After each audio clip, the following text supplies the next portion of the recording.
word puzzle in the newspaper. Oh, shoot!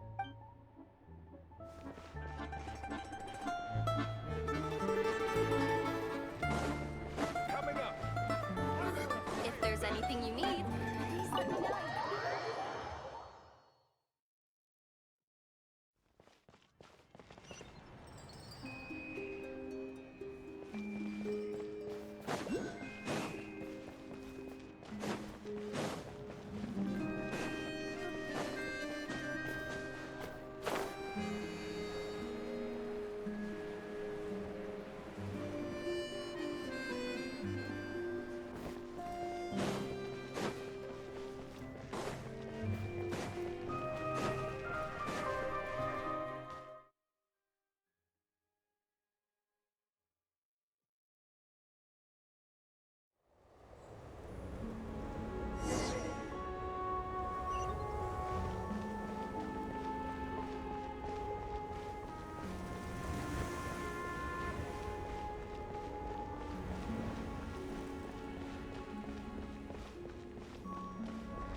Ooh, it sure is cold today. I wonder how much heavier the snow's gonna get. Here to see Odette? I just need to see your tickets for the preview. Perfect. Thank you. I'll hold on to your tickets. Come on in. It's freezing outside.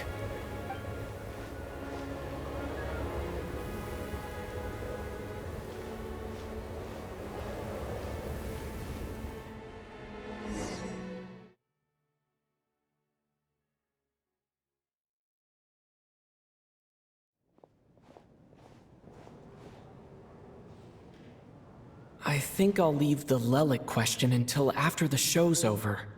Then I'll go find Odette.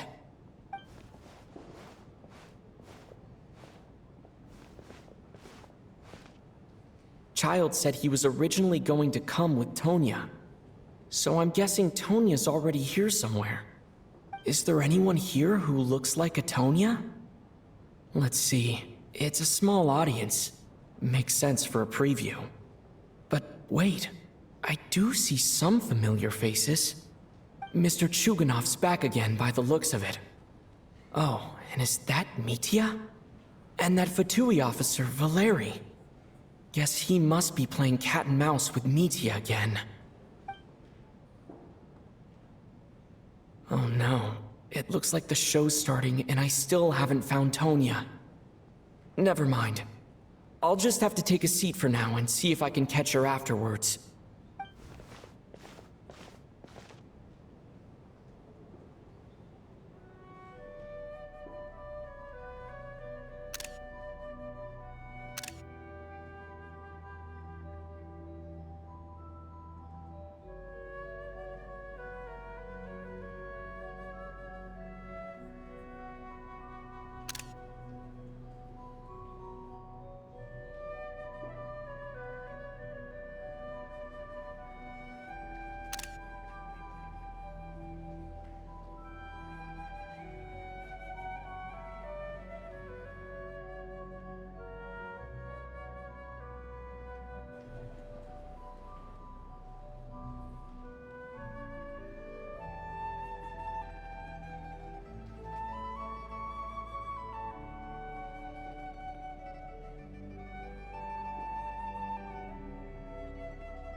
Members of the audience, I'm a staff member here at the theater.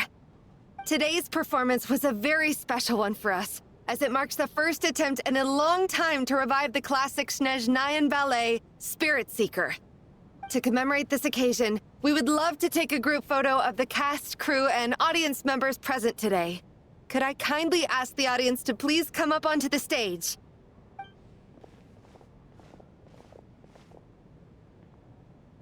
All right, everyone, huddle in a little more. Now, look at the camera. 1, 2, 3.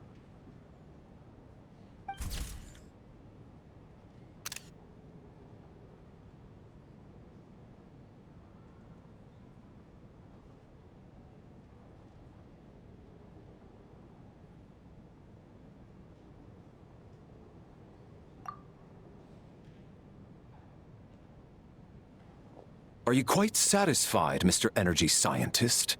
I rather hope you don't have any other escape plans to add to my workload today. What are you talking about, Sarge? This was simply my way of inviting you to watch Miss Odette's new show with me. And wasn't the performance spectacular? In the future, I heartily encourage you to take a leaf out of my book. Find some soul-nourishing pastimes to enrich your time outside of work. It was indeed a fine performance, but I must correct you on one point. This is not time outside of work. These are working hours. Working hours and non-working hours are just a social construct. Human technology can never advance if we're too rigid in our thinking, Sarge. May we leave now? Already? I mean, I was kinda hoping to soak up the atmosphere for a little longer, but... No? Okay, guess I'm pushing my luck. Didn't seem like too much to ask, but fair enough. Off we go then, Sarge. Back to the land of working hours. Lead the way. That has to be her. She's the only person in the audience around Tonia's age. Excuse me, are you Tonya? Huh? Your brother's busy today, so I took his ticket. Don't worry about him, he's fine. Oh, okay. Sorry for the trouble. What's wrong? Are you sick? No, I'm fine. It's nothing. Maybe she caught a cold on the way here because of the weather.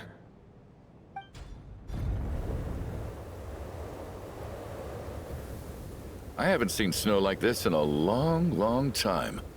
It's most unusual. I know. It's completely white out there. You can barely see a thing. I've never seen such heavy snow in my life. Let's wait it out for now. You'd be lucky not to freeze to death in this weather, let alone find your way. Well, look at that. Maybe we shouldn't be in such a rush to get back after all. What do you think?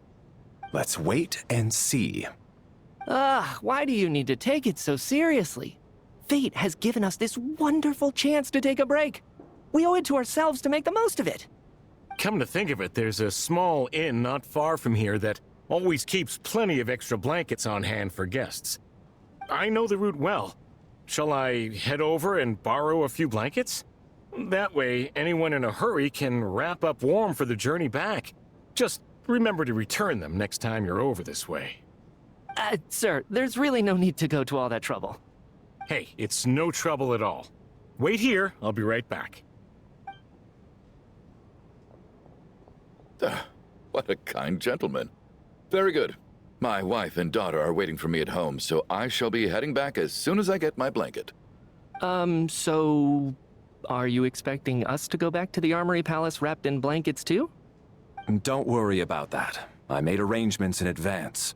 Should I not return to the Armory Palace within 3.5 hours after Operation Showtime begins, an armed squad will be sent to collect us.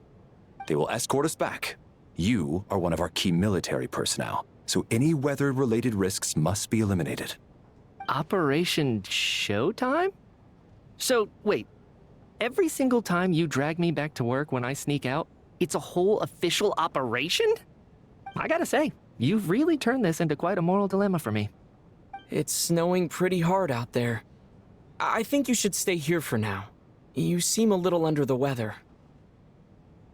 Sure. My brother might come pick me up in a bit anyway. Time to get to work. I should head backstage and find Odette. I need to look her in the eye and ask her about Lelik. Excuse me, are you looking for someone?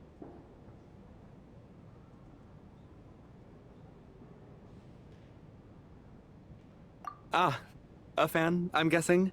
Today is just a dress rehearsal, so Miss Odette won't be meeting with fans. She's taking a well-earned rest right now. Sorry, but that area is currently off limits to everyone except the cast and crew.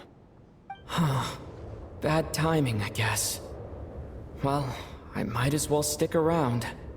I doubt Odette will be leaving before the snow lets up in any case.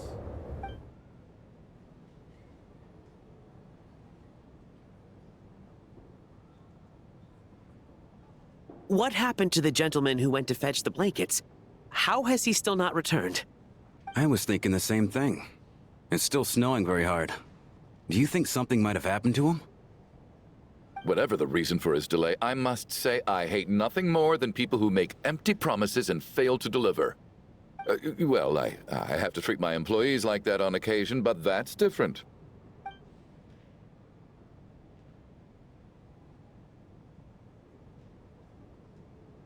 You seem anxious, Mr. Valeri. It's been nearly 4 hours since I left the armory. The army should have arrived to extract us by now. They know how much I despise tardiness and disrupted plans. There's simply no reason that they shouldn't have shown up by now, barring exceptional circumstances. Surely a snowstorm like this one counts as such. Few things in this world can stop the Snezhnayan army, Mr. Mitya. And a snowstorm is certainly not one of them. Why don't you go out and take a look? They might be right outside, waiting for your orders before they dare come in. An absurd hypothesis. I have no intention of leaving your side for even a moment until I have escorted you back to the Armory Palace. This doesn't look like an ordinary snowstorm to me. That guy who left earlier. It looked like he just vanished into thin air. Either that, or my eyes were playing tricks on me. A man-eating snowstorm? Come on. Night hasn't even fallen yet. Spare us the ghost stories.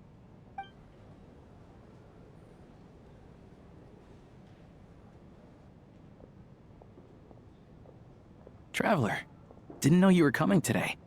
How come you didn't say anything? Oh, right. I assumed you were looking for me and Vodenitsa.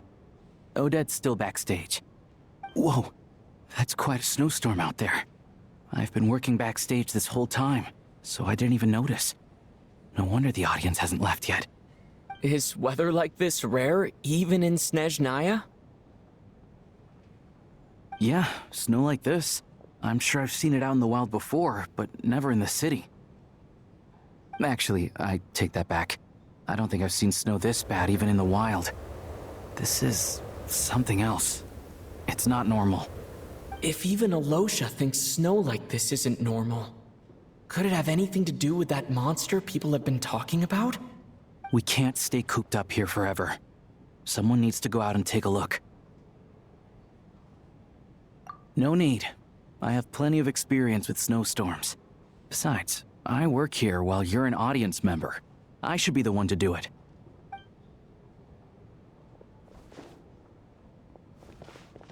Everyone by the door. Careful not to let the snow soak into your shoes. In a snowstorm, you gotta look after your toes above all else.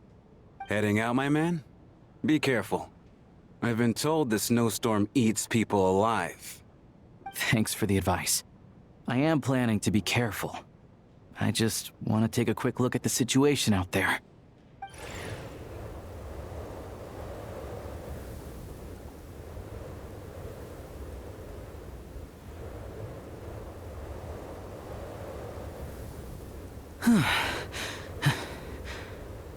He's back! He's back!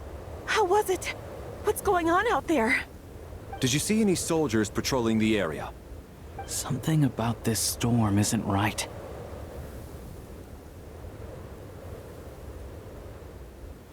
There's no one out there. I didn't see a single soul. And something in the air gives me the creeps. This isn't your average snowstorm. I suspect it might be related to recent events in our nation.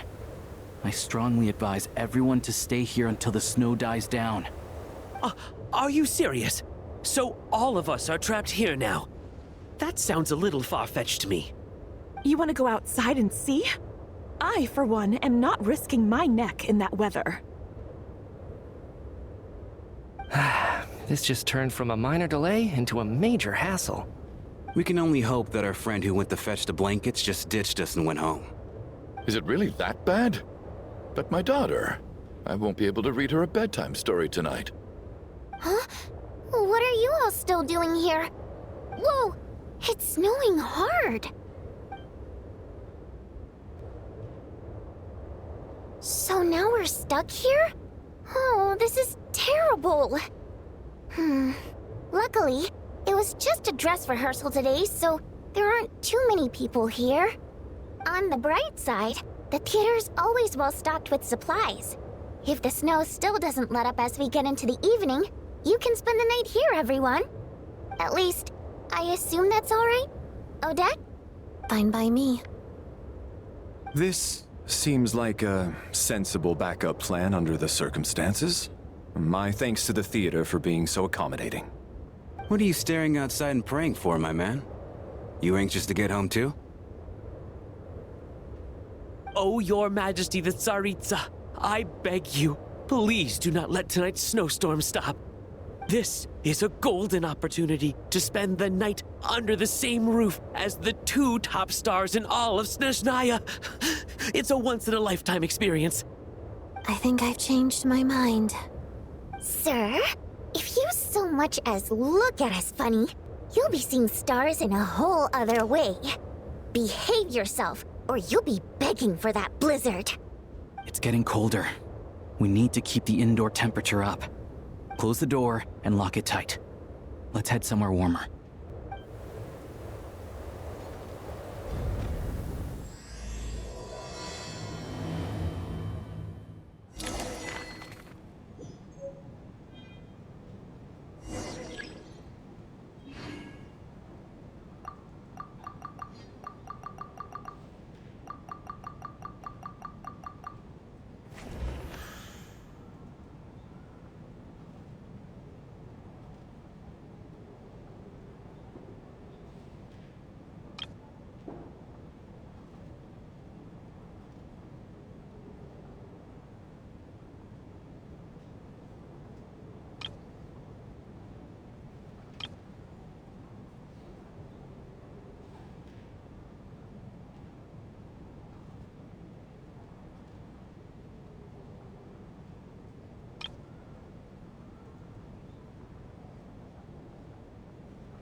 And then there's the aristocrats.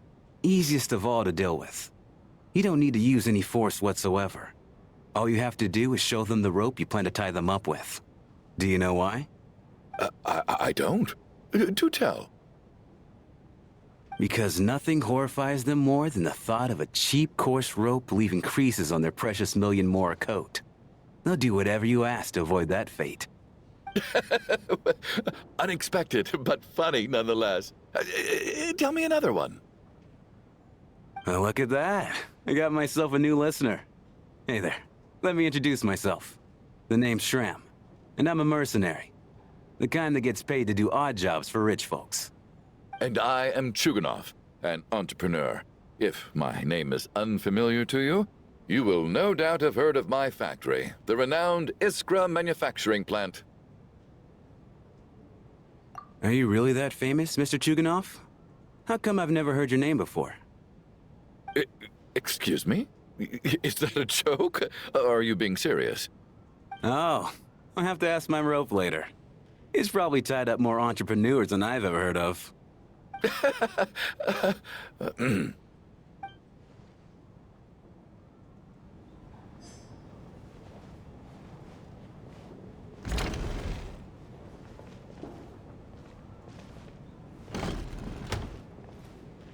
My husband has major trust issues.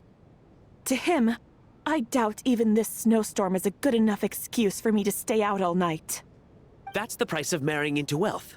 You'll get used to it. I'm not about to stop you if you want to leave, but don't drag me along. Hello? Can I help you?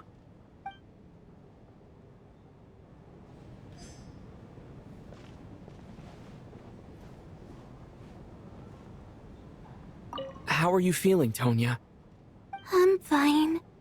Sorry to worry you. I'm used to it by this point. I take medicine for it. My brother usually helps to get it ready for me. Child must take great care of his sister. He's never mentioned Tonya's illness, though. You know, I actually find this whole thing kind of exciting. Stuck in a strange place thanks to a snowstorm. Having to spend the night with a bunch of interesting characters. It's pretty cool, don't you think? Exactly. It's like one of those stories where an ordinary school trip turns into a magical adventure. I've always wanted something like that to happen in real life.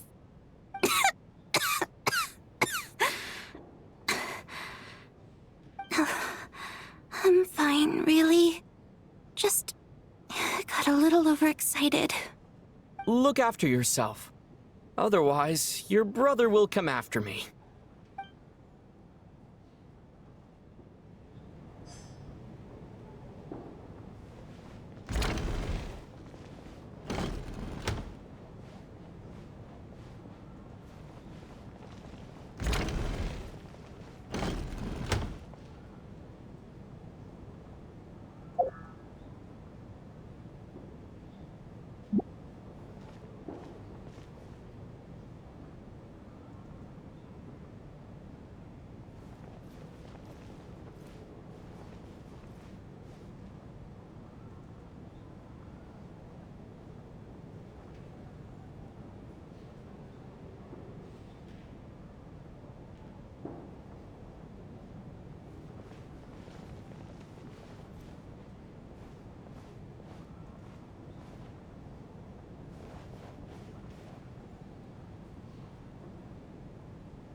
This is highly irregular. A delay of over an hour during an operation like this theoretically warrants a Harbinger-level response. I wonder what the issue is. The storm, or something else.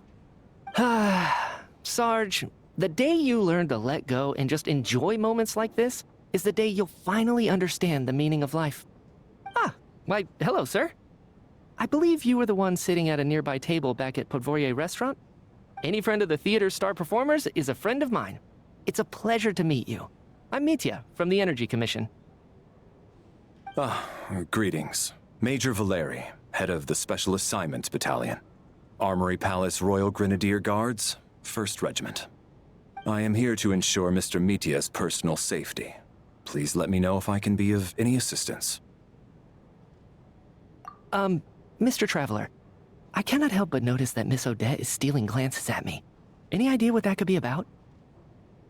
I've racked my brains, but I can't think of anything I might have done to offend her. Perhaps she noticed me spacing out during her performance?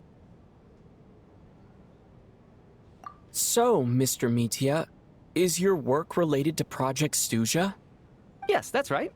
The higher-ups in the Fatui transferred me from the Energy Commission to the Armory Palace because they wanted me to... Really? I can't even talk about that? Pretty sure it counts as part of my private life. All right, I won't say anything. Sorry, traveler. As you can see, I'm afraid this pleasant chat will have to end here.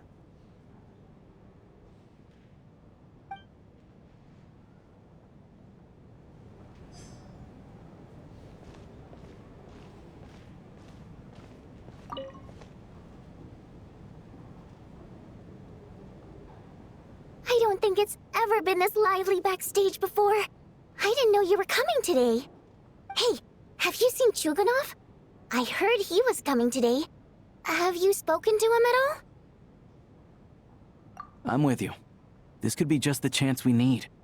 Yeah, I gotta figure out a way to coax some more intel out of him. I want to know why he suddenly changed his stance on Project Stuja. What exactly happened before the most recent Vecha vote? For the Rokad, or just out of personal interest? Shh! There are other people around. Don't say the R word.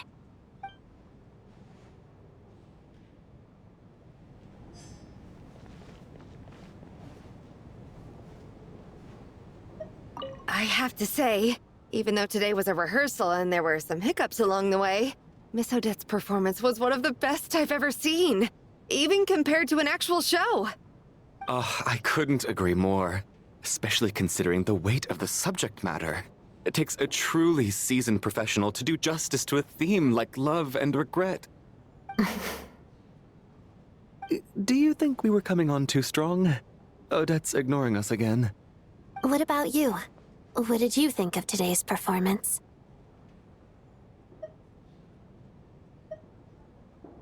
Oh my, that's very flattering of you. Thank you. I'll make sure to save a ticket for you when the show's performance ready. This doesn't seem like the time or place to bring up the subject of Lelik. I need a chance to speak with her in private. So unfair. Talk about double standards. And now it looks like I've been spotted.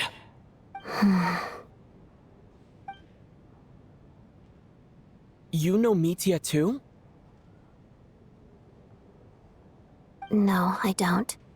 I just have a feeling that he might be dangerous.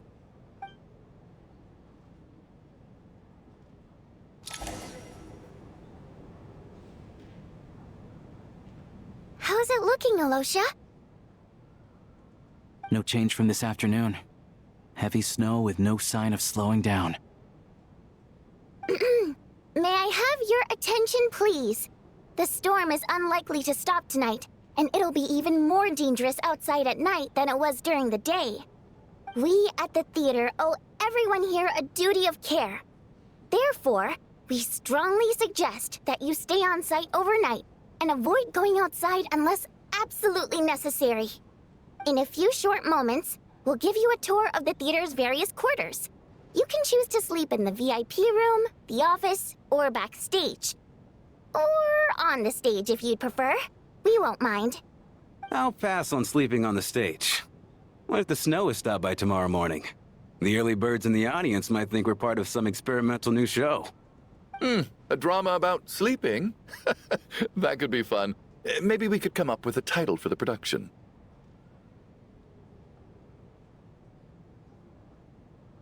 Not bad. Clear selling point at least. Could be a big hit. Anyone who doesn't wish to sleep on the stage, please follow me. I'll show you to the rooms.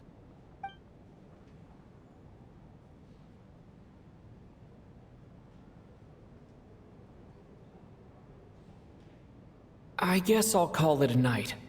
Though I feel like I won't sleep very well without Paimon here. I'm sure she'll be worried that I haven't made it back yet. But as long as she looks out the window, she'll probably realize what's holding me up. I wonder if she's feeling any better yet. At least she hasn't been getting any worse. Still, I should try and get back first thing tomorrow morning.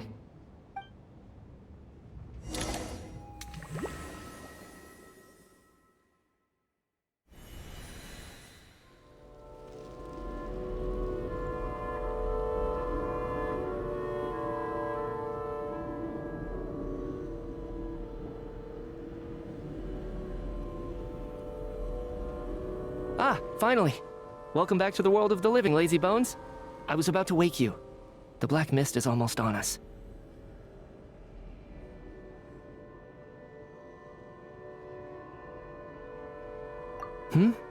Still waking up, huh? You know, the black mist. It's been chasing us from below ever since we were born. You're just dozy. There's no way you've forgotten. Come on, let's keep heading up. Onwards and upwards is the only way to survive. Don't listen to a word those black mist cultists say. Here we go again. That endless march toward survival. What's going on? That black mist down there is creeping me out. And it's rising. Guess I should head upwards and get away from it. The black mist cultists believe that being swallowed by the black mist leads to everlasting peace. But if you ask me, they're just lying to themselves. We're the only heretics left, the only ones who refuse to give in. We have to keep going. But how do you actually know that they're wrong? Dangerous question there, Torgov. The moment your faith wavers, you start a chain reaction that ends in the collapse of your will. Put the question out of your mind. Stay strong and believe that the black mist means certain death. Okay, but it's not my mind that's the problem. My body's about to give up on me. It's already starting to falter.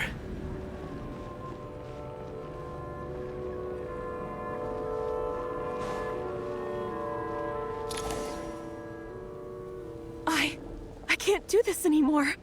I've had enough of being forever on the run. What's the point of it all? All this will pass eventually, I promise. Keep fighting. It will be worth it. You accuse the Black Mist cultists of being liars. But you're lying too. There is no end to this path. It keeps going up forever. There was never any hope to begin with. The cult of the Black Mist has poisoned your mind, Sobolova. Are you thinking of giving up as well? I am. I think I'll take my chances with the Black Mist over this perpetual torture. As much as I detest the Black Mist cultists, I'm just too weary. Then I bid you both farewell. Let me put my personal opinions aside for a moment and say, I hope that you both find peace within the Black Mist. Fate always appears so impossibly complicated. But at moments like this, its raw simplicity is laid bare. Their fate was sealed from the instant they entertained doubt. From then on, the outcome was both inevitable and irreversible. Let's go.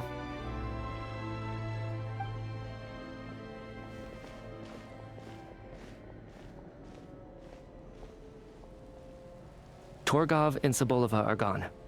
I never thought the day would come when even they would be swallowed by the Black Mist. It's just you and me now.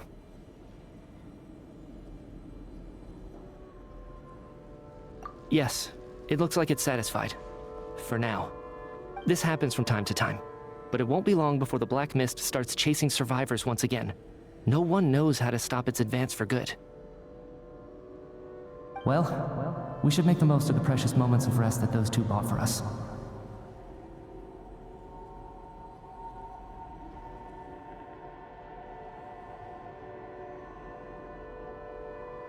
Huh? Are you really that sleepy, traveler?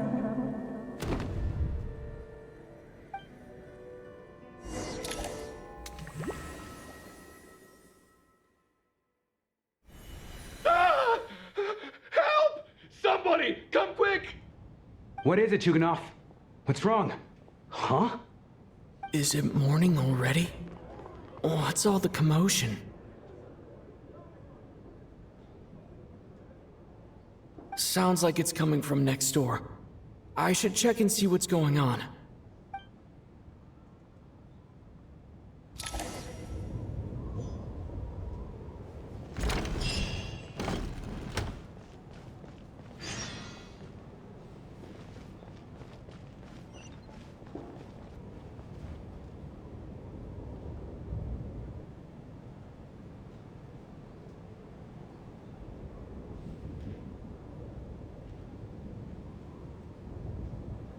Don't look, Miss Tonya. Stay here. Okay. What happened to them?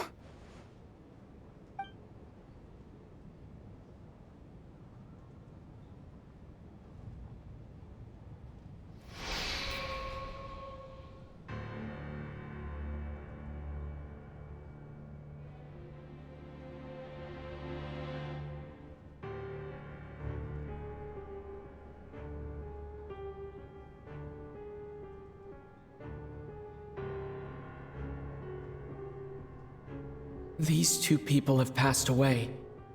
And the strange thing is that somehow, I knew this was going to happen. I knew that they would be the ones to die. Have I seen this moment before?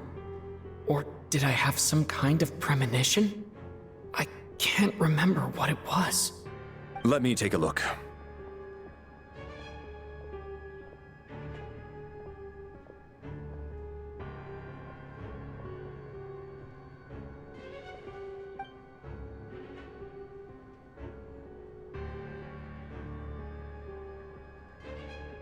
No vital signs in either of them.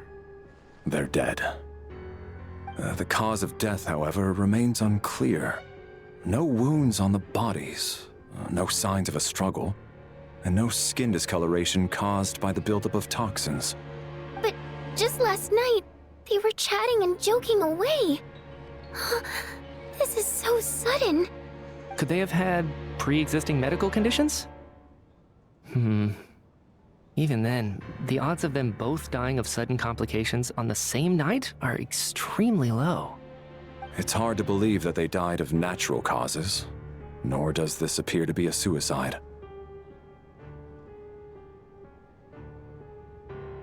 Who was the first to discover the bodies?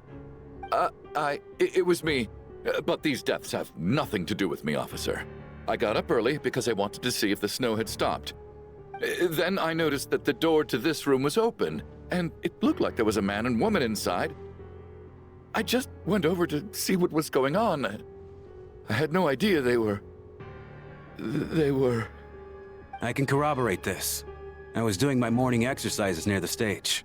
When I saw Mr. Chukanov heading this way, I followed him. I can also confirm that I didn't see a single person approach that room before him. The snowstorm was raging all night, and it's still going now. There's no way someone could have come in from outside, correct? You mean an intruder? No, not possible. I slept by the door last night as a precaution. There's no way I wouldn't have noticed if anyone had tried to open it. Everyone, split into pairs and search the theater for anyone in hiding or any signs of suspicious activity. I'll follow up with a full search of my own shortly. Go. There is no time to waste.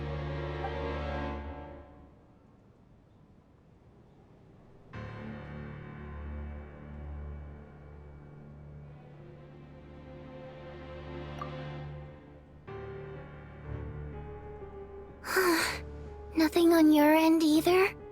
Backstage is clear. No signs of suspicious activity. We checked the basement. Also clear. I don't think there's anywhere here that a living person could hide.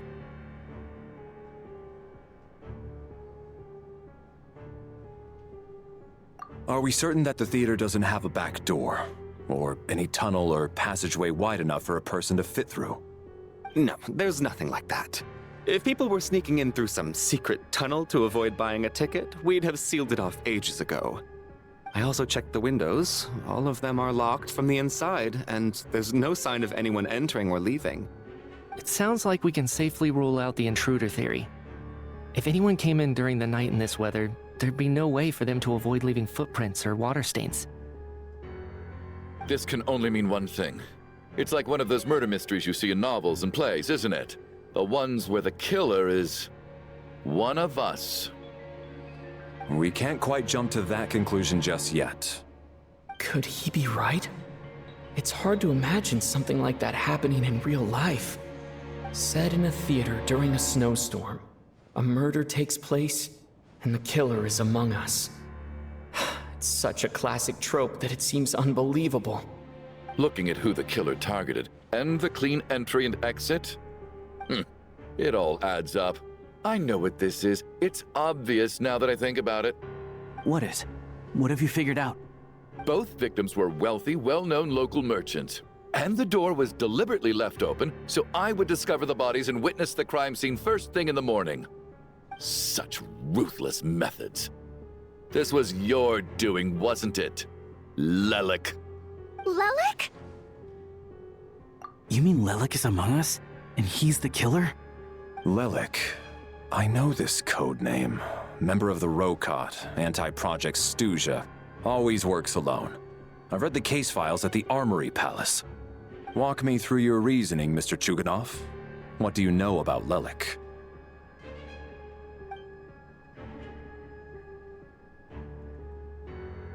What now, huh? What now, Lelik?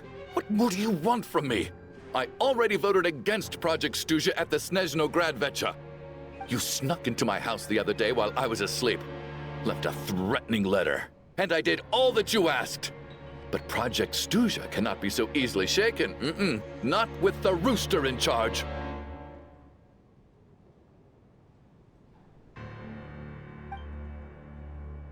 So he really was threatened by Lelik. That makes sense. And now you're resorting to murder to threaten me. Isn't that right? I knew it. The Rokot despises the rich. The lives of the wealthy are but refuse in your eyes.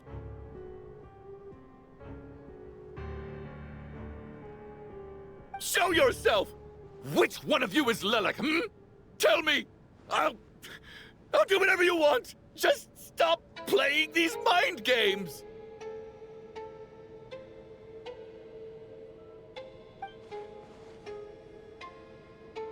Was this really Lelik's doing? Would Odette really do something like this? If Odette really is Lelik, this seems out of character. But then again, how well do I really know her? I'm probably the only one here with a compelling theory about Lelik's true identity. But if I reveal it now, I'll be putting Odette in the line of fire. What should I do? I don't think it's likely that Lelik killed anyone. At least from the stories I've heard, he's never killed anyone before. And his name has never come up in connection with any murder cases. Besides, even if Lelik did want to threaten you, why resort to such an extreme and roundabout method? It's not his style at all. Vodyanitsa doesn't know that Lelik might be Odette, but her assessment is pretty much identical to mine. Miss Vodyanitsa, why do you suddenly feel the need to speak in Lelik's defense? Defense? Oh, no, it's just... I'm worried that we're jumping to conclusions here, so I wanted to share my point of view. Also, I don't think the Rokot is as bad as you're making it out to be. Well, if you think I'm so wrong, what's your theory then, Why don't you tell us who the killer is? The case is still evolving, Mr. Chuganov. Please do not prevent others from expressing their opinions so early on in the discussion. Even so, there's no denying that the recent threat received by Mr. Chuganov may well be an important clue. So there's still a good chance that Lelik is right here among us. I can't do this anymore. I don't care if it's still snowing outside. I have to get out of here.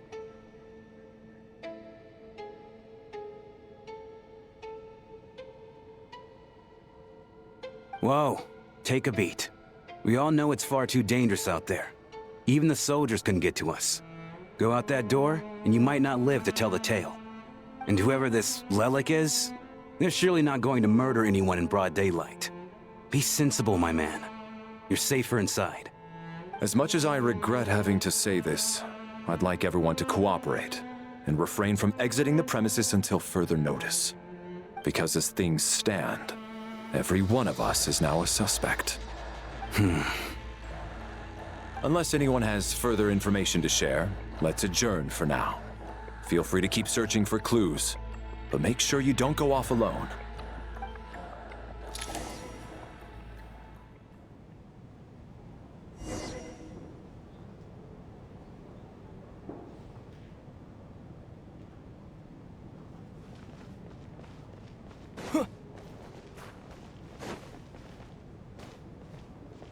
We don't move in the same circles, so I'm not clued up on Project Stuja and all this political intrigue.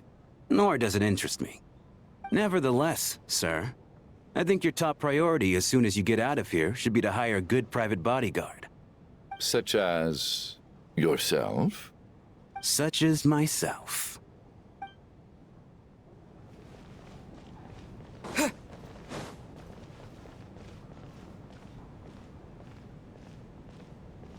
You seem to be very comfortable taking charge, Major. You took the reins as soon as things went south. I simply made an executive decision that someone needed to take control of the situation on the military's behalf. Does this offend you? No, quite the opposite. We feel much safer for it. By the way, what does Major mean exactly? Is it a pretty high rank?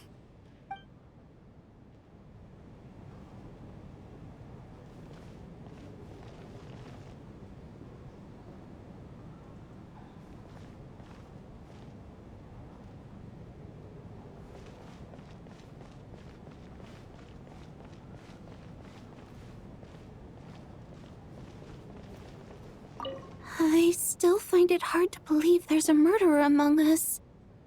Just last night, I imagined we were like classmates out on a hiking trip.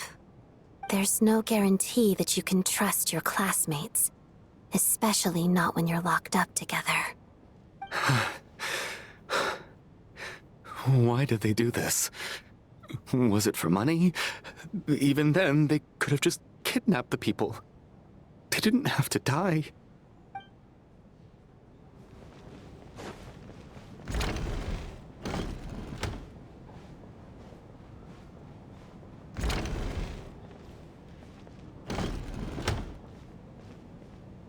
You're right. That was my bad.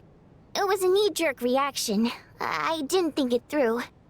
Luckily, no one suspected my identity. Oh, phew. It's just you. I thought someone was eavesdropping.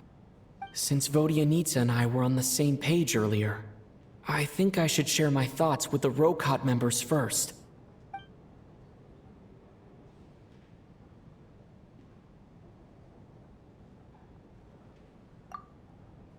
Whoa. Are you serious? I don't know if this counts as gossip, but it's definitely on track to be the juiciest this whole year. Odette? Really? Odette? Oh god, how dumb does this make me look? Lelek has been right under my nose this whole time, and I didn't notice a thing. Actually, it's exactly what you'd expect. Sometimes, hiding in plain sight is the best strategy.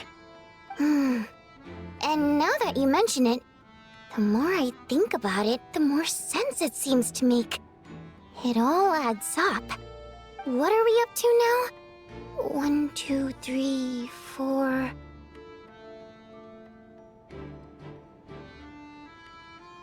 Odette's identities. She's my coworker, specifically a ballerina, and also a Fatous, a member of the Rokot. Now, Lelek. It must be so exhausting. I just want to give her a hug. I guess since I've always known her as a member of the Fatui, it never even crossed my mind that she could be involved with the Rokot, let alone be Lelek. I don't understand. If she's with the Fatui, what reason could she have for being so opposed to Project Stuja? Probably best if you ask her that in person. Well, since you waited until now to bring this up instead of announcing it to everyone earlier, does that mean we're all on the same page here? Yeah. Lelek may not follow orders from the Rokot leadership, but as far as I'm concerned, she's never crossed the line. If anything, her actions benefit the poor. We need to confront her face to face. Do you think she'd really admit to being Lelik? I don't know. We'll have to see how it goes. For now, we'll work on the assumption that she didn't kill anyone, and see how much she's willing to tell us.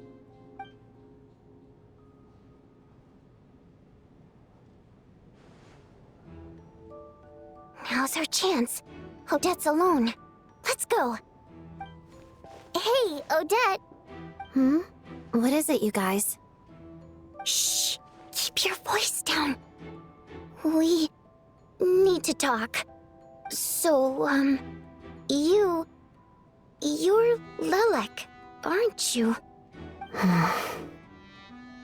Alright, fine. You don't have to say anything or explain yourself. Just hear me out first. None of us believes you kill innocent people. Whoever murdered those 2 people last night, it wasn't you. The Traveler was the first to figure out your identity, but he kept quiet during the discussion just now. Still, it's clear where the group consensus is heading. Everyone believes Lelik is the culprit. If your identity is exposed, you'll be in a really bad spot. We're your colleagues, and we know what kind of person you are. I don't want anything bad to happen to you. So, can you clue us in? Tell us everything. The more we know, the more easily we'll be able to cover for you. Alright. Yes, I'm Lelik. And no, I'm not the murderer. And thanks, but I don't need you to cover for me. Actually, I'm planning to reveal my identity. Huh? You're gonna reveal that you're Lelik? Here? That's right. I'll admit I was surprised at first when Shuganov guessed that I was here. It was just a lucky guess, but it caught me off guard. But after taking some time to assess the situation and confirm where everyone stands, I don't believe I have anything to worry about. Are you sure you don't need a second opinion?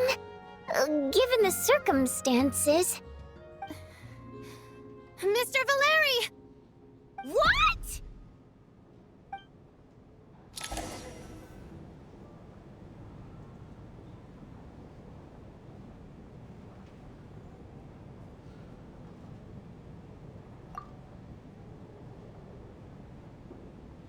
So... Odette is Lelik?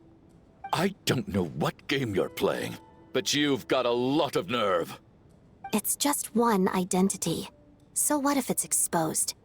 I can disappear and adopt a new identity anytime I please. I made my peace with this when I chose to become Lelik. But more importantly, I promise I am not the murderer, which means that someone else is. So, if anyone still insists that I did this, you'd best produce the evidence now. Otherwise, I suggest that you bite your tongue.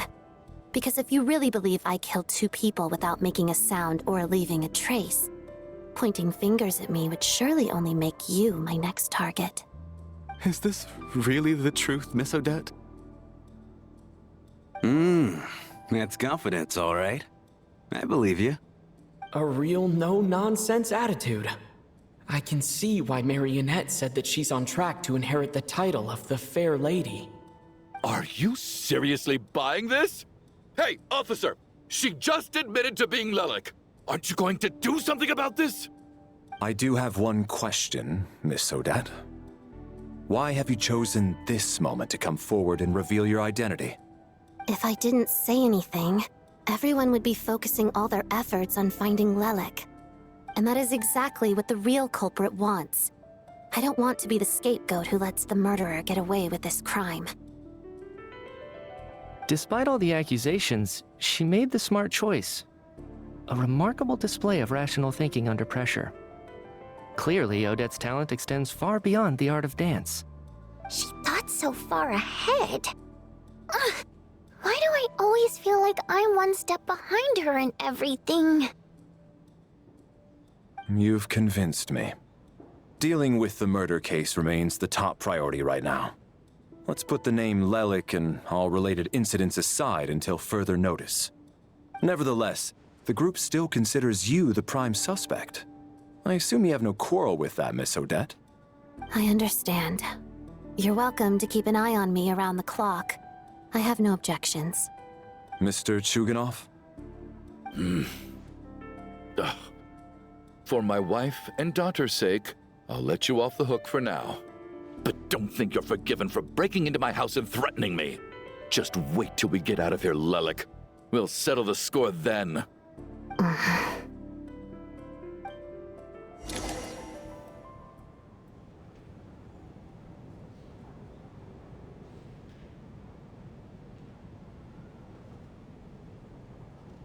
Good work, Lelik guard team. And Lelik, too. Here, have some hot water.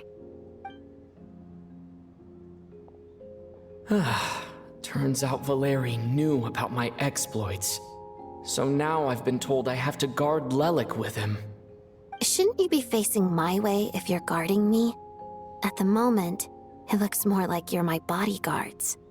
If the true culprit is indeed still at large, as you have claimed, we must keep our guard up against them also. Don't worry, Tonya. We'll get through this. Once the snow stops, the officials will step in. The investigation will get easier, and then we'll be safe. But once the snow stops, won't everyone just leave? You're gonna miss us, huh? Well, some of us work at the theater, so we'll still be here. I'll even give you a special backstage pass. Really, Miss Vodyanitsa? That's awesome! You've made a fan for life. Aw, you're so cute, Tonya. All right, let's swear to it. I promise to give you the pass, and you promise to never change your mind about being my fan. Promise. Don't indulge her, Tonya. You don't have to swear an oath over things like that. You really do get carried away sometimes, don't you, Miss Vodyanitsa? Hey! Mind your own business!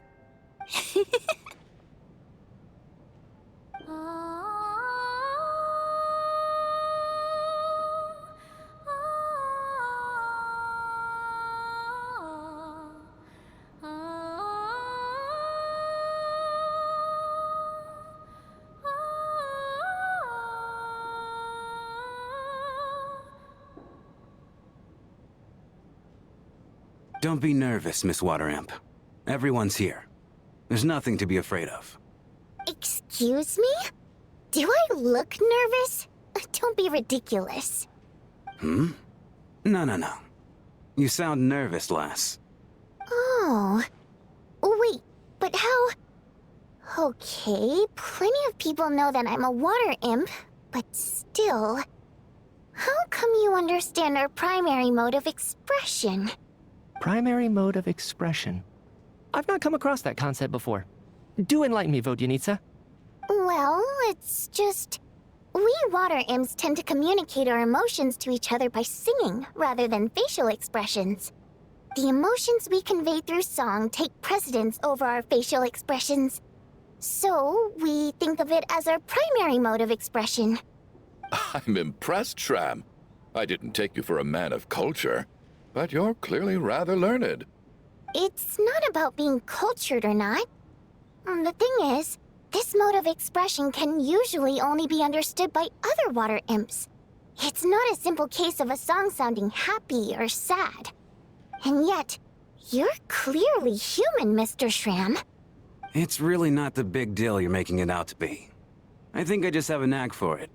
Plus, I have a... very close friend who's a water imp. A delightful lady. But keep that a secret. Anyway, we spent so much time together that before I knew it, I noticed I could understand her expressions. Oh, I guess that makes sense. Still, the fact that you have a water imp friend is even more surprising. I'd better watch what I'm singing when I'm around you from now on.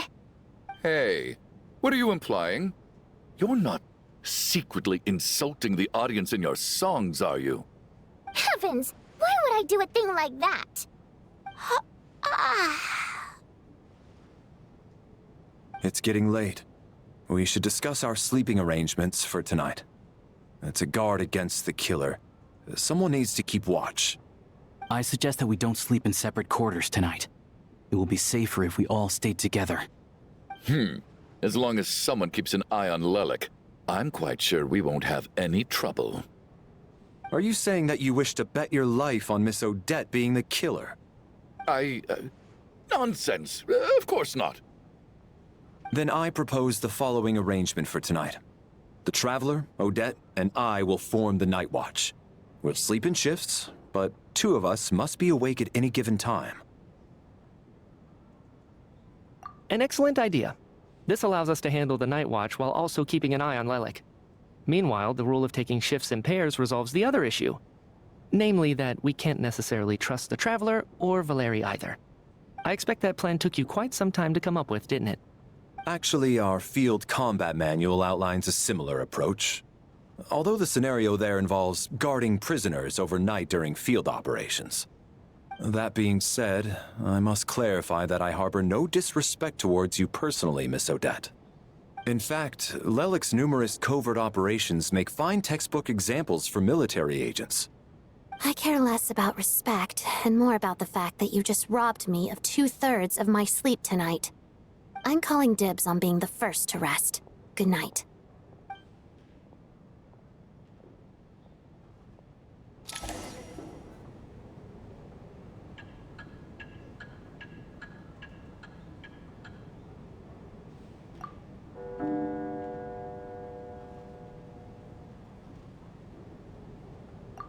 It's almost time. We should wake Odette. How are you faring? Oh, not going to argue with that. I'll take a quick nap. If you start to feel sleepy, wake me up anytime. It's finally time for Odette and I to share the Night Watch. I should wake her up.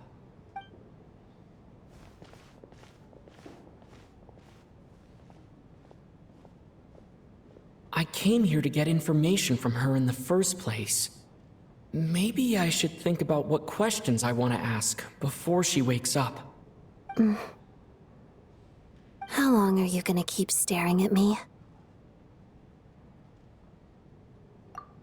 Couldn't sleep. My mind's been running haywire. Plus, there's something I've been meaning to talk to you about.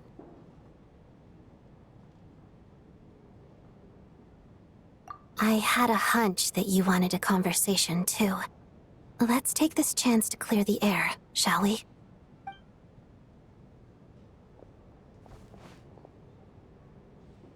I just had a simple question for you, really. It's, Rosaline. In her final moments, did she have any last words or anything? I see. Well, that was all. I have no other questions. No. She was utterly ruthless in pursuing her goals. That kind of person should be hard to miss. And yet, even though I never approved of her methods, and she was an abrasive person, the fact remains that I am indebted to her. Oh, she told you. I guess that makes sense. I think she and Rosaline were on pretty good terms. Yes. Rosaline wasn't the kind to gossip about this sort of thing. Not that it's any huge secret to me, though. When I was a child, I had to join the Fatui for the sake of my mother and me. I trained under Rosaline. It was extremely grueling, and it didn't exactly come naturally to me. All I could do was try to ignore the biting cold and practice. I was a newcomer who'd managed to make a good first impression on a harbinger. There was pressure to live up to her expectations, to be worthy of the fair lady's reputation. Every day was a struggle against the cold, pain, and fatigue. And most nights, I struggled to fall asleep. After enduring all that, I've become almost immune to the sensation of pain. I suppose that was the cost of survival. Surely, any child who had to experience that would grow to hate her lot in life, don't you think? So, I put an equal amount of effort into my ballet. Because in my young mind, that was the only way to defy my fate. It was my way of telling her, the Fatui's demands and your expectations of me are not what I wish for. One day, I will leave. I think she probably blamed my poor performance in training on my passion for ballet.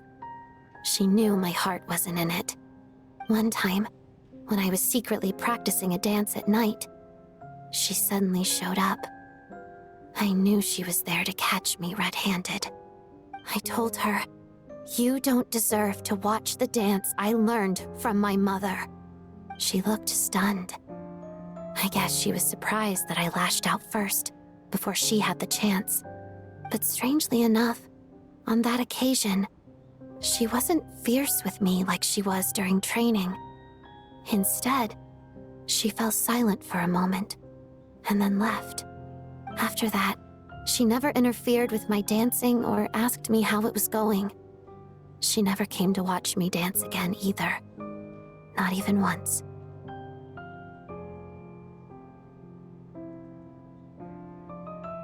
She was. But even now, whenever I take out this core Ignis, I can't help but think of that night. Of the look on her face.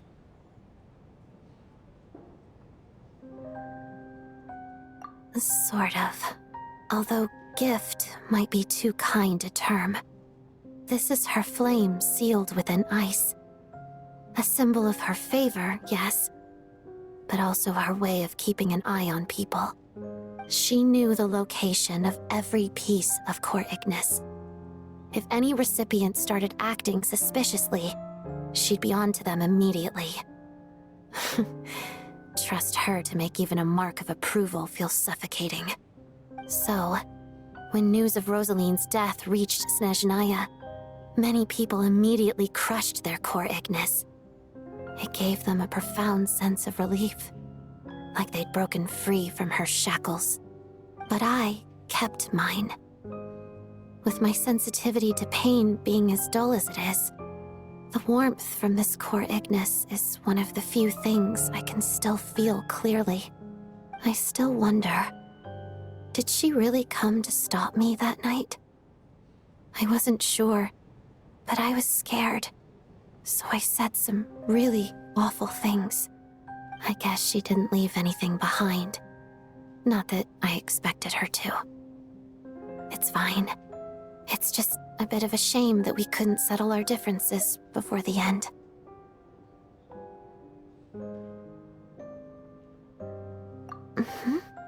She did. Are you sure she was talking about this event? Huh. No, she didn't. I didn't even find out that she'd gone to Mondstadt until a while after she'd left. Wait, in that case... Okay, I will. Thanks for letting me know. There's something I'm trying to figure out. I'm beginning to suspect that Paimon's mystery illness is being caused by the energy research behind Project Stuja. Paimon's very important to me, so I have to get to the bottom of this. I figured that since you're Lelik, you might know something about all this. The ultimate goal of this energy experiment is to create a weapon for the final battle. The weapon's construction was completed in Nodkrai. Now, all that remains is to arm it with a sufficiently powerful energy.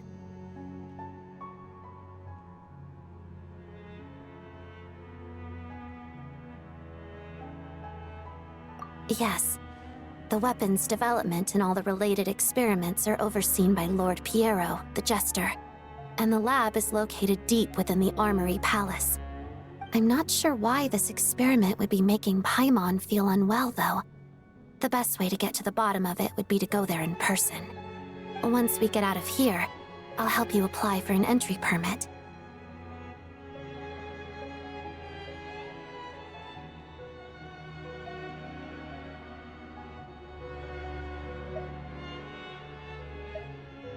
And I'm hardly the organization's proudest member, as you know.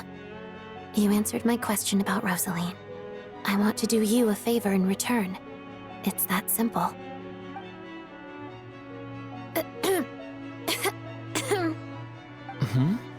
What's wrong? Are you not feeling well? You two seem to be hitting it off.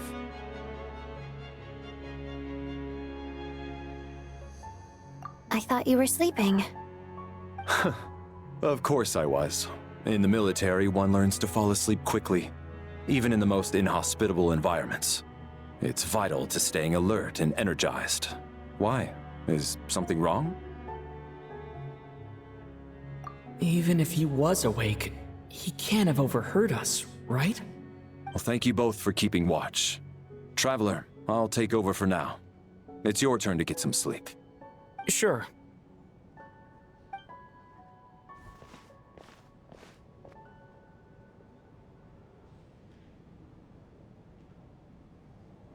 This is our second night here, but at least I found out a little more about Paimon's condition. I hope she's been sleeping well the past couple of days. Why do I feel like I'm being watched?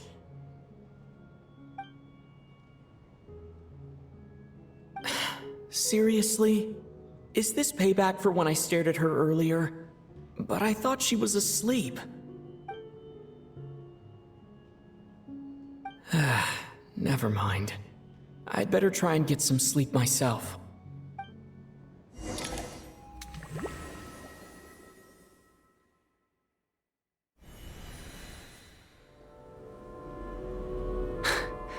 Hey, what are you spacing out for? Are you reaching your limit too?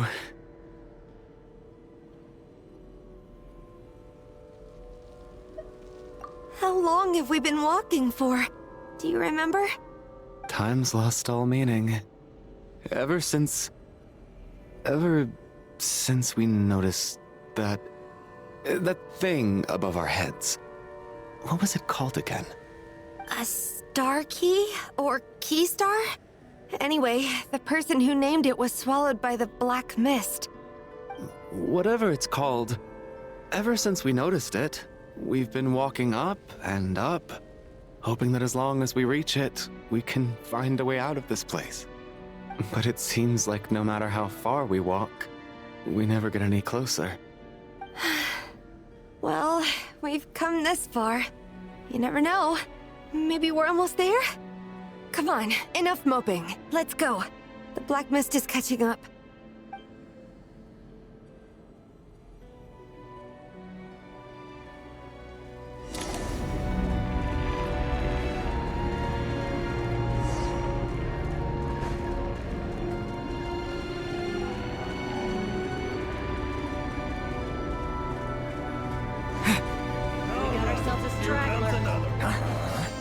Monsters! Watch out! Fine. Not again! I've lost count of how many times we run into them. Be careful.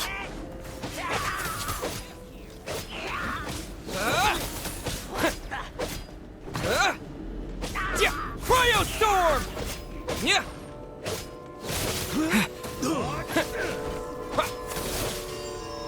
Yeah!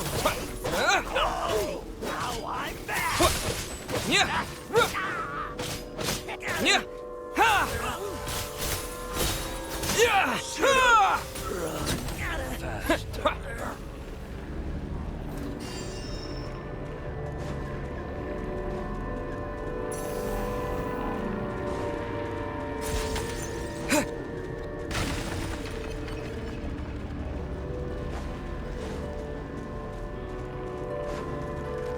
All right, here comes another. Here they come again!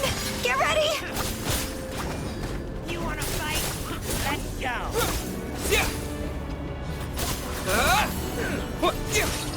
Yeah! Yeah! Gotcha! Yeah! Yeah! Yeah!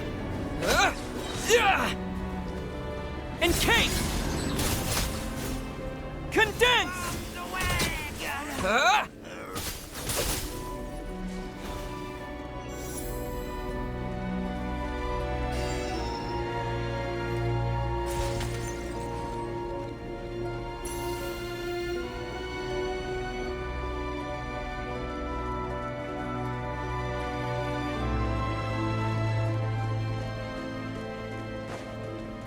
Monsters ahead of us. The black mist behind us.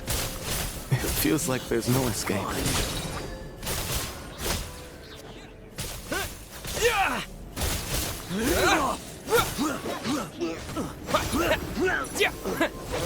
Encase! Cryostorm! Encase! Faster. Learned. Are you hurt, Coolish? No. I'm fine. It's just... Suddenly I don't want to walk any further. I get you. In fact, I reached my limit a long time ago. Sometimes it feels like there's hope where there shouldn't be. Yeah. The hope that the star gives us is the only thing keeping us going. But I'm not sure it's real at all. It may just be a collective illusion. Otherwise, why would it always be out of reach? We know you mean well, but you're only saying that to try and encourage us to keep going, aren't you? Thank you, friend. But enough is enough. Please don't give me any more false hope. Hope is poison in this place. You're going to continue, aren't you? I admire that. I've given up, but I wish you the best. May there come a day that you catch up to the star and leave this godforsaken place.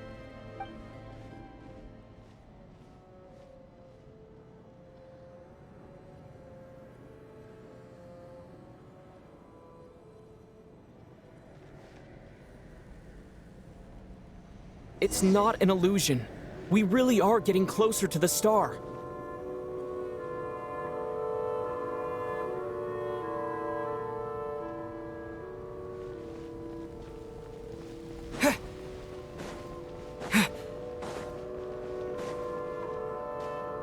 Congratulations.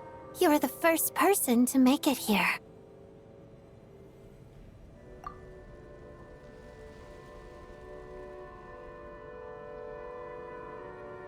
I'm the star's envoy.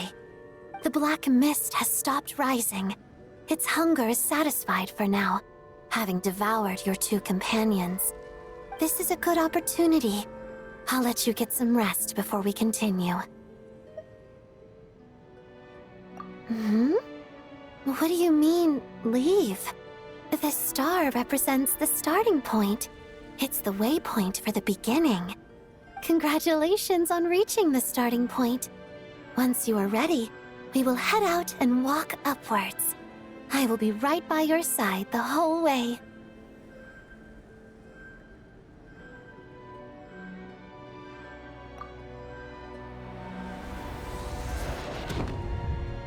Huh?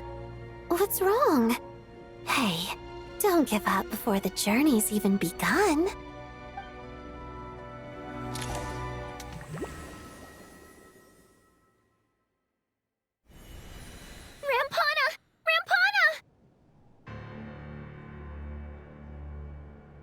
Is that Vodyanitsa's voice? What happened? Coolish, wake up! Please wake up!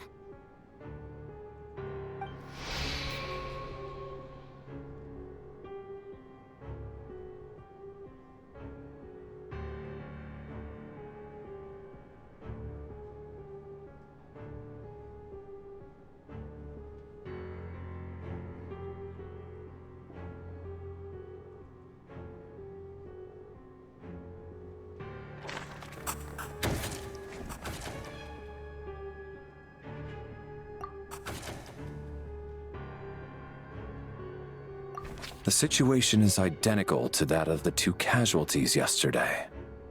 We cannot ascertain the cause of death. At least there are some elements that we can rule out this time.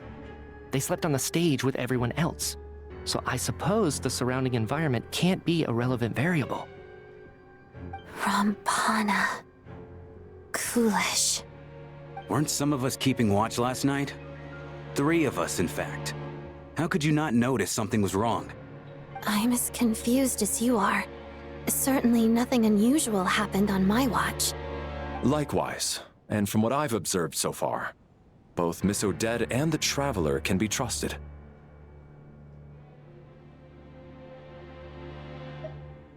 To be honest, I didn't get a wink of sleep last night. I couldn't help but think I was the target, so I just laid there with my eyes closed. I heard the Traveler and Lelik chatting, but otherwise I don't recall hearing any commotion during the night. Me too. I didn't want to wake everyone up, so I was concentrating hard, trying not to cough. I hardly slept at all. If anything had happened, I'm sure I would have noticed. Then, what could possibly be causing this? Once was bad enough. I can't believe it happened again. I worked closely with Rampana and Coolish for so long. I never imagined that one day they'd... And on this stage of all places... Florianitsa... 4 victims in just 2 days, and we still don't have a single lead. I need to get to the bottom of this as soon as possible. And above all, keep Tonya safe. I'd never be able to look Child in the eye again otherwise. Still snowing? Yes, I just checked. Still no sign of anyone outside either. So we only have ourselves to rely on. If you ask me, this killer can clearly strike whenever they please. The Night Watch was a useless endeavor from the start.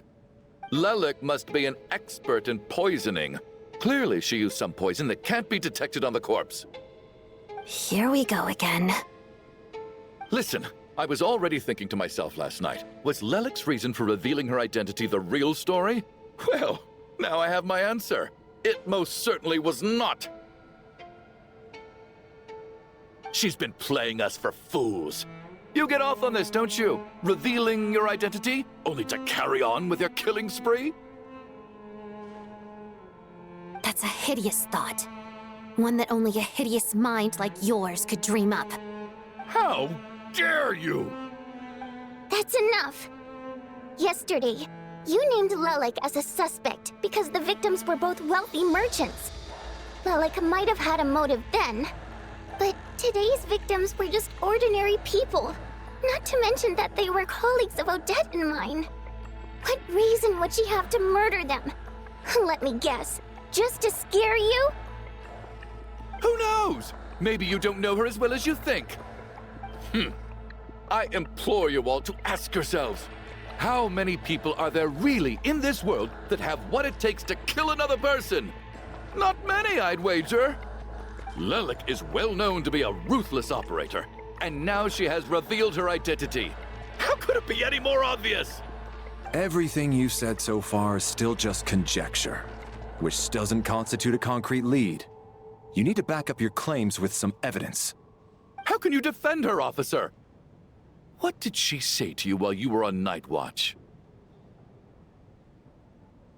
Maybe I shouldn't be so surprised. You military types are always colluding with criminals to target the rich.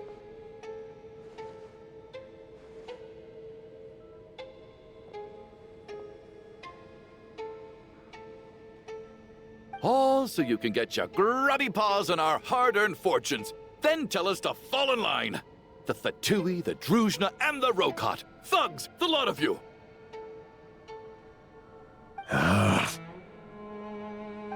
Don't you dare.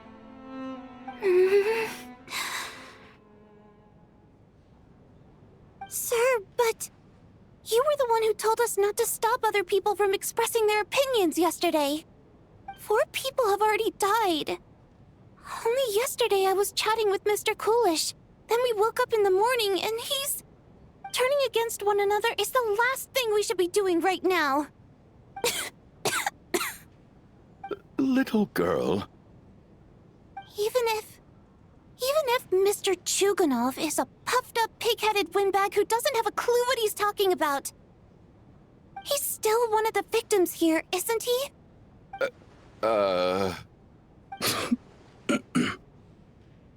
Quite. I had no intention of resorting to violence. But you're right, Miss Tonya. I ought not prevent him from speaking his mind. In any case, I believe Mr. Chuganov has calmed down a little now. We may resume our discussion. I don't think there's any need for that. What is there to discuss? Nothing about this situation is normal. Did you have an idea, Mitya? You're the brainiac here, right? Come on, clue us in. I've been mulling something over.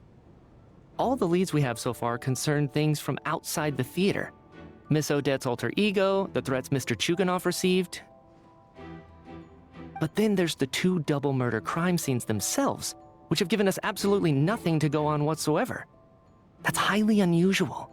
Even with the most careful killers, there's always some evidence left behind. So what are you suggesting? I think this could be a supernatural event. It isn't characteristic of human-on-human homicide at all. Correct me if I'm wrong, but aren't you supposed to be a scientist? That doesn't sound like a conclusion someone like you is supposed to make. I got into scientific research because of my insatiable curiosity. But if the present situation defies all known scientific explanations, I don't mind shifting my curiosity toward the paranormal instead. Now that you mention it, I remember when I first came to the theater. I heard rumors about this place being haunted. Haunted? Yeah, I think I heard the same thing.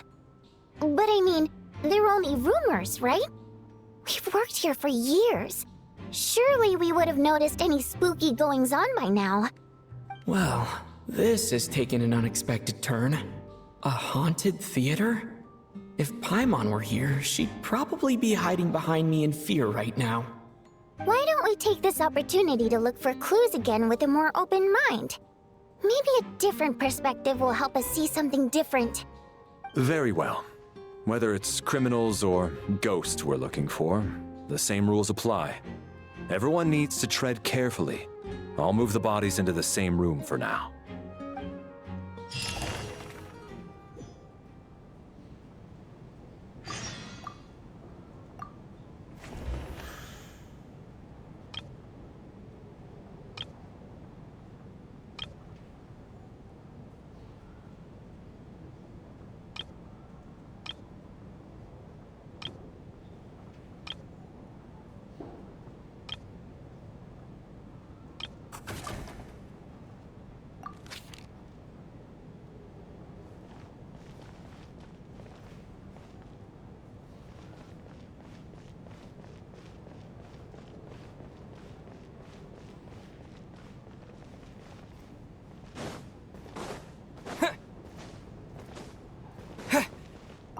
Chin up, my man. That soldier guy just gave you a bit of a fright, that's all. Think about your wife and kids back home. That'll get you your mojo back. Me, for example? Whenever I get hungry, tired, sleepy, or thirsty, I just think about that water imp friend of mine. And everything's suddenly alright again. So daydreaming about women somehow removes your need for food and water, does it? Don't be absurd.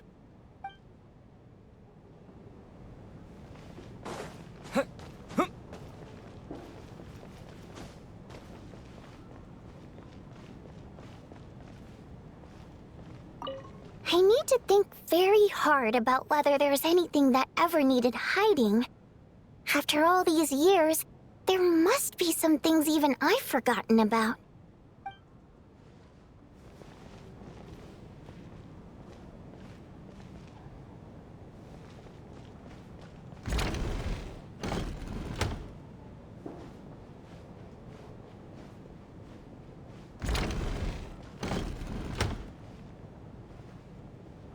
Valeri, come take a look at this. You too, traveler. Some sort of notebook. What is it for? It's the on-duty logbook for the theater. Coolish was the main person to use it. He mostly used it to record any unusual incidents during a show, audience numbers, exit times, and so on.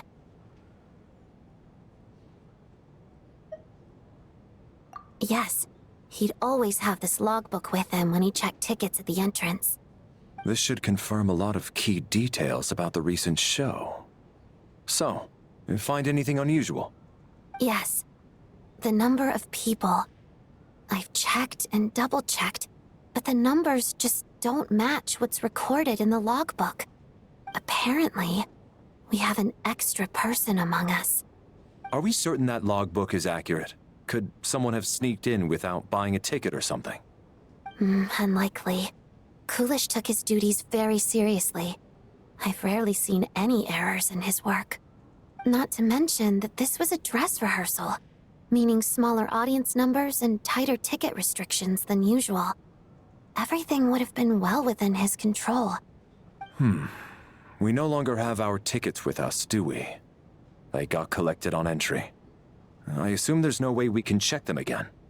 Unfortunately not. The theater recycles tickets. Once people are in the door, they don't tend to leave until the show ends, so we collect the tickets at the point of entry.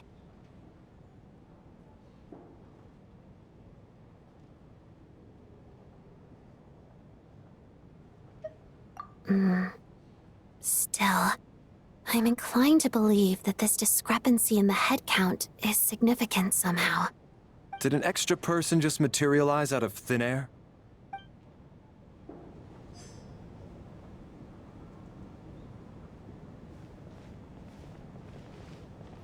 Did an extra person just materialize out of thin air?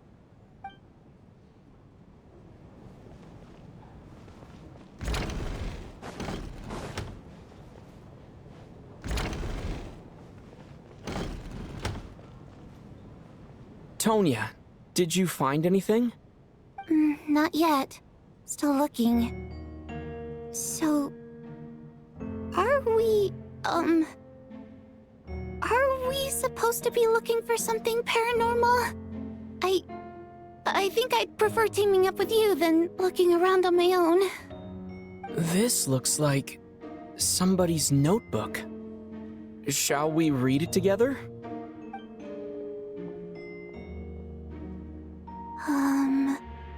Well, it doesn't look scary or anything, so I guess it should be fine. All right, let's read it together.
Huh.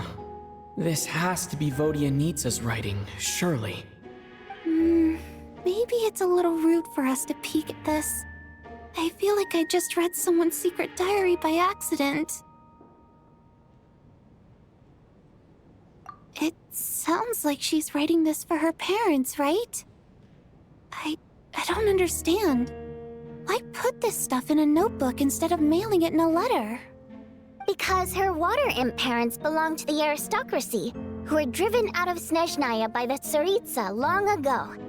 And now they live somewhere new, where the postman can't get to.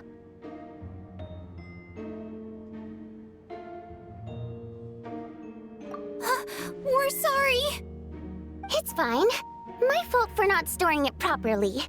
I can't leave things lying around and expect them to get ignored when everyone's scouring the place for clues.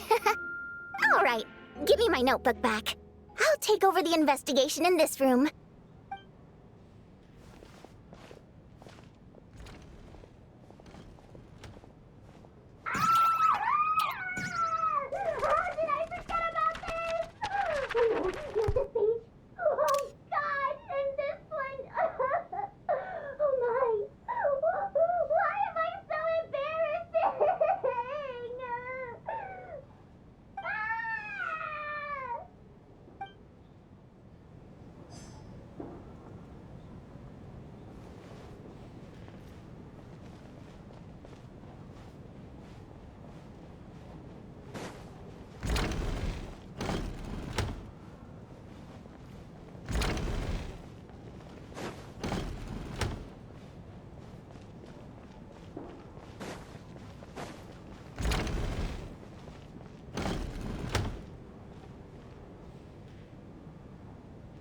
Ah, Traveler. Since you're here, come take a look at this. Alosha found it. We're both curious to hear your perspective. It appears to be an investigation report. And the focus of the investigation was the rumors of haunting we heard about earlier.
An investigation report, huh?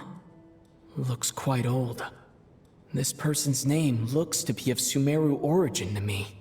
Was the investigator from Sumeru? The theater manager must have hired an investigator once specifically to look into this issue. But it doesn't look like anyone ever looked at the report. Presumably, the manager wanted to know if the supposed haunting was dangerous while also being fearful of word getting out in case it affected the theater's business. Anyway, the bottom line is, the haunting is actually real after all. It's caused by an obstruction in the ley lines. Is there any chance this is the key to finally making some progress with the murder cases?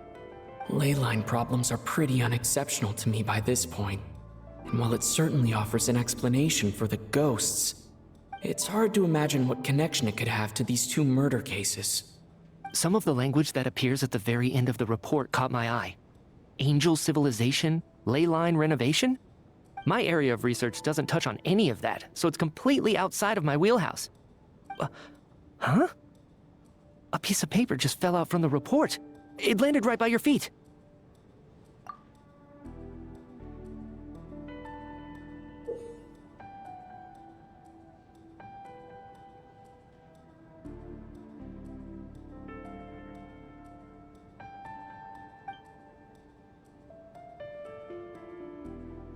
How unnerving.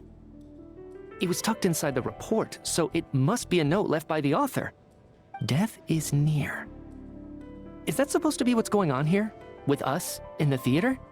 But if so, how did the author foresee it? Could he predict the future somehow? Maybe things are more complicated than we thought. No, wait a second. If we take the report and the note at face value, they completely contradict one another. The report definitively concludes that the hauntings in the theater are harmless and cannot affect the real world. But the note seems to be warning of potential danger. The question is, what exactly does the note mean by death?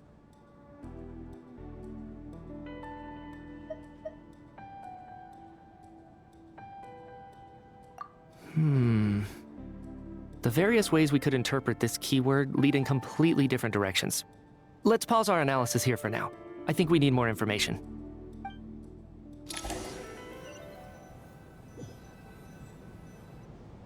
If we take all this together, it's not impossible, is it?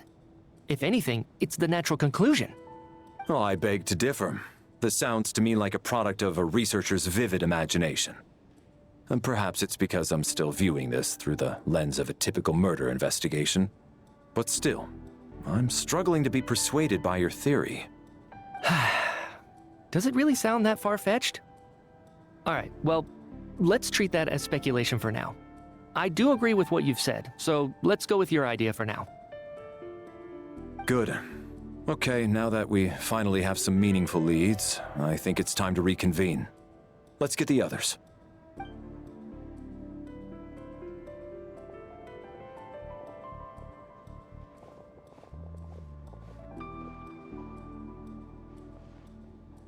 So, that's about everything we've discovered so far. I'll share my theory first. Based on what we've learned from the logbook, I believe the extra person among us is most likely the killer. If the killer had simply bought a ticket, it would have greatly increased the risk of their identity being exposed. I expect he or she either hid in the theater ahead of time, or found a way to slip past the ticket inspection. They then blended in with the group and waited for an opportunity to strike. What about the note found in the investigation report? Any thoughts on how that fits in? The killer may have simply planted it there as some sort of sick joke. I've seen my fair share of psychopathic killers. They love playing cryptic mind games. So, it has nothing to do with the haunting of the theater after all. This theory makes sense to me. If we have an audience member unaccounted for, chances are they didn't come here to watch the show. Could it really be that simple? So, in other words, all we have to do is find out who got in here without a ticket, and all our problems will be solved? Then let me make one thing clear. All the theater staff should be well aware that I came here for the rehearsal legitimately, yes? There's no way I'm the one who didn't have a ticket. It's true. I hear you used every trick in the book to get a hold of that ticket, too. Everything short of throwing a temper tantrum and rolling around on the floor at the entrance. I most certainly did not degrade myself in such a way. Probably a stupid question, but I might as well ask. Did anyone here get in without having their ticket checked? Hmm? Guess it was naive of me to expect them to just admit to it. Especially after the unprompted Lelic reveal. Once was already a miracle. Twice would be unfathomable.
I don't believe any of us here knew Shram before all this.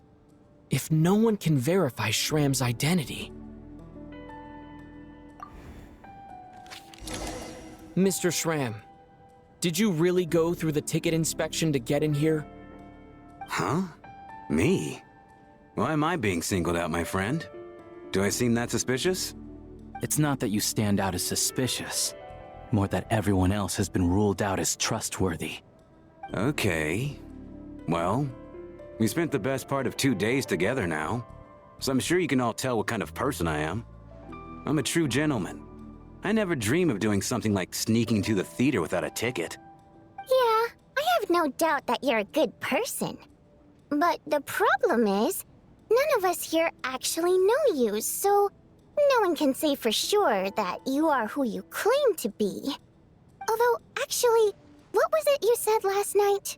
Yeah, you're friends with that water imp, which is why you understand our primary mode of expression.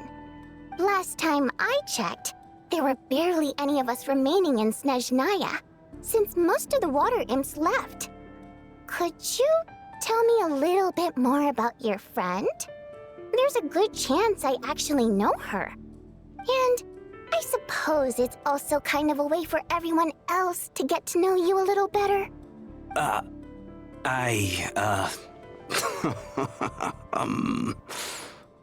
Good grief. Are you blushing? Pull yourself together, man. Stop giggling like a teenage boy. It's revolting. Hey, revolting is a little strong.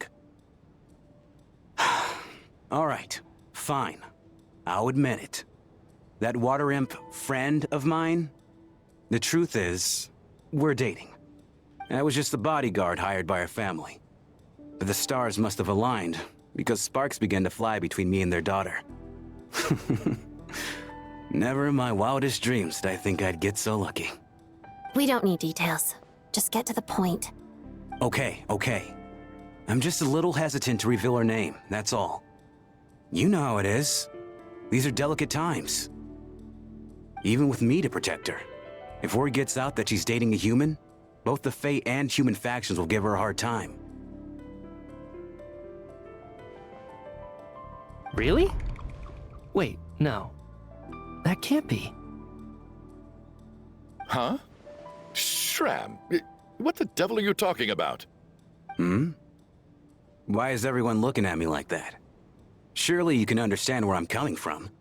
Delicate times? Factions? Yes? You know, the Civil War? Last time I checked, the Fae and the humans were still at each other's throats. If I'm not mistaken, the last significant civil war in Snezhnayan history was over 400 years ago, when Her Majesty the Tsaritsa had just taken the throne and was consolidating her reign. What do you mean, 400 years ago? What's going on here? Is Shram from the past? All right, Mr. Mitya, you win this round. As far-fetched as it is, it appears that your theory may be correct. I'm just as amazed as you are. I didn't even believe it myself, to be honest. Is someone going to explain what's going on here? From the look on your face, you figured it out too, haven't you, Traveler?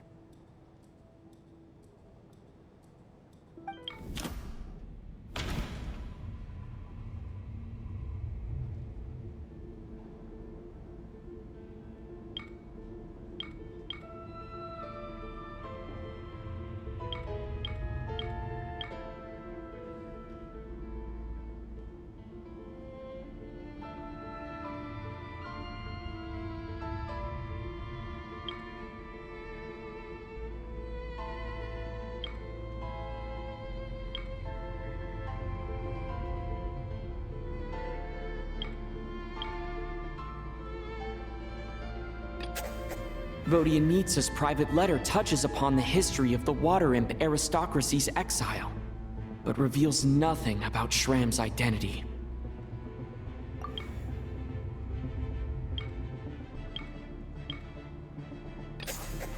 The theater's ley lines have been modified to block souls within its grounds from returning to them.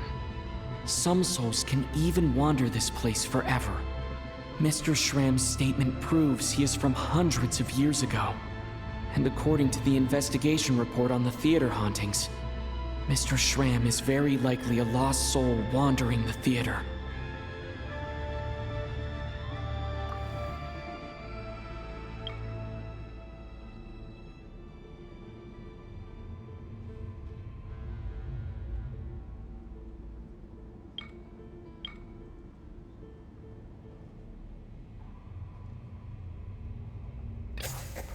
For some unknown reason, the soul that has been wandering the theater due to the ley line issues has joined our group and blended in. Yeah, that must be the immediate reason why the ticket count doesn't match the number of people present.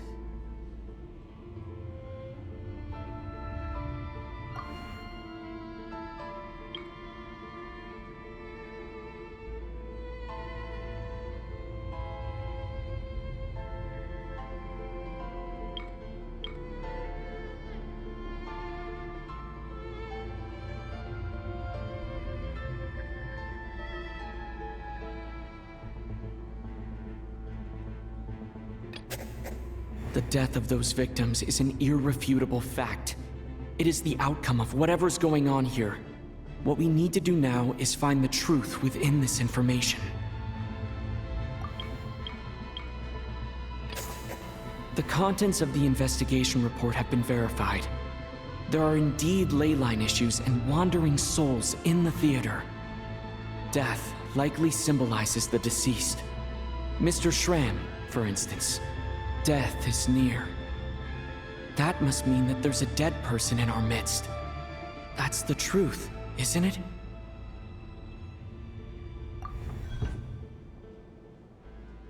Yeah, the logic is clear now. The investigation report said that there would be souls stuck wandering around the theater because the ley lines were cut off.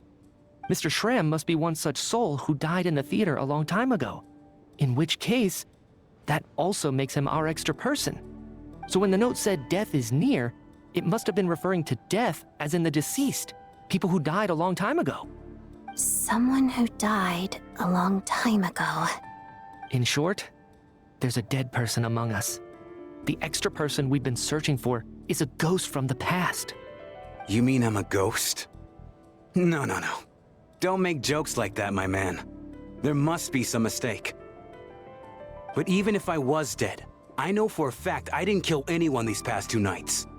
Yeah, even if all that's true, the report also said the souls inside the theater can't affect reality, right? They're harmless. Then what if the problem isn't the souls at all, but the ley lines themselves? The ley lines have a powerful ability to attract and devour souls. Let's say that the ley lines are like a black hole, constantly seeking to engulf souls. But the souls that don't want to return are trying to avoid being sucked in. Huh. Why does this analogy sound so familiar?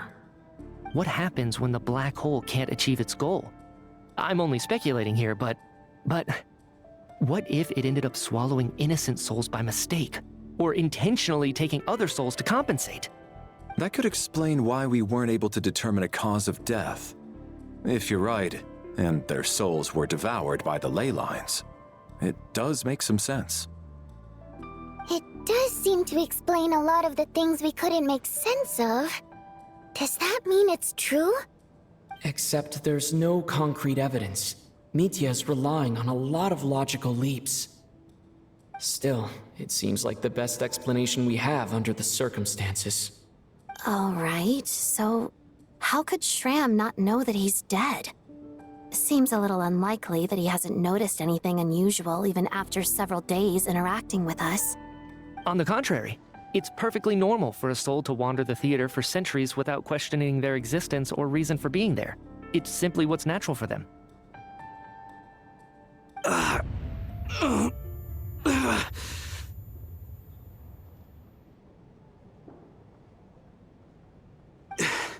You know what, Mr. Brainiac? I think you might actually be right after all. I'm trying to remember and... even though my head feels like it's going to explode, I think... it's all coming back to me.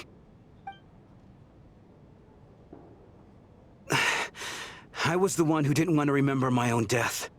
So I forced myself to forget. Well, I'm sure those are painful memories. My lady and I snuck out to go on a date one day. We bought tickets for the theater. It wasn't really my thing, but I was just happy to be together. All of a sudden, a group of people burst into the theater, shouting for all the water imps to get out, performers and audience members included. It was clear the conflict between humans and Fae had reached a boiling point. This time, the extremists were even coming after the water imps who had nothing to do with the war. I thought I could pull one over on them, so I took off my jacket, draped it over my lady, and tried to sneak out amid the chaos. But I got caught. They started shouting, calling me a traitor to humanity. But I was going to do whatever it took to buy our chance to escape, no matter how many people stood in my way. I had to, both as their bodyguard and out of love. It's all right, friend. You can stop there if you want. You don't need to dig all that up again. It's just... Even now, I'm still struggling to accept the truth. How could I be dead? I'm sorry, everyone. If I'd known I was a dead man walking, I wouldn't have dragged you down with me. If I'm the cause of all this death, then punish me however you see fit. But, Mr. Shrim... No. I refuse to be a burden. I know what I have to do. You said I've been wandering the theater for centuries, right? I guess it's high time I got a breath of fresh air. Out there, I mean. I'll leave this place and take all this death with me. Go out on my own terms. Mr. Shram, I'm sure we can figure out a different course of action. My good sir, we both know I'm not supposed to be here. I should have accepted my death long ago. One way or another, this has to end. Unless you're saying this goes against another one of your military principles somehow. No, I'm speaking on a personal level this time. Let it go, man. Oh, wait. One last thing. Miss Waterimp. My lover. Her name was Litia. Litia Ozarova. Do you know what happened to her? Ozarova. Oh, Auntie Ozarova. That's what we all called her. I remember her as a very kind elder. She had a bunch of kids, too. I'm so glad she survived. And she had lots of kids? Good. That's... good. I could hardly expect her to stay single just because of what happened to me, right? As long as she went on to be happy, that's all that matters. Besides, I'm dead. My soul has been wandering around here for so long because I was worried about her. But now, I can go without regret. There's no need to see me off, my friends. I've enjoyed our time together over these past few days. Perhaps we'll meet again in the next life.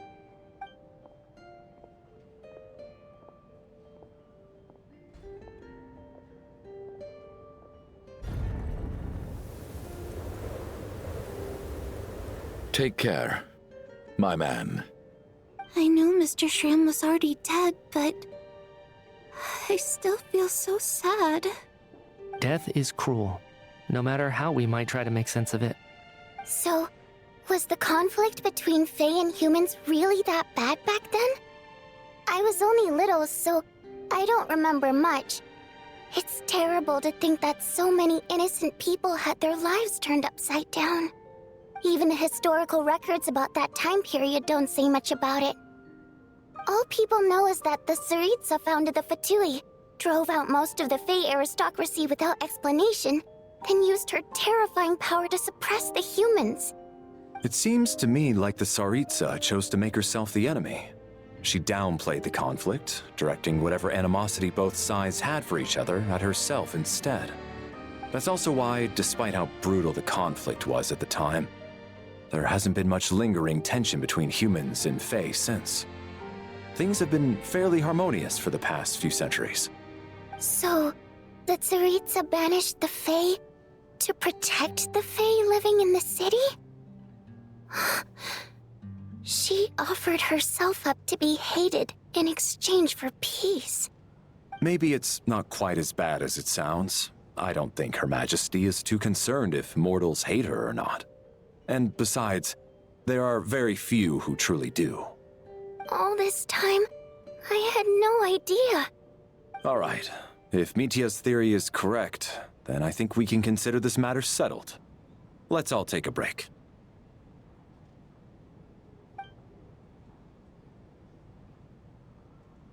Ugh, if only this blasted storm wasn't still raging on.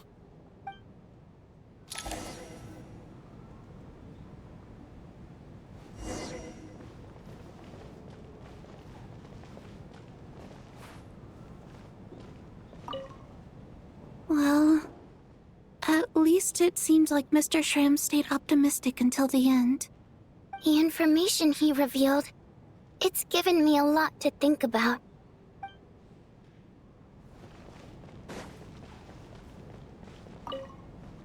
At least the lingering regret that kept him here has been put to rest. That's not necessarily a bad thing.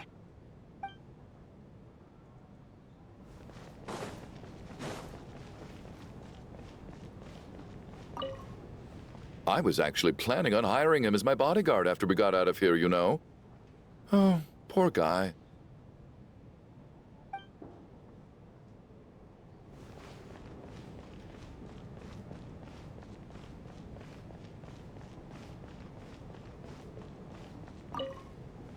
Even though Shram was already deceased, his decision to walk into the snowstorm was still a sacrifice, and a very brave one. This is one of the few times I don't feel at all happy to have my theory proven true.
Looks like now we can just rest until the snowstorm stops.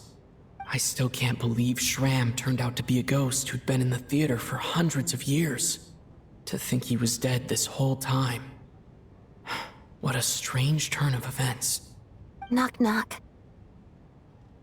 Huh? Knock knock. You know the door isn't closed, right? You don't have to knock. Think of it as a signal then. When I'm entering someone else's room and I knock, I'm here as Odette. If I don't knock, it's Lelik. Thanks. So, why did you come to find me?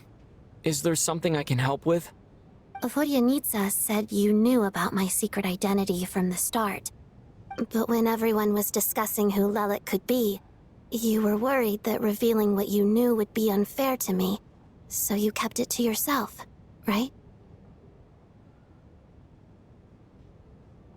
Yes, I'm extremely grateful for that. It's nothing. I mean, you didn't hold what happened with Signora against me, so I should thank you for that as well. Actually, there's something else as well. I found myself in a situation similar to the one you were in when you helped conceal my identity. So I thought I'd come and ask you for advice. It's about Mitya. Before all of this, the last time I saw him, he was dead.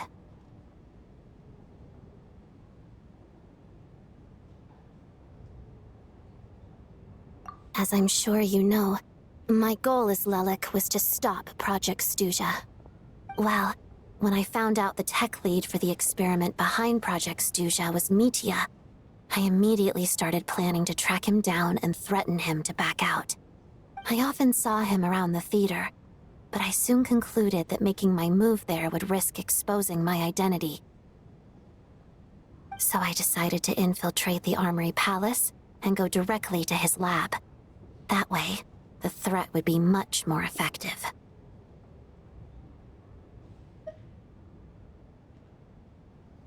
Well, I suppose there was a bit of luck involved. But I am a Fatus, so I already had some familiarity with the building's layout. But when I finally made it to his lab, Mitya seemed to be dead. I checked his breathing and his pulse.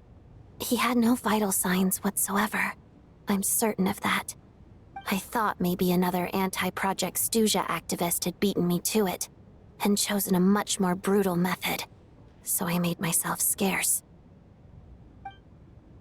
That's why you were so on guard around Mitya that first night here.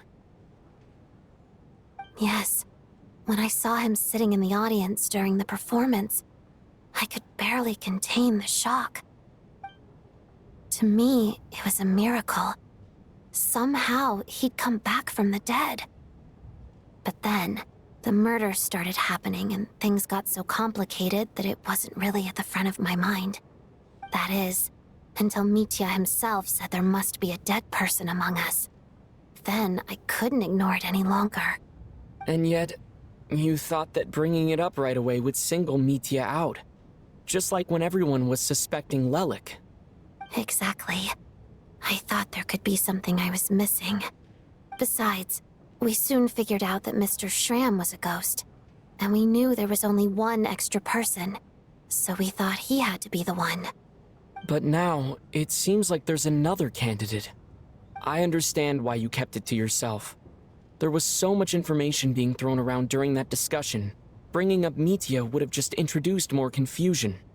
So, what do you think we should do? Let me confirm one thing first. When was it that you found Mitya dead? Around a week ago. Sometime in the afternoon. A week ago? That's earlier than I thought. I saw him just a few days ago at a restaurant. That definitely would have been after you found him dead. He seemed completely normal to me, chatting with Vodyanitsa, trying to avoid Valeri. So he was definitely alive on that day. Huh. Well, all I can say is I know what I saw. Here's a thought. The reason we even suspected a dead person could be among us was because of the problem with the theater's ley lines. But Mitya's death happened inside the Armory Palace. The ley lines affecting the theater shouldn't reach that far. You're right. I guess he doesn't fit the profile of the person we were searching for. I think the chances of it being him are very low. Surely he can't have died for real in the Armory Palace.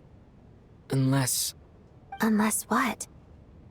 Unless he really did come back from the dead. You're right. Do you think we need to disclose this to the others? Huh, what's this? A private meet and greet? Where do I line up? That's not what's going on here. Well, I was just making the rounds. Thought I'd try to lighten the mood a bit. Vodyanitsa's handing out food if you're hungry.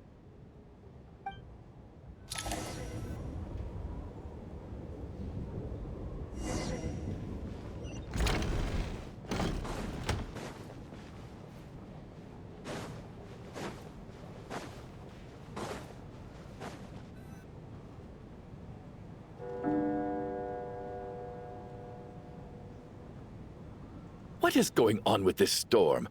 Could it be connected to that monster that just arrived in Snezhnaya? I almost hope it is. Her Majesty the Tsaritsa left to vanquish that beast herself. We just need to wait for her triumphant return. Do you think people still feel the cold after they die? I'm wondering about Shram. Oh, maybe we should have given him a coat before he went out there. Death itself is cold, isn't it? I'm sure the storm will embrace him. Well, I hope he has a safe journey. I'm going to miss him, I think. It's not like we can blame him for Rampana and Kulish's deaths. Thinking back on it, we barely made it out alive ourselves. Once we get out of here, how are we going to explain what happened to their families?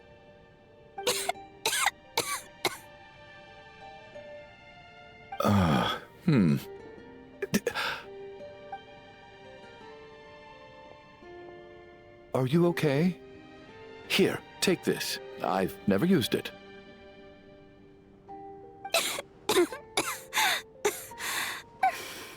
Thanks. Look who's Mr. Nice Guy all of a sudden. Is it because Tonya stood up for you this morning? At least you know how to return a favor.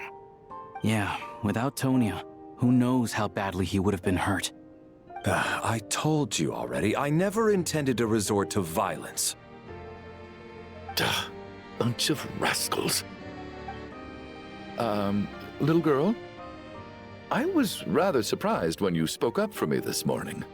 I didn't think I had many admirers here, so, thank you. Oh, no need to thank me. I said some bad stuff about you too. I've been, too embarrassed to admit it, but, you remind me a lot of my daughter. So kind to everyone, but never lets her old man off the hook. Unless my wife and I are having a fight, then she's always on my side. Especially when she was little. Every time I took her out...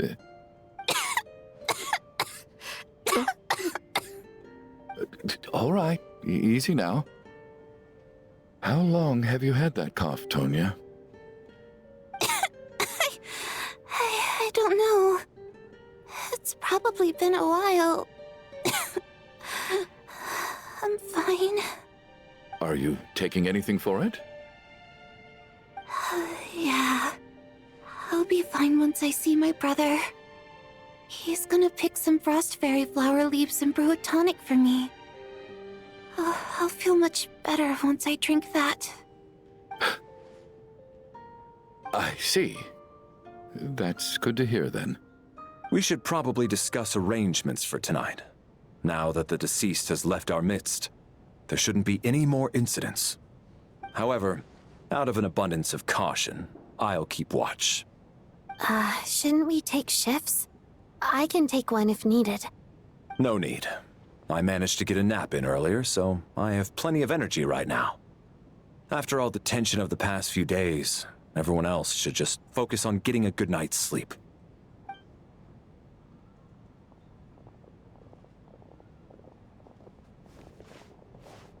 What a long day.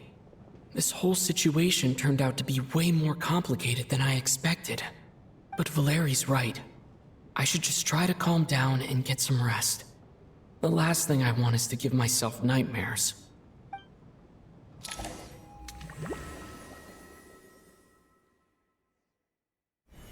He's awake! He's awake! Get over here, you big lug, and take a look! If you must call me something, call me Mr. Door. The Black Mist is coming. You need to go.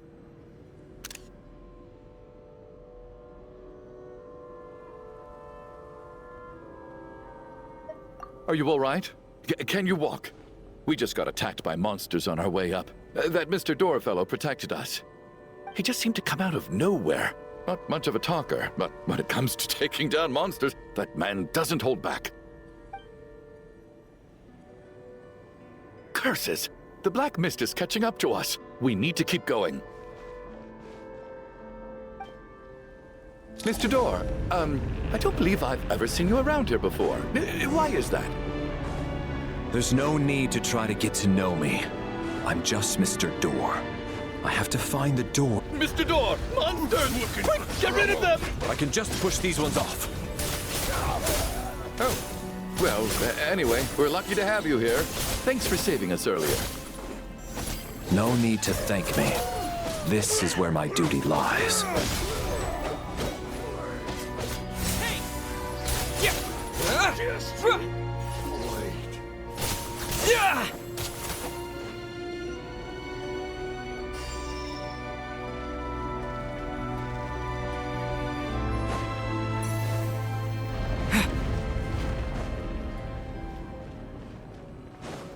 So we're doing this. Fighting frog!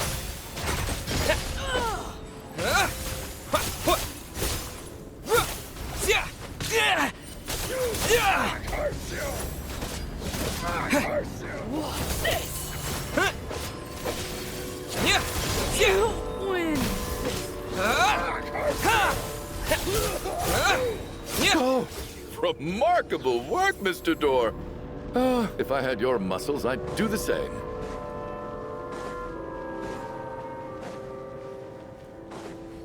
Are none of these doors the one you're looking for?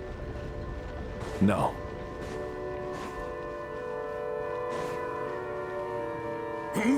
Encase!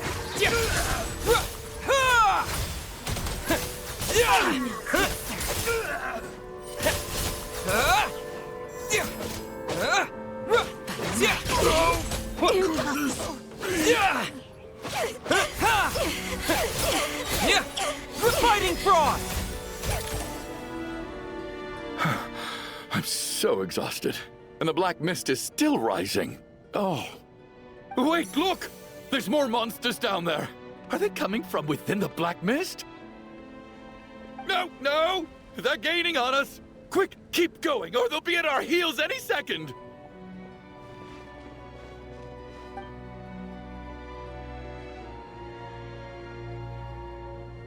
Mr. Door, what are you doing? We need to get out of here. They're coming! Found it. This is my door. What? You mean you're going to stay here? I am a door. This is where my duty lies. No! You saved us. We can't leave you behind. You must keep going. A door can only keep things out for so long. You must make haste.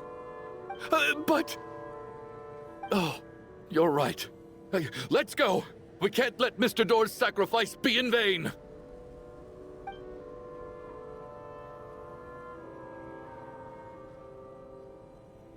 The black mist isn't moving anymore. Looks like both the monsters and Mr. Door are gone. I didn't just imagine all that, did I? Surely I wasn't so scared out of my mind that I hallucinated a door as a human being. Oh, okay, good. There's no way we both hallucinated the same thing. Getting sleepy? Well, looks like we're safe for now. Go ahead. Let's get some rest.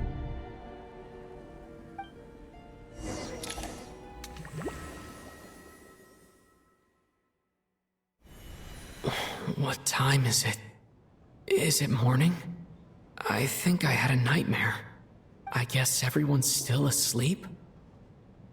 These past 2 days have been exhausting. Valeri's keeping watch though, so he's probably the only one awake. Valeri?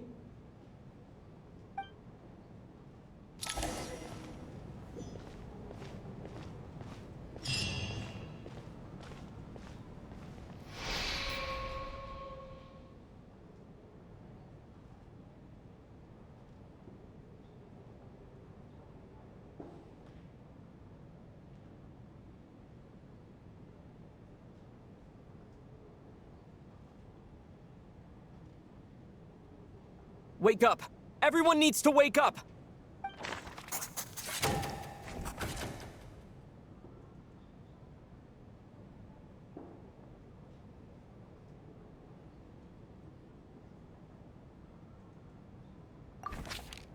Just like the last 2 nights. No clear cause of death. I've been a real thorn in your side, haven't I, Mr. Valeri? Now you can rest in peace. But for me, life will be all the duller for not having to run away from you, my friend. How's Tonya? Is she okay? I just checked on her, and it doesn't seem like anything serious. She's just exhausted from the past couple of days, and she's still recovering from her illness. We should let her sleep a bit longer. That means Valeri was the only one who died last night. If Valeri was awake and keeping watch, it would have been impossible to kill him without waking everyone else up. That much is certain. This is so frustrating. Why has nothing changed since yesterday? I thought we already dealt with the dead person causing all this. Actually, one thing has changed. There's only one victim this time, not two. Does that mean...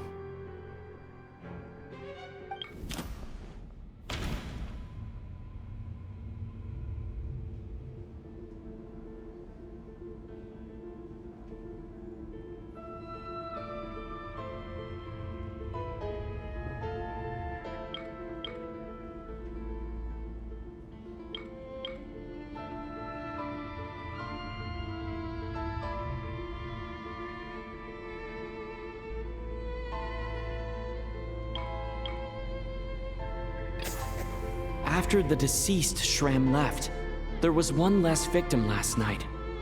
That more or less tracks. It's a reasonable conclusion, considering the only variable that changed.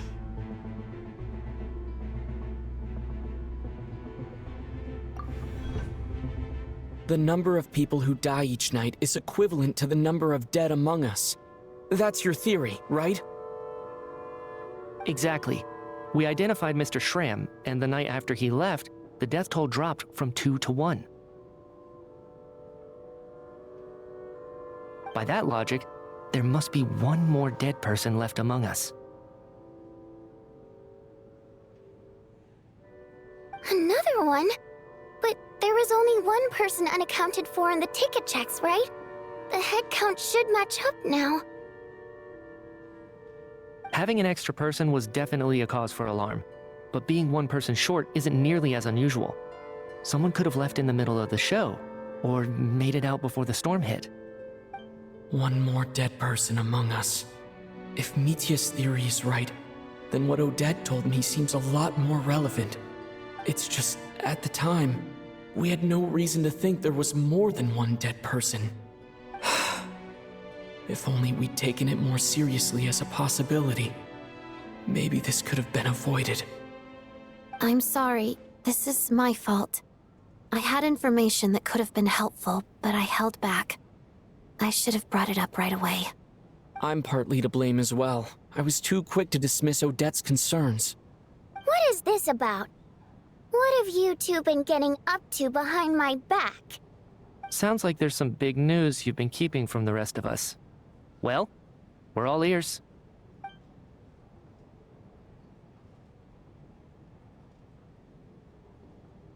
I'm the dead person?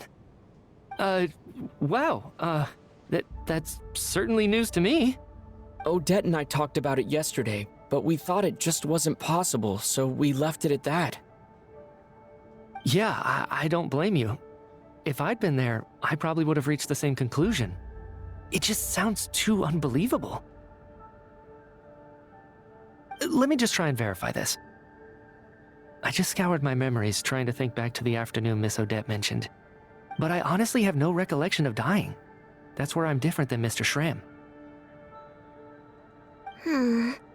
Having seen Mr. Mitya a few days ago myself, I also find it hard to believe he could be the other dead person among us. Well, if it isn't Mitya, then who? Do we vote on it? If you don't mind me asking, Traveler, I believe you mentioned that you know Tonya's brother. Had you ever met her before all this? No, never. Wait, are you saying... Now just 1 minute. I know where this is going. You can't just randomly point a finger at anyone you want. You're in the hot seat, and all of a sudden you want to divert our suspicions onto somebody else? Trying to pick a fight, Mr. Chuganov? Whenever you open your mouth, all you do is attack people, and I've had enough of it. If you don't want to engage in a civil discussion, you can shut up. You little brat! Did Mitya ask about Tonya because he suspects her? I suppose I only identified her by age, and nothing else. Could that mean... I'm just saying, you're going around casting suspicion on people for no reason. How could Tonya be dead? I can vouch for her, if nothing else. I've seen her before. She's the sister of that Harbinger, isn't she? The one called Child. Oh, really? You're telling the truth? Since being here, I don't think I ever mentioned she was Child's sister specifically. Does Chuganov actually know her? If Chuganov can vouch for her, then it can't be Tonya either. In which case, it seems unlikely that there's another dead person among us at all.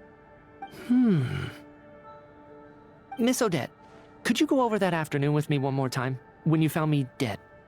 No problem.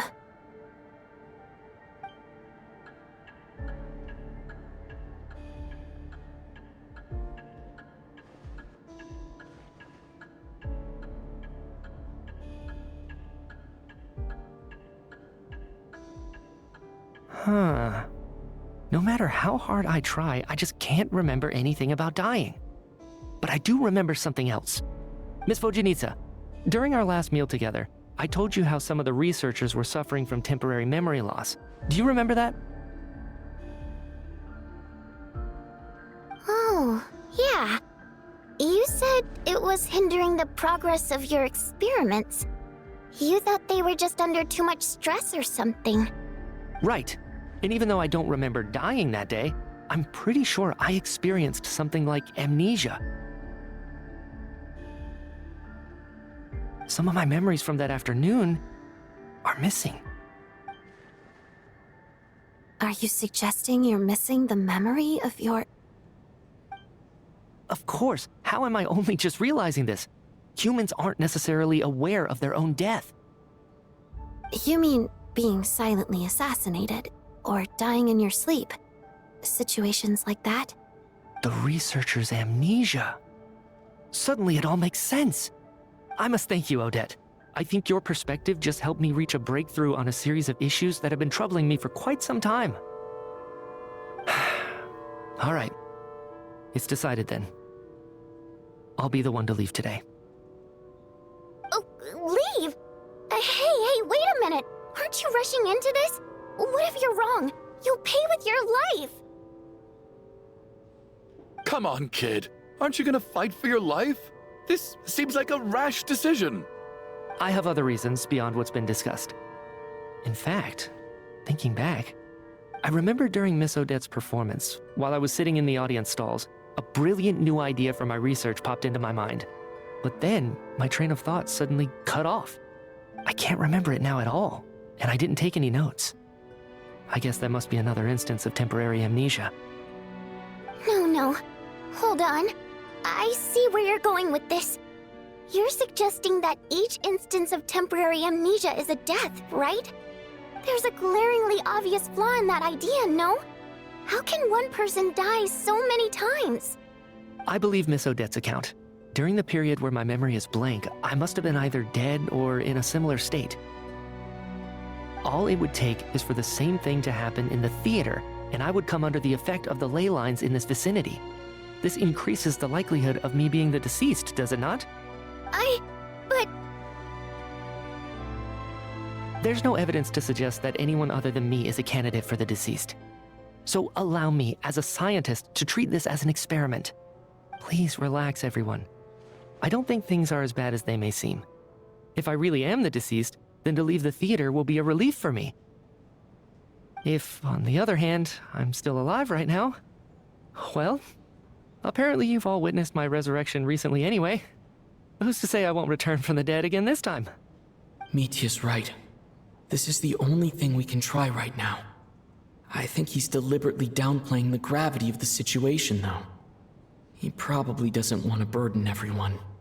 What is a scientist if not someone who gambles on experiment after experiment in an attempt to obtain the truth? With this snowstorm, the ley line phenomenon, ghosts of the dead, and my amnesia, we've been paralyzed by not knowing and powerless to do anything about it. It's a terrible feeling. But if I do get resurrected, you can be sure that I'll come back with the truth of all this. Just you wait.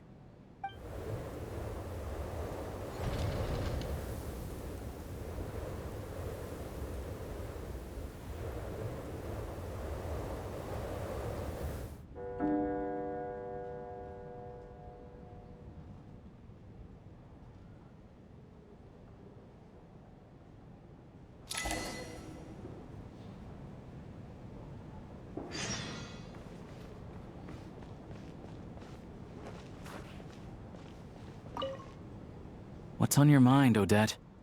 You haven't said a word. I was thinking about Mitya. If he'd been unwilling to sacrifice himself by walking out into the snowstorm, that would have made more sense to me. After all, it seems like the dead don't perceive things any differently from the living. Mitya doesn't even remember dying.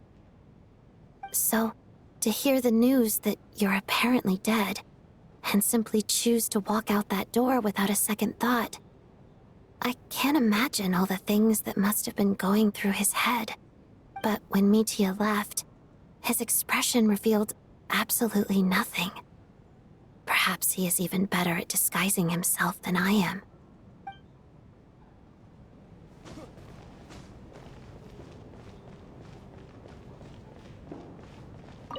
Oh, that Valeri guy was packing even more muscle than I thought. I can't believe how heavy he was. Hauling him over there nearly killed me. Ah, curse this confounded snowstorm. Go bother some other poor souls instead.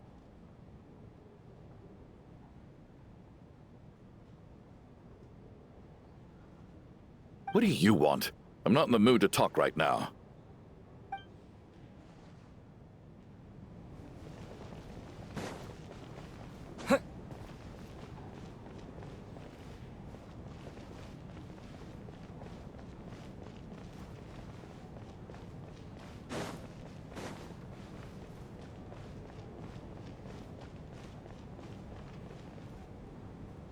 Poor Mr. Mitya.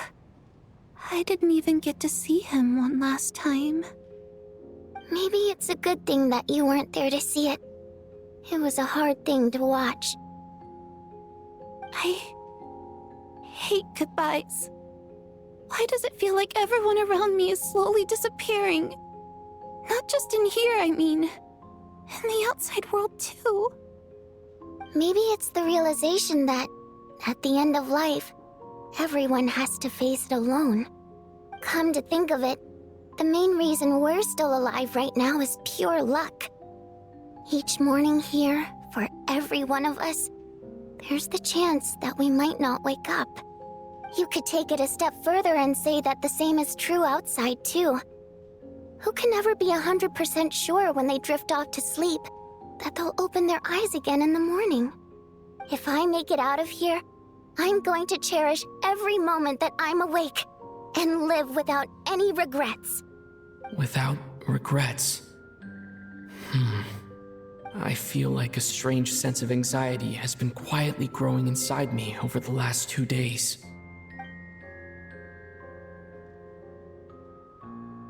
Are you okay? You look really glum. If something's bugging you, let's talk about it. There's only a few of us left here now. After everything we've been through, what's the point in keeping things bottled up? I have a travel companion named Paimon. Alosha and Odette have met her before. She's been feeling unwell recently. You're worried about her, aren't you? That makes sense. We've been trapped in here for days. To be honest, I used to feel like I was just a spectator in this world, watching everything that happens from the sidelines. Maybe it's because I'm a descender. A descender? But with Paimon by my side, over time, I slowly felt my connection to this world growing stronger. She loves eating, sleeping, and having fun, but she's also a great guide. It's her authenticity that makes this whole world feel more real for me.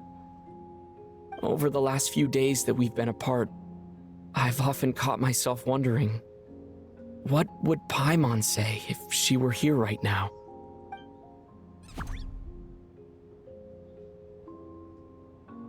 But by the time I snap out of it, the conversation has already moved on, and I'm still in my own little world. I'm trying to overcome this sense of detachment, but I really miss Paimon.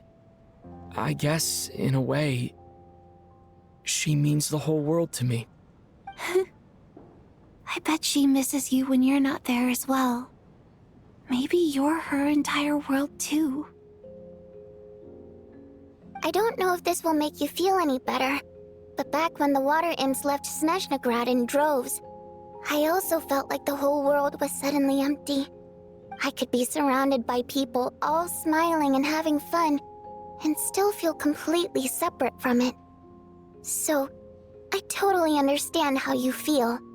Later on, I started to think, maybe accepting the fact that our loved ones won't always be with us is something that takes a lifetime.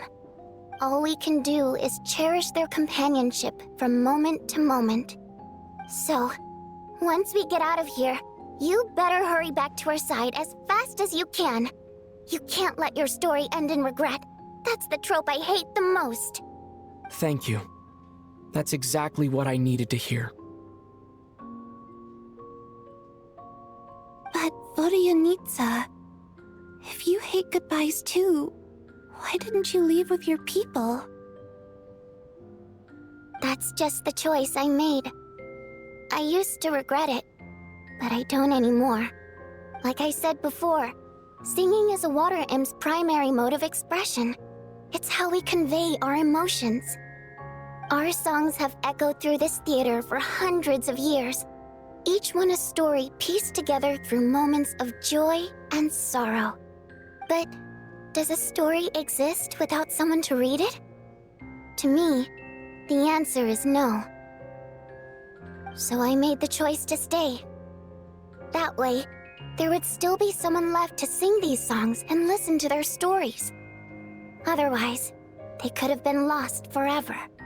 Could you teach me how to understand your people's songs sometime? I want to be able to truly hear them, like Mr. Shram. A fan after my own heart. Thank you, Tonya. How about I sing something for you, and you tell me what you hear? Okay, I'll do my best.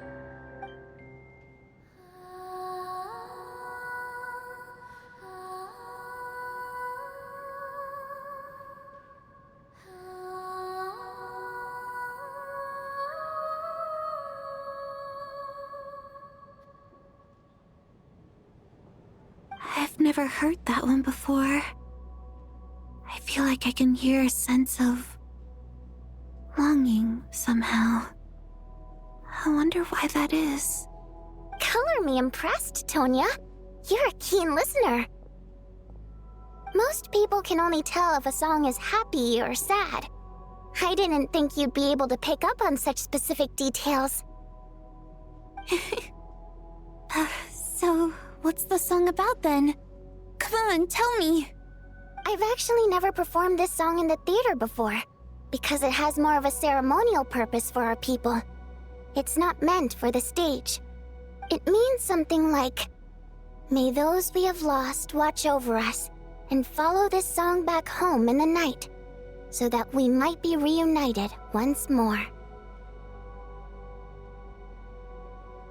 No wonder I could hear that sense of longing. You sing it for loved ones who have passed away. I hope it reaches them. It's getting late, Tonya, and you're not well. We should all turn in early. I suppose there's no reason to keep watch tonight. Okay. But, before I go to bed, could you sing that song a couple more times for me, Vodyanitsa? Of course. Anything for my #1 fan.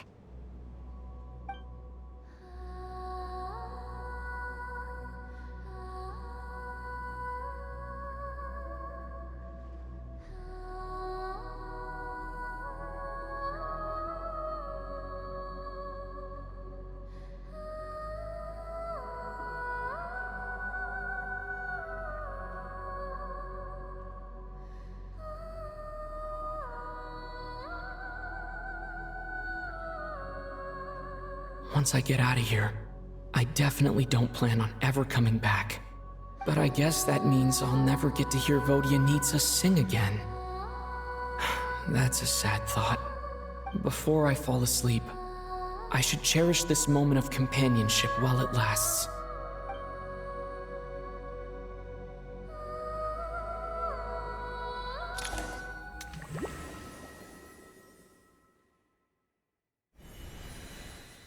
Where am I? It's so dark in here, and I feel kind of dizzy. Am I alone?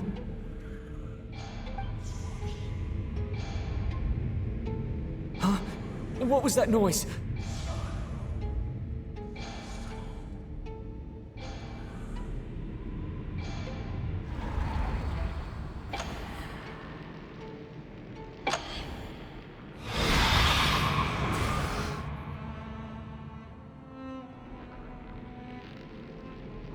Return, O spirits.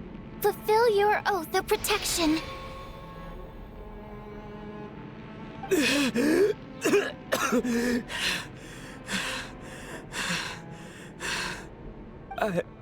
I'm alive?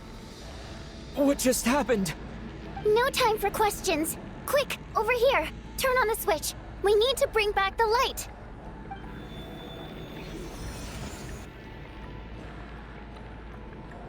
All right, we're safe. The spirit just now is called Night Prayer. The light subdues her, but she'll attack without a second thought in the dark. Sort of. I know it's hard, but you can't let this place go dark, or she'll kill you again. Yep. Luckily, I was here to resurrect you. Otherwise, that'd have been a real bummer. A bit more than a bummer, I'd say. Wait, so you have the ability to resurrect people? Sure I do. I'm your guardian spirit after all. I specialize in soul recall. Oh, it's nice to meet you, by the way. Thanks. It's nice to meet you too. All right, there's no time to waste. The black mist is already catching up. We need to avoid it at Night Prayer at all costs. Come on, let's go. We need to reach the next switch before the place gets too dark. If we bring the light back, Night Prayer won't be able to get to us. Sweet, sweet light! It's back! Now that's a sight for sore eyes. Shh! It's Night Prayer. We need to move quick, but don't let her notice you. Look out!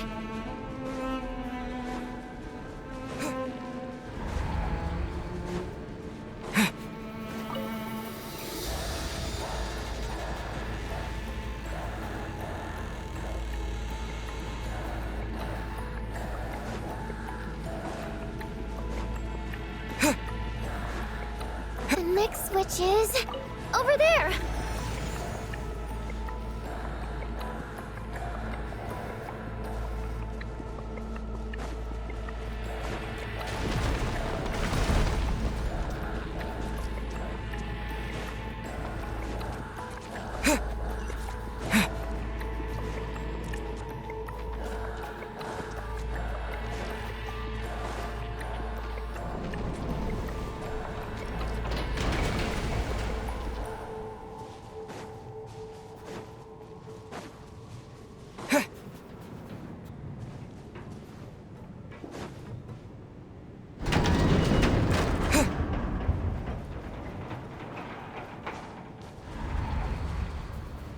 No, Night Prayer is here too.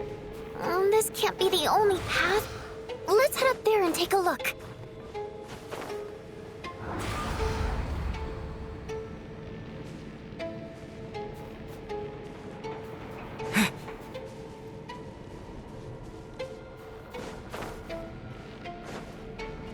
The switch is just up ahead. Hurry!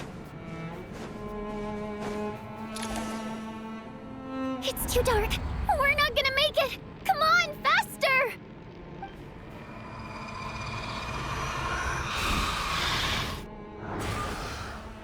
Traveler! I won't let you die like this. Not on my watch.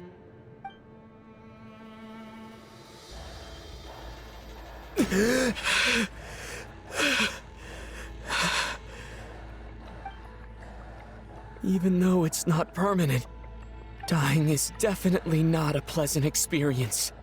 Great. You're back. Yeah, thanks to you. Time for you to get out of here. Quick, before the light runs out. What about you? You're not coming with me? I can't. I've already been used up. A guardian spirit's skills are finite.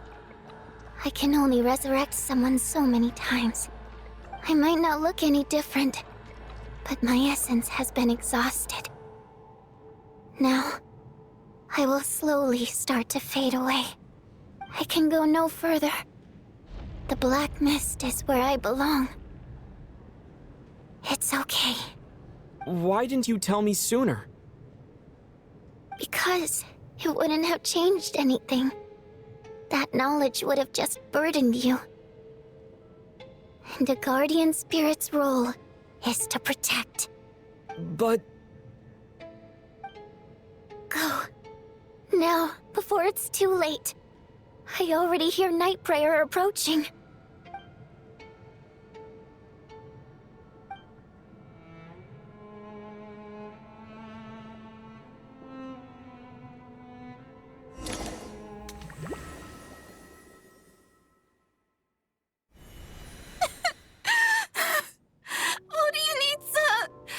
How could this happen?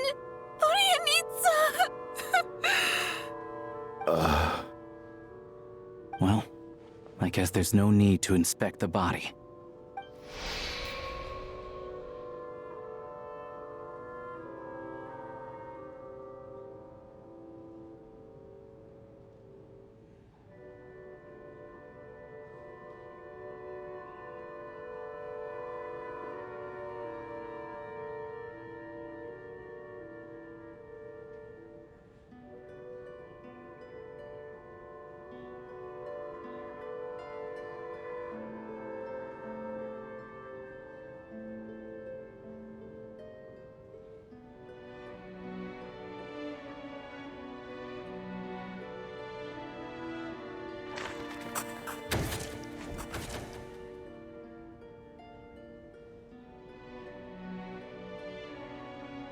This wasn't supposed to happen. You lied to us, didn't you, Chuganov? You've been lying from the start. Take a long, hard look at yourself before you go around accusing other people. I suspected you on day one, Lilac, and now look where we are. By some strange coincidence, you've never been targeted. You just happen to have survived this long? No, you should be the prime suspect. And you, little hunter, ever so content with staying on the sidelines. Yet, you were the one who stopped us from leaving from the start! Why are you trying to keep us here? Now you're just lashing out indiscriminately. That's either a sign of anxiety or a guilty conscience. Where was all this passion and bravado before? Decided to fight until the bitter end. Is that it? Is that a threat? Fine, bring it on.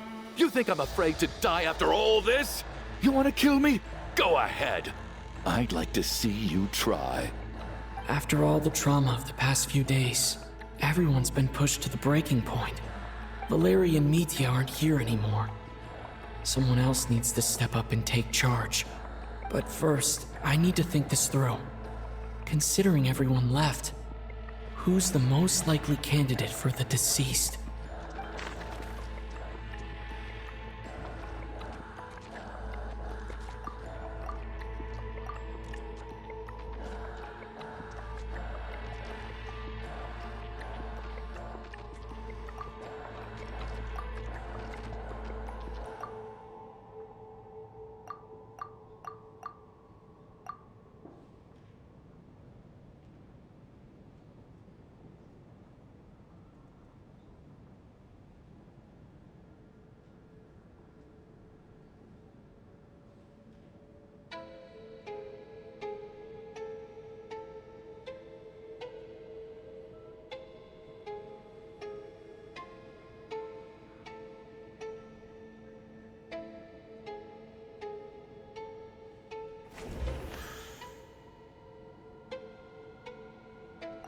He's arguably the first friend we made after arriving in Snezhnaya.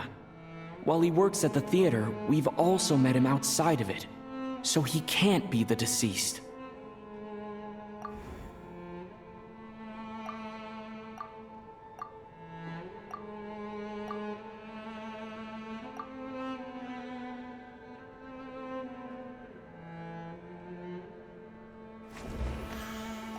I clearly remember Mr. Chuganov from the first time I visited the theater. He made quite an impression. That was just a few days ago, so he's unlikely to be the deceased.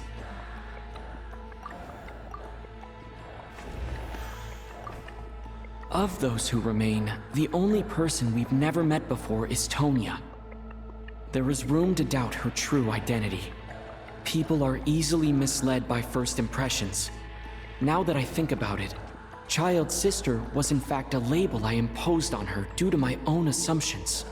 But Mr. Chuganov vouched for Tonya's identity yesterday, with basically no other possibilities left. Could it be?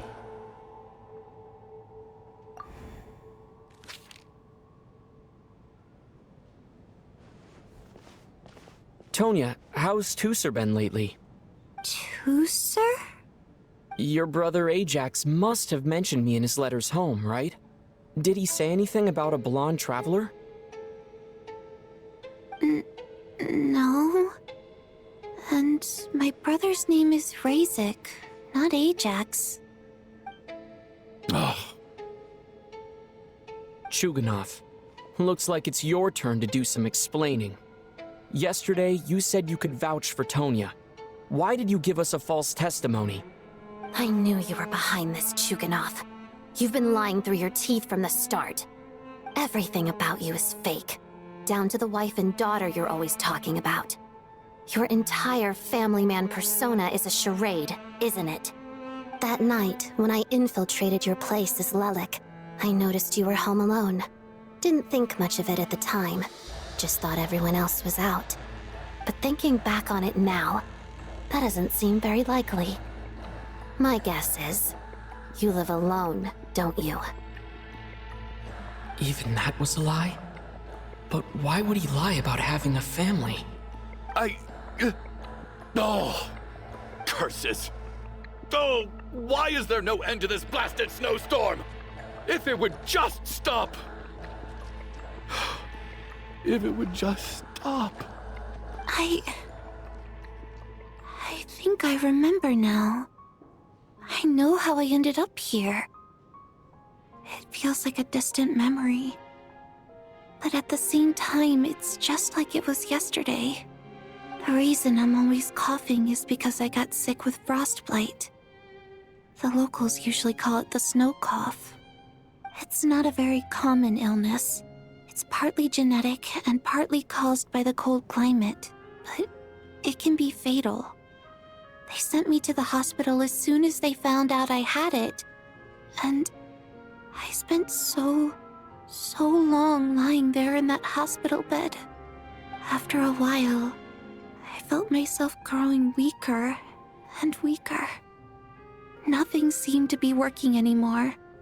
Neither the treatment that the doctors were giving me, nor the medicine my brother was brewing from frost fairy flower leaves.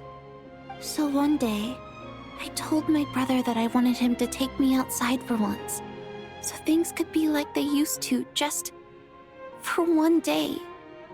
I wanted to meet loads of friends, experience new things.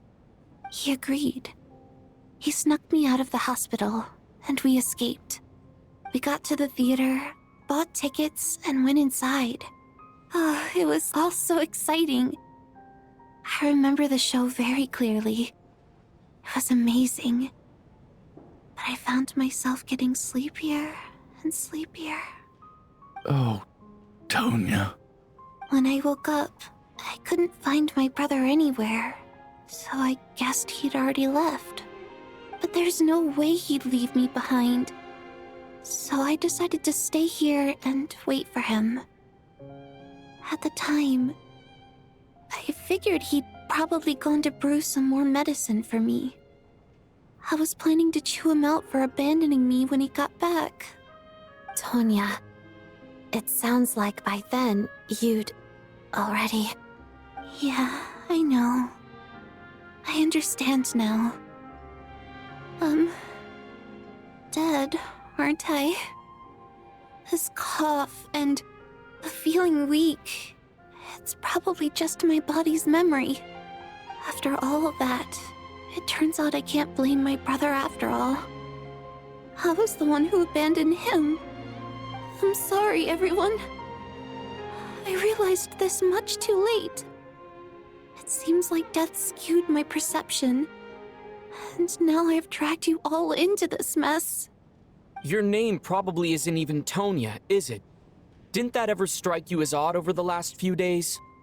Well, when I was little, my brother and I read a storybook, and Tonya is the name of one of the characters.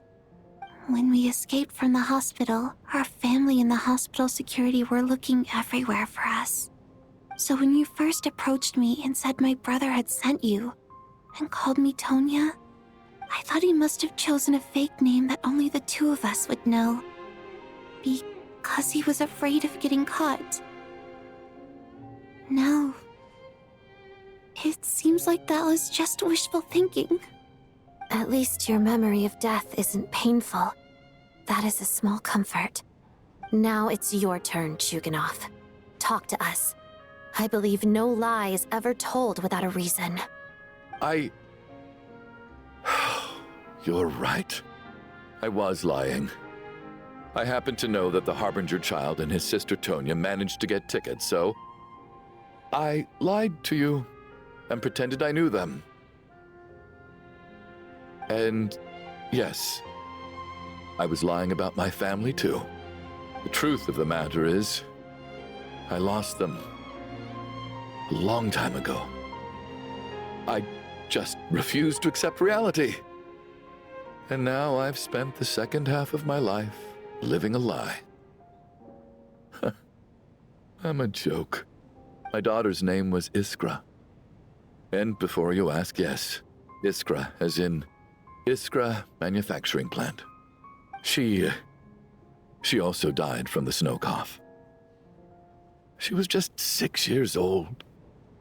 If she were still alive today, she'd be around the same age as little Tonya here.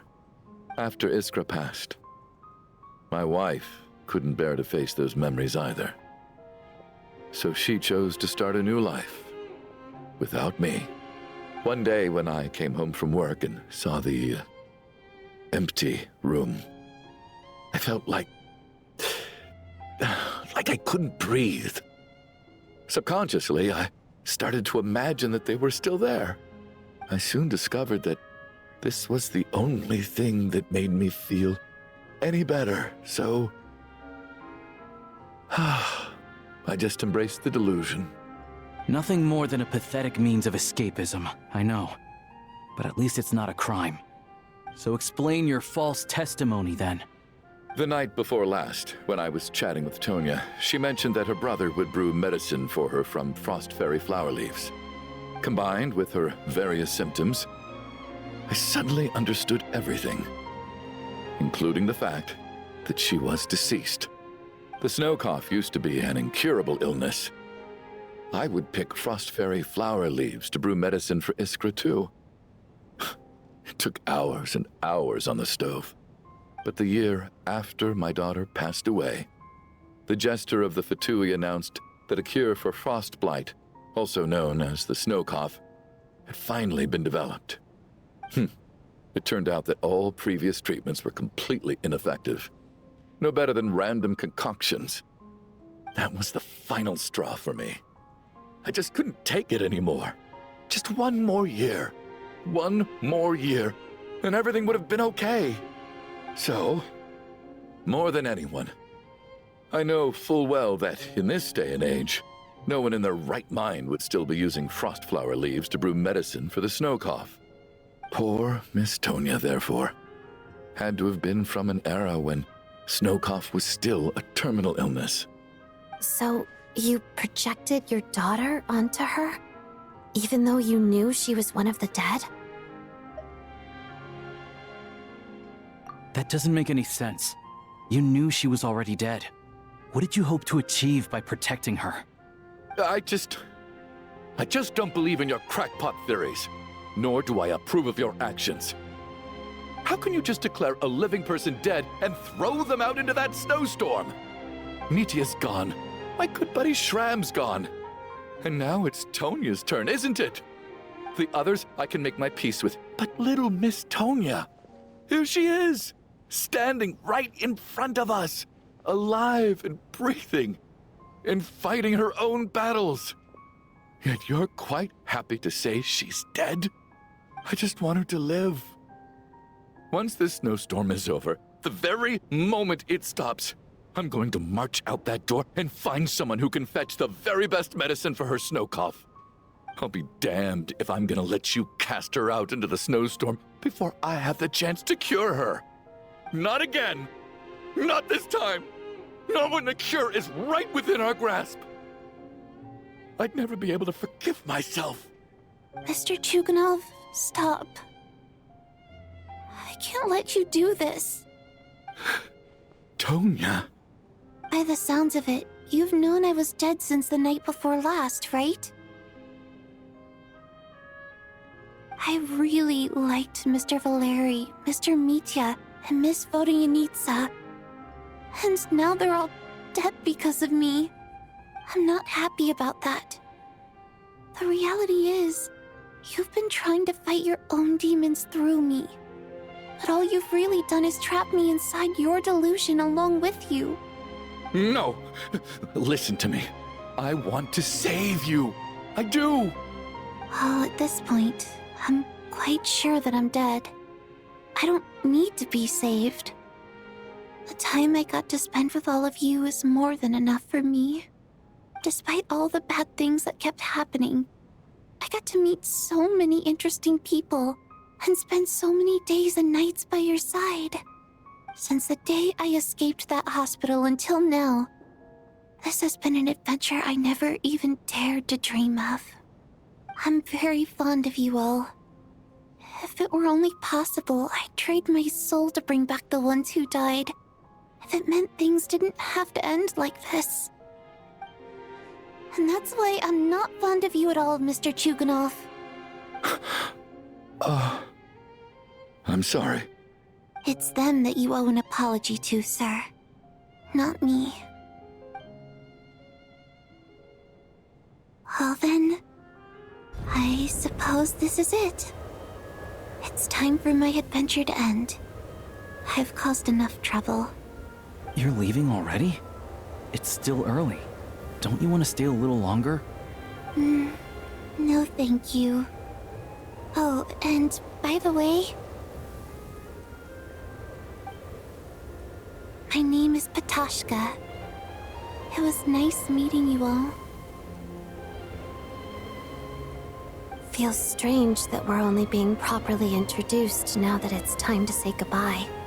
Patashka.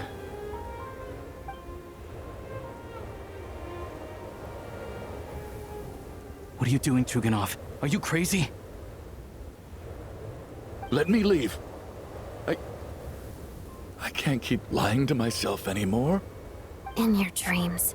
Don't think you're getting off that easy when you had a hand in the deaths of so many people.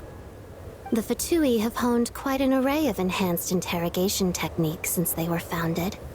Once we're out of here, Lelik will personally give you a taste of every last one.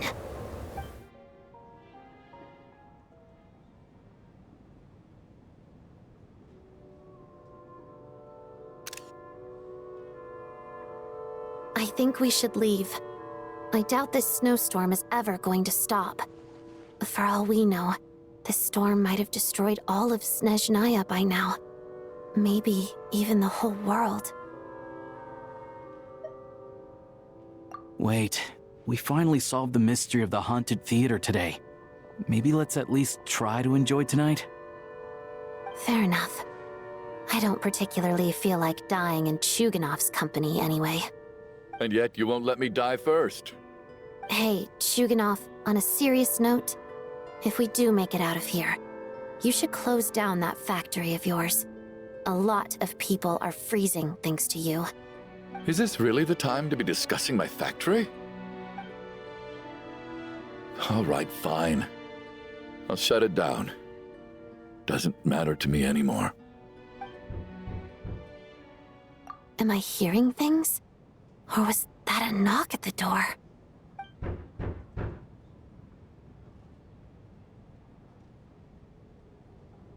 There it is again.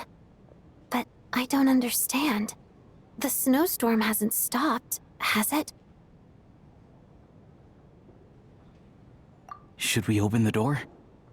Is this it? Is this nightmare finally over? If the last few days are anything to go by, I probably shouldn't be getting my hopes up. Whatever lies beyond that door at this moment, it could be something even more terrifying than everything we've been through so far.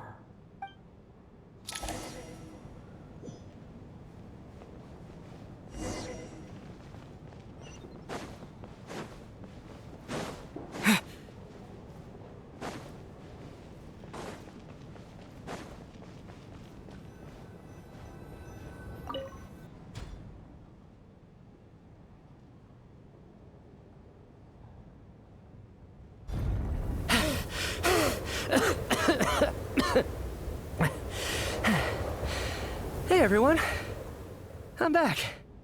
How are you doing? Feeling any better? Much better, thanks. Whew, it is so good to have you guys here. I was a little worried that the theater would be empty by the time I got back. Let me see. Tonya and Vodyanitsa are missing, which means Vodyanitsa died last night. And then you discovered that Tonya was the other dead person. Am I right? Not Tonya. Pitashka. First, tell us how you made it back here. Given the conditions outside, no one should be able to return alive. You're right. The thing that got me back safely was a song. I heard someone singing. After walking into the snowstorm, my mind grew hazy. I don't know how long I walked through the storm before my mind completely slipped away. Then, suddenly, I heard the sound of singing. The voice instantly brought me back to my senses, and I regained consciousness. So I followed the voice, searching for the source of the singing. I searched and searched, until finally, just a few moments ago, there was the entrance to the theater, right in front of me. I've actually never performed this song in the theater before, because it has more of a ceremonial purpose for our people. It's not meant for the stage. It means something like, "May those we have lost watch over us, and follow this song back home in the night, so that we might be reunited once more." That must have been Vodyanitsa's Requiem. Who knew it actually worked? That song is meant to guide the souls of the dead. Mitya, that must mean that you... Huh. No kidding. Seemed like I guessed right then. This is what I've been so desperate to tell you about. When I first stepped out of the theater, I was still quite lucid. My memory of it is still pretty intact. I remember the outside world being completely different than what I'd expected. It was like this was a world where only the snowstorm existed. There wasn't a trace of any humans or buildings ever having been there. I don't know how else to describe it, except to say that it just didn't seem like the real world. And as for the Requiem, if I was guided here by Vodyanitsa's song, it can only mean that I must already be dead. And this is my soul, not my body. But I didn't experience a clear moment of death while I was out there.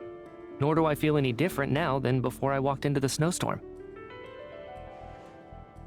You don't seem any different to me either.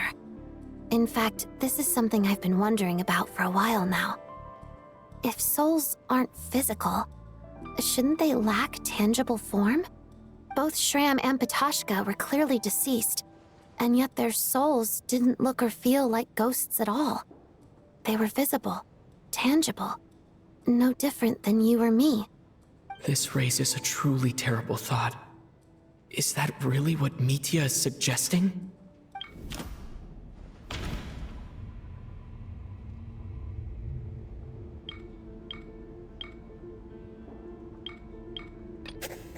dreams can't explain everything.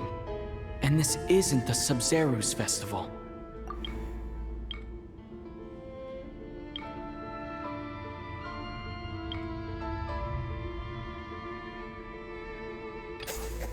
Mitya's soul was summoned back by the Requiem, confirming that he is indeed already dead. And yet, he looks no different from us. Of course, if even the long-deceased like Mr. Schramm can blend in with us undetected, then maybe we've all been dead from the very start. And all of us are now souls wandering the theater.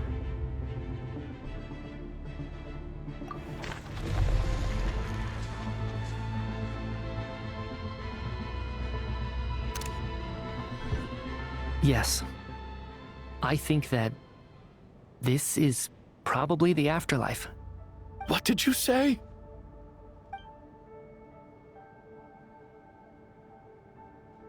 You heard me. We died in the theater. All of us did. But due to an obstruction in the theater's ley lines, our souls are trapped here, while an endless, infinite snowstorm rages outside. It's ironic, really. All that time, we were working so hard to figure out who the deceased among us were, when the truth was, we were all deceased. The only difference being some of us died more recently than others. Do you remember that note, "Death is near"? Seems like we misunderstood what it meant after all. Death was nearer than we wanted to think all along. The note simply meant that all of us were already dead. So all our attempts to survive, our search for the deceased, it was all for nothing? Hard to say. At the very least, we helped 2 lost souls find clarity and go to where they belong. The presence of those 2 is probably what caused our souls to be drawn in by the ley lines. In which case, the deaths we've awoken to over the past few days were just souls returning to the ley lines for good. If what you're saying is true, doesn't that make us the lost souls now? Huh, no wonder. This afternoon, when I was moving Vodyanitsa's body, I noticed that the other bodies in the room hadn't decayed one bit after all these days. That's further proof that those aren't physical bodies at all, but merely our shells here in the afterlife. Am I really dead? This doesn't feel real to me at all. No, that's impossible. This cannot be how it all ends. I still find it hard to believe that all of us are dead. How exactly did we die in the real world? None of us have any memories of dying, right? Not even knowing how we died is preposterous. Good grief! Surely there has to be some reason. Exactly. It's hard to rest in peace when you don't even know how you died. It gave me lots to think about as I strode out into the snowstorm. I racked my brains trying to remember the cause of my death, the exact moment I died, the root of all of this, right up until my consciousness faded. Wait. Hold on. Right before I lost consciousness, I think I saw something. I can't remember. And I think I lost my notebook and pen. Mitya, your hand. Is that blood on your fingers? Huh? You're right. There's blood on the fingertips of my right hand. Looks like it's already dried. When did that happen? What the?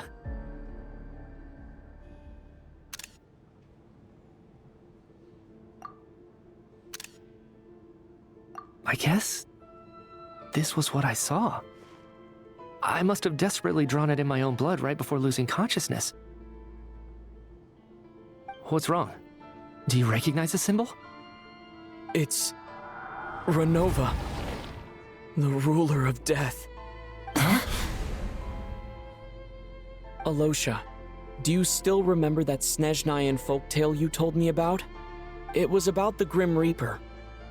When someone's about to die, he appears as an incarnation of someone familiar to guide their soul into the afterlife. And as soon as you recognize his face, your life is over. I heard a similar tale when I was little. You think the Grim Reaper in this story refers to the ruler of death you mentioned? That's right. In which case, death is near could also mean that the Grim Reaper is here disguised in a familiar form. Death, the deceased, and the Grim Reaper? So it's a triple entendre. When I first saw this note, I thought it contradicted the investigation report. But now it seems like that was the whole intention. So the Grim Reaper deliberately misled us. Then, we started suspecting each other and searched for the deceased while they hid in plain sight. By that logic, the one person most likely to be the Grim Reaper incarnate is...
Identifying the Grim Reaper is a major decision to make.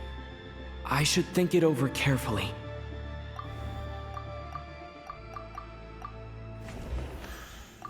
Identifying the Grim Reaper...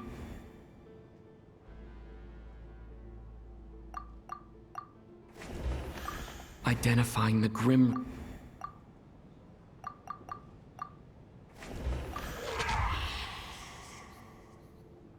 No doubt about it. It's Alosha. Looking back at how everyone has acted over the past few days, Alosha is most likely the Grim Reaper lurking among us.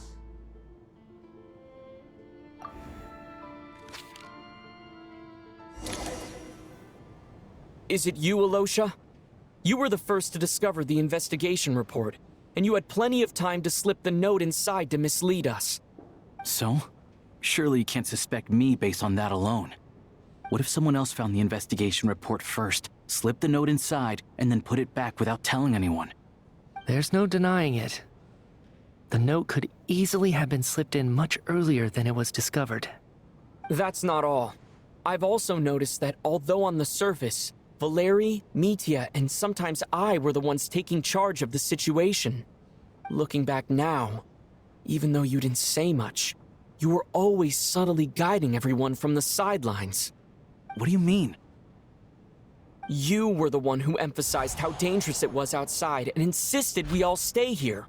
It was also you who suggested that we all sleep in the same place. And earlier today, you tried to convince Patashka to stay.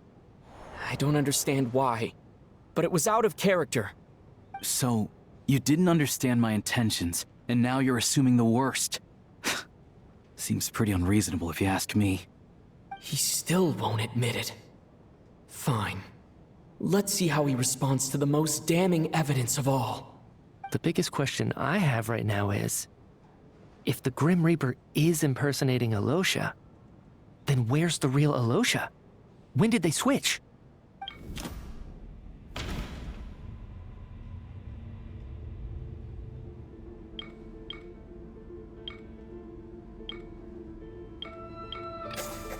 That's right. This was the moment. Right at the start. Before any victims had even emerged, Alosha was switched with the Ruler of Death while everyone's guard was still down.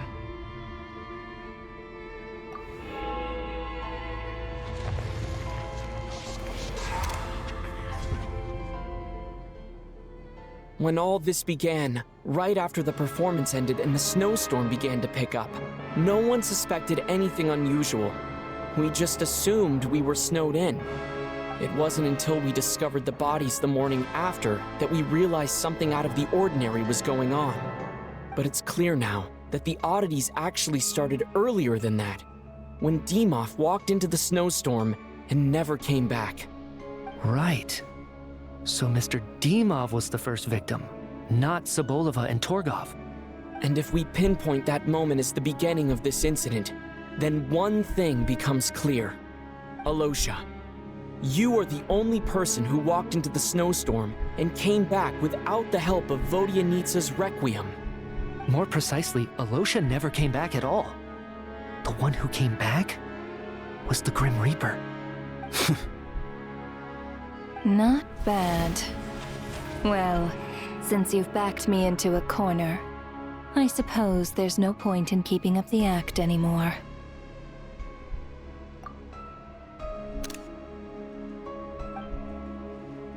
Alosha?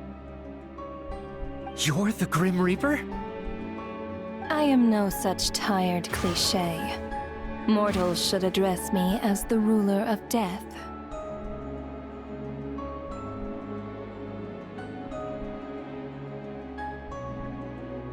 Before being wiped out for good, you identified the two deceased, and even sensed my presence. A commendable achievement. Far beyond what I expected. I heard you can ferry souls. Those deaths each night. Were they your doing? Your initial conclusion was correct. Due to the existence of the two deceased, the ley lines yearned to reclaim those long-lost souls. Every night they devoured an equal number of souls to fill the void. This required no intervention from me. Though, of course, ferrying souls is indeed my authority. Here, take a look.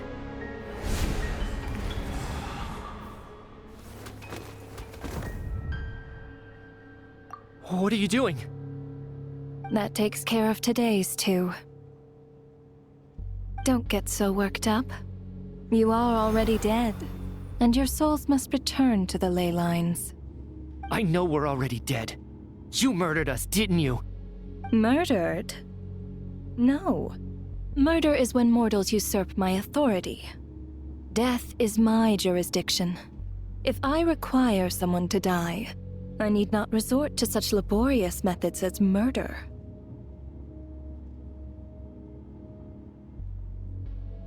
You simply met the criteria to trigger my curse of death. I know about the curse of immortality. So there's another death-related curse too? You cursed us? When? And why would you do such a thing?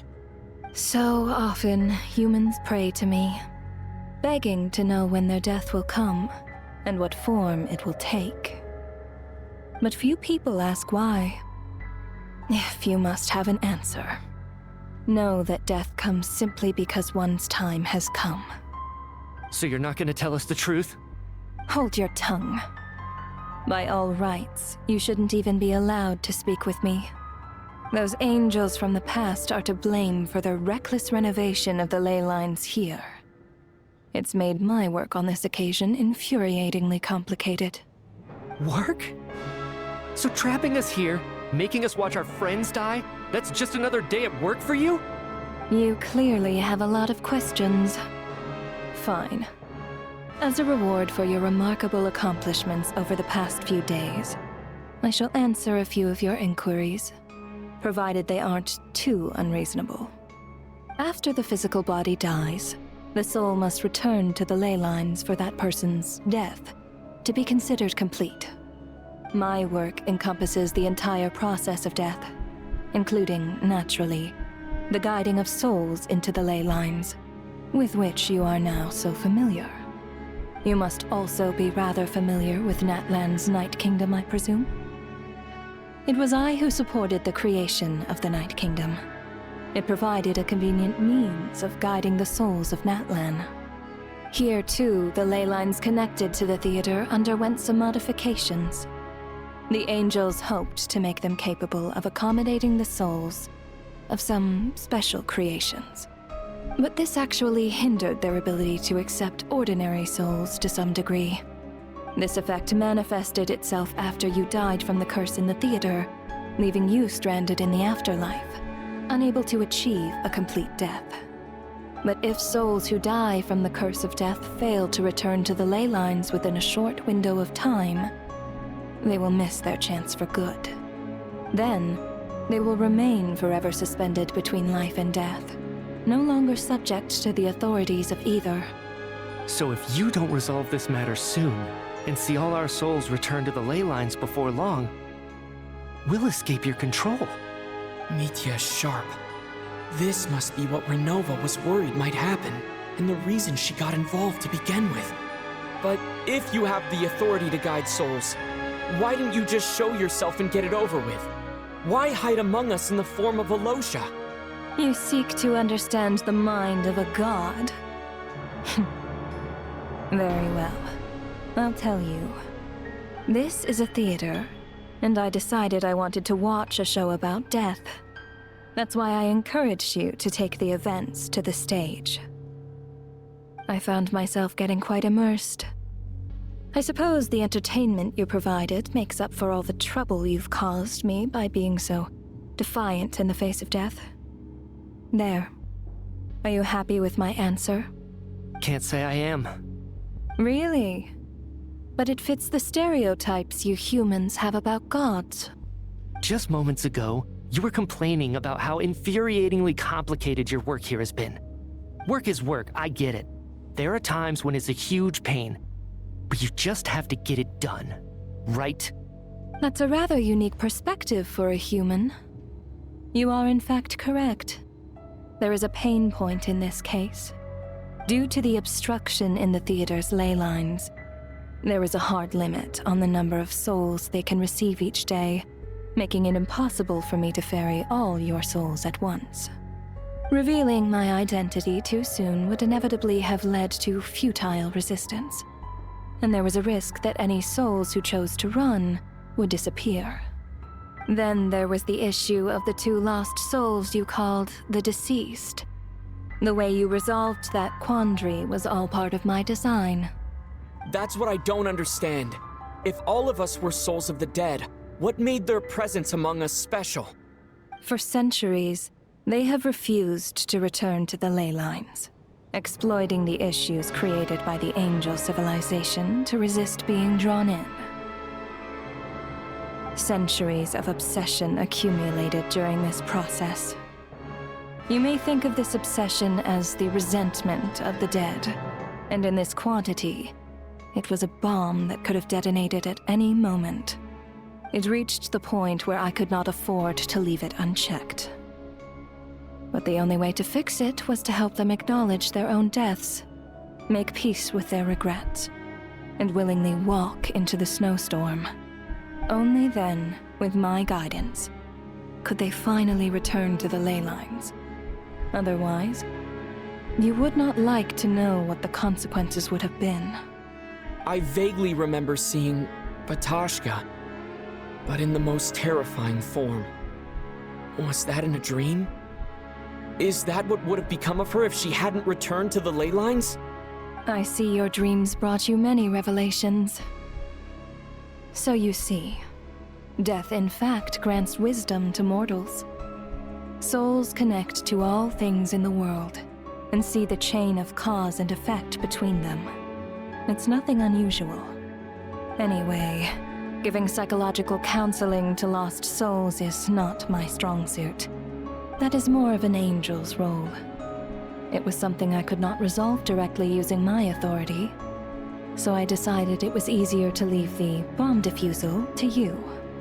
Meanwhile, of course, their presence caused the souls of other members of your party to return to the ley lines each night.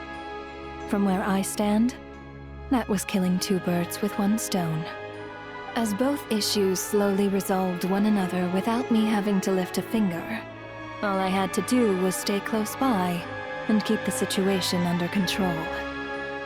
Then use my authority to wrap things up at the end. And, of course, while I was at it, I thoroughly enjoyed watching this drama, dealing with death from a mortal perspective, play out on the stage. Sounds like you had it all figured out, Grim Reaper. I just did the math. You said there's a hard limit to the number of souls the ley lines here can receive each day. It's 2, isn't it? That much is obvious, even to a fool. It's time to review this whole affair. If the ley lines can only take in 2 people per day, I need to go over the deaths from these past few days again.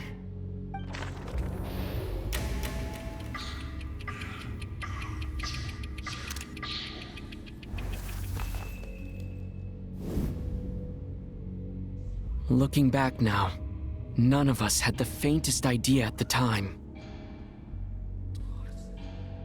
From the moment that staff member named Demoff walked into the snowstorm, the incident had already begun.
No.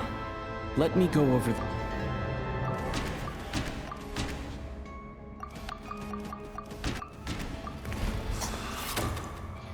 Alosha was the second to walk into the snowstorm after Demoff to investigate. During this process, the ruler of death assumed his identity, making him one of the victims.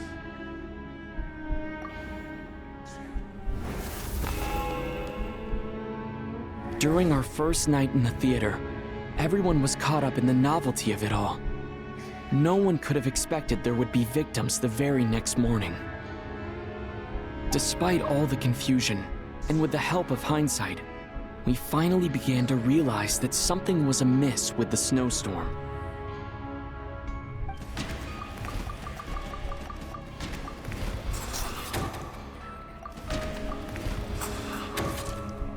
The ley lines devoured Torgov and Sobolova on the first night. At the time, we thought this might be a murder case connected to Lelik.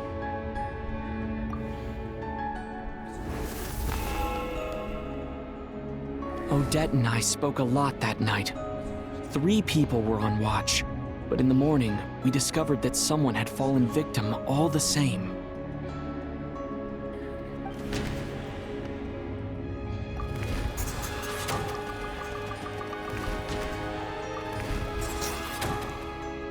The deaths of Kulish and Rampana caused everyone to stop suspecting Lelik.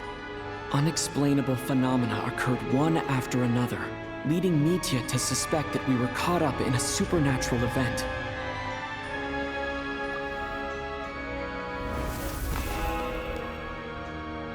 Later, we discovered that there seemed to be an extra person among us, and subsequently discovered the existence of the deceased.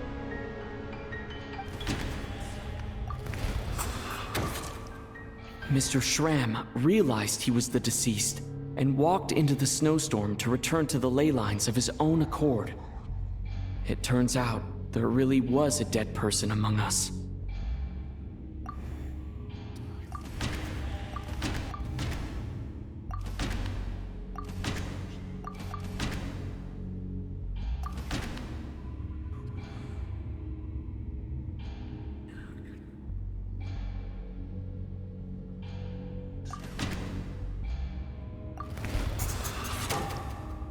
We thought it was all over, but Mr. Valeri's death was a rude awakening for everyone.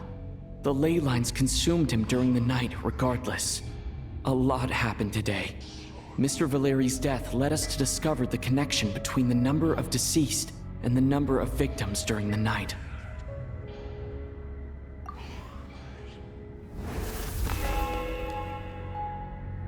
The fact that there was more than one deceased seemed to bring us back to square one. Odette revealed some information she had been keeping to herself.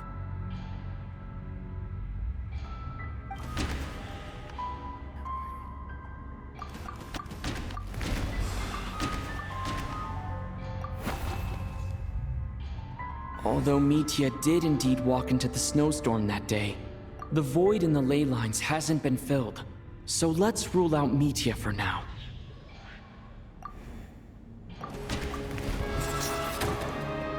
Vodyanitsa was swallowed by the ley lines in her sleep, but the requiem she sang before falling asleep was quite a game changer.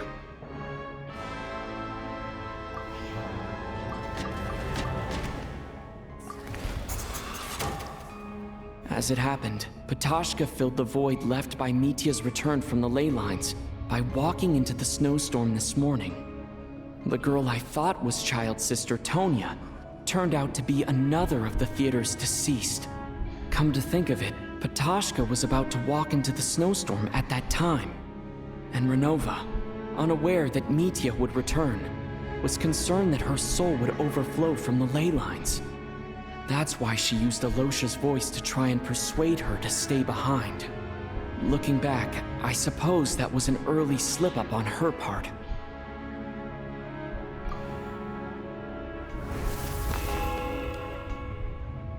No one could have expected anyone who walked into the snowstorm to return. But just after nightfall, Mitya returned, bringing crucial information with him. Various truths began to surface, including that all of us were already dead, and that the ruler of death was here among us. Then, after revealing her true form, Renova callously claimed 2 souls.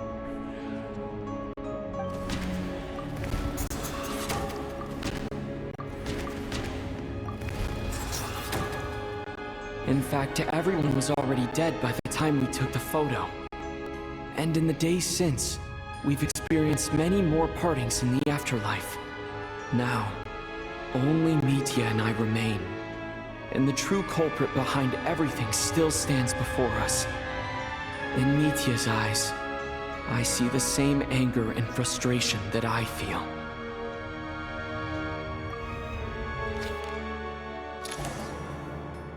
That covers everything. It's all clear now. Your work isn't finished here yet, is it? The Traveler and I are still standing here, safe and sound. The Water Imp's song threw things off a little, but it is of no consequence. The ley lines have already anchored your soul, and the first ray of light tomorrow morning will take you back. I, meanwhile, need to review my attitude towards the Water Imp race. So the reunion in the night that Vodyanitsa mentioned, I suppose that was never meant to be a permanent reunion. That just leaves you, Traveler. My power only allows me to temporarily separate your soul from your body. The ley lines of Tevat would not accept you, and your soul is firmly anchored to your body by your will. For a descender like you, who is not bound by Tevat's rules, your death can only be brought through the most violent of means, such as directly destroying either your body or soul. I have no interest in involving myself with Descenders, for now. Although, this may change if Asmodee remains missing, or you insist on interfering with our affairs. One last question then. All our struggles and sacrifices here, they were meaningless from the very beginning, weren't they? Death abides no reason. Besides, what you call sacrifice is merely a concept created by humanity. To me, it is nothing more than a self-indulgent charade in the face of death. Mere mortals fantasizing that their actions could reclaim something from my grasp. A truly laughable idea.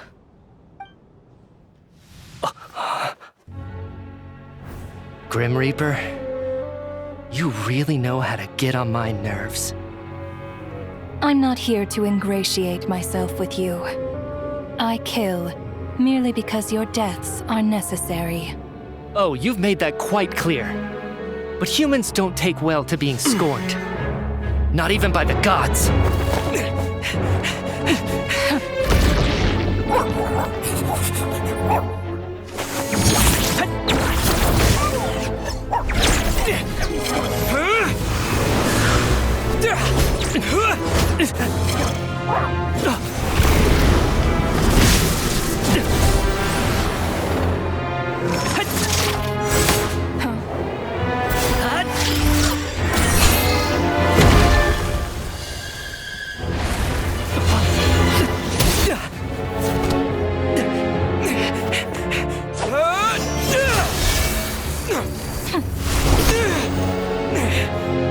This is futile. You must know that you are powerless against me in my own domain. I suggest that you save your strength. For what? Maybe we can't change it. But if nothing else, we can at least teach you to have some respect for the dead. Audacious.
How are you holding up, Odette?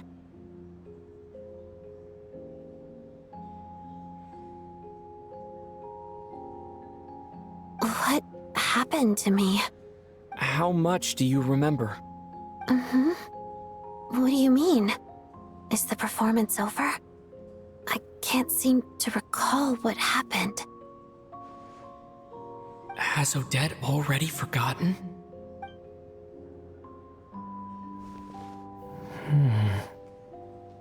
Mitya? Oh, I'm sorry. I guess I spaced out there for a second. Remind me who you are? Don't you remember anything?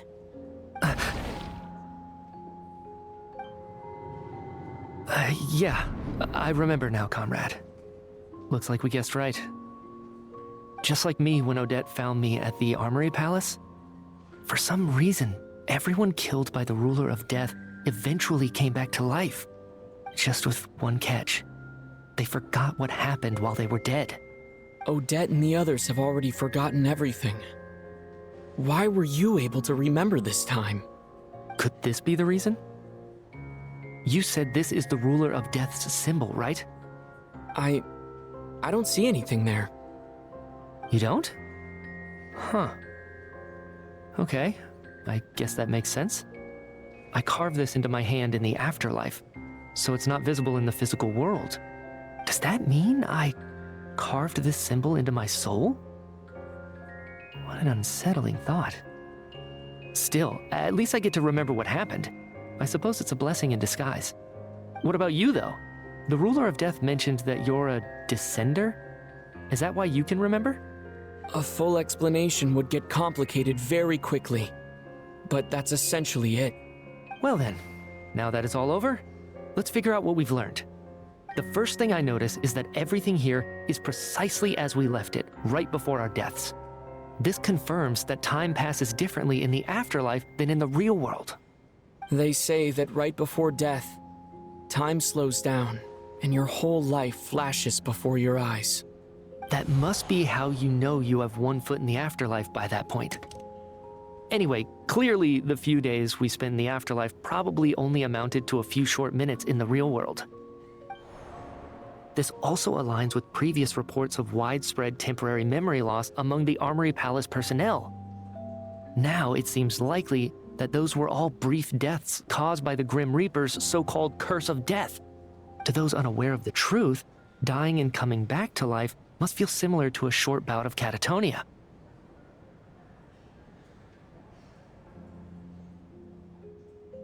This leaves me with a couple big questions. What are the conditions that trigger this so-called curse of death?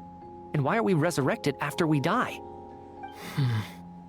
If nothing else, I think it shows that killing us wasn't her ultimate goal. We still don't know her true reasons for subjecting us to death. Right. This time only got complicated because of the situation with the theater's ley lines. That's why she had to approach it differently. If the previous incidents of amnesia among the researchers are anything to go by, killing us is usually a pretty routine matter.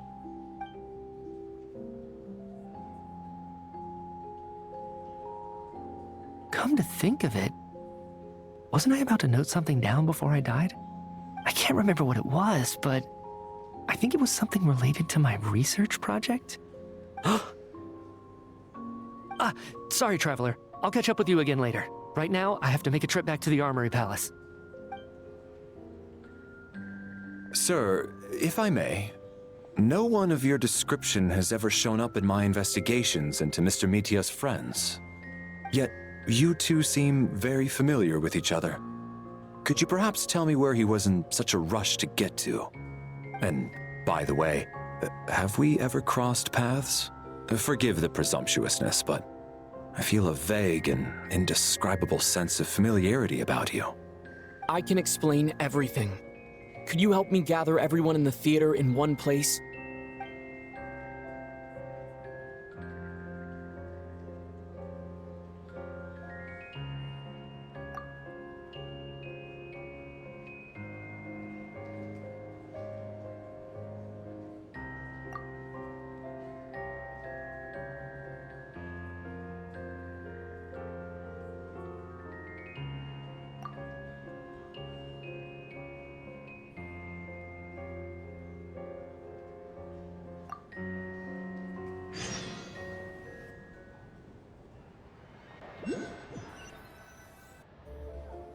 So Chuganov really is going to shut down the factory. I guess this theater incident actually did us some good after all. So, you said I promised to take you to the Armory Palace while we were in the afterlife, yes? I believe you. I think I even have a vague memory of it. Agreed. Let's check in on her first. The whole reason for our trip to the Armory Palace anyway is to figure out what's going on with her health.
I'm finally back, even though a long time has passed from my perspective. As far as Paimon's concerned, I probably just went out to watch a very short show. I should keep my emotions in check when I see Paimon again, or it'll seem weird. Wait. The atmosphere here feels off. Shh. Stay quiet. Let's go inside and take a look. Have we still not been able to notify Child yet? We need new orders. What if that person comes back again?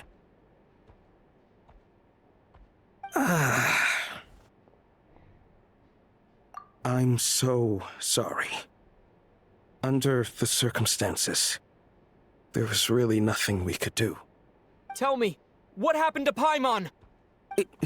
It was the Jester.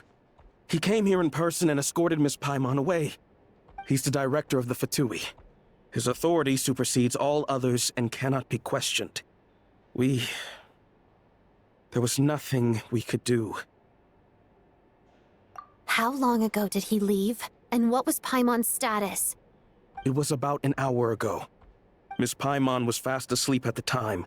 The Jester simply walked off with her as if it was only natural. I assure you, he absolutely did not use any force. Do you know where they went? The Armory Palace, most likely. Lord Piero, the Jester, has been overseeing the experiments there lately, keeping a close eye on their progress. Everyone in the Fatui has heard about it by now. I'm surprised he came in person. Whatever his reason for taking Paimon, he'll most likely return to the Armory Palace first, which is exactly where we were headed anyway. Then lead the way, Odette. Okay, let's go.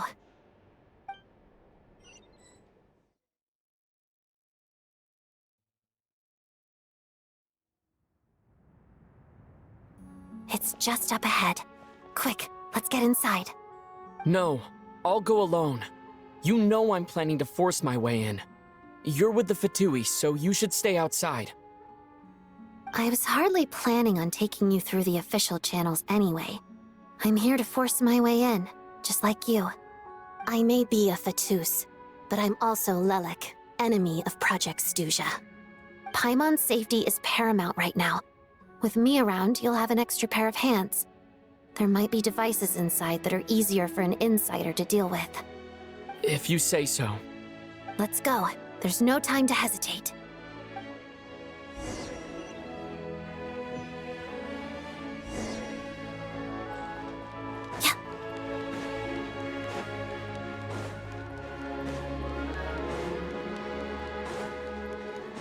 Hey, who are you? This part of the Armory Palace is under restricted access. What do you think you're doing? No questions, please. We're short on time.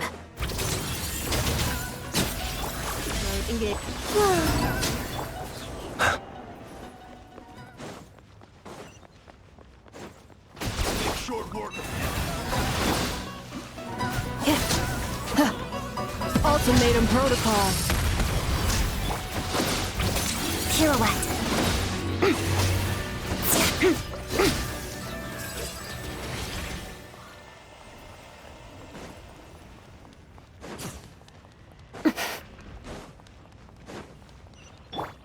Surge.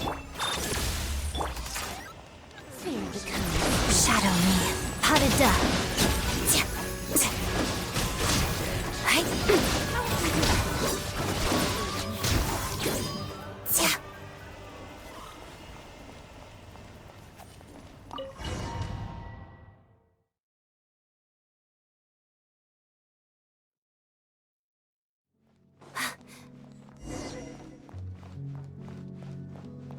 Together. Do you have a pass? Where are you coming from? So, you're intruders, huh? Don't blame me for what happens next!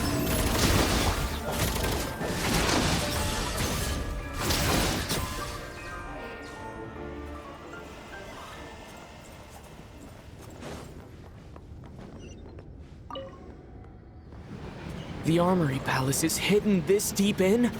This place is much bigger than I imagined. They're conducting top-secret research after all.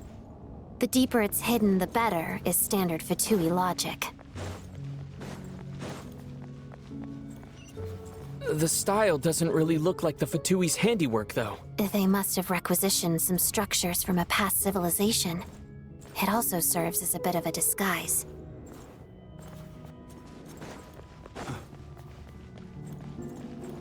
Intruders! Stay alert!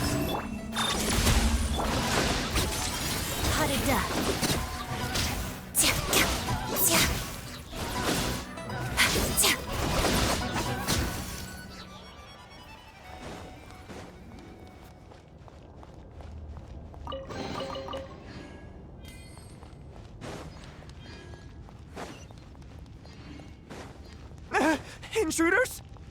Don't come any closer!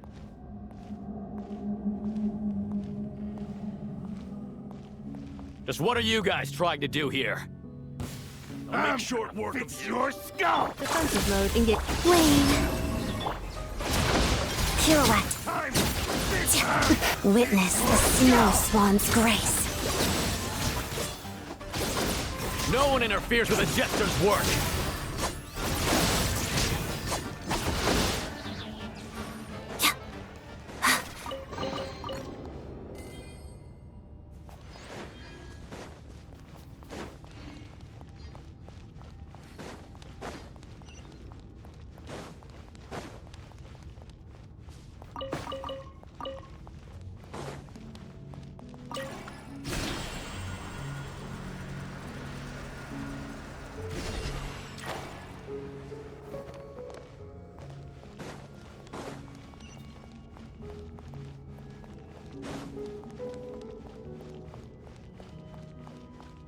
Looks like no one's guarding this place. There's something off about that decoration over there. Look out! Let's deal with these before we move on.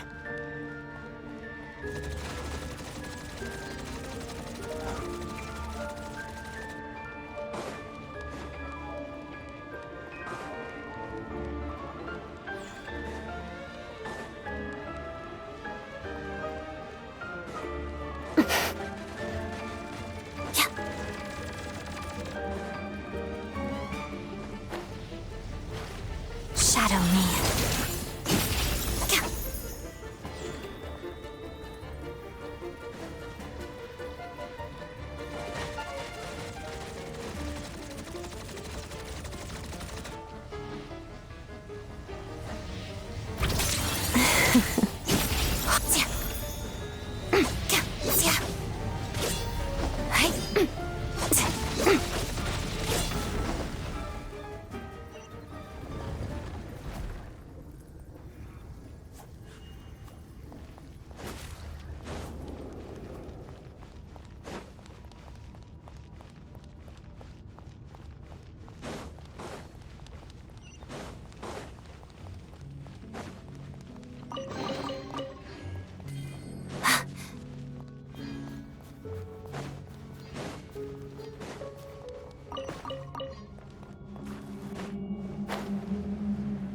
The researchers here probably don't know that we're uninvited guests.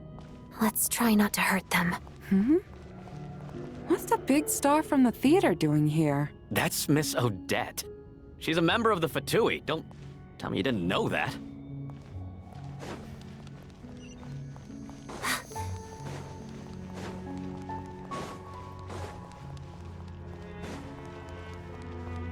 Was the whole reason for Project Stuja to support the research here at the Armory Palace? Just what are the Fatui and the Tsaritsa planning?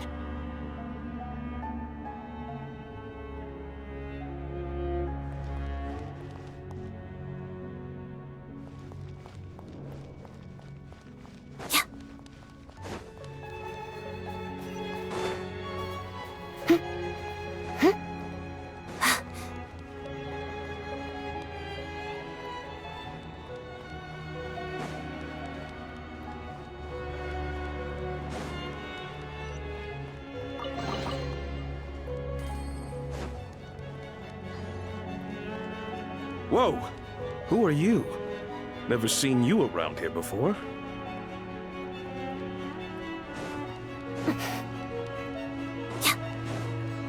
Looks like there's no way through here. Maybe using the power of this prism could help?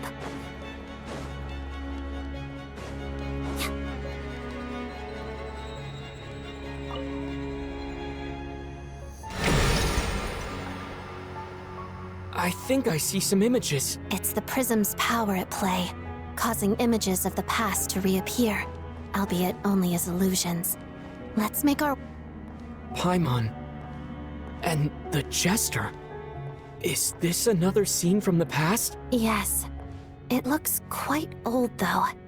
I don't think it happened in the recent past.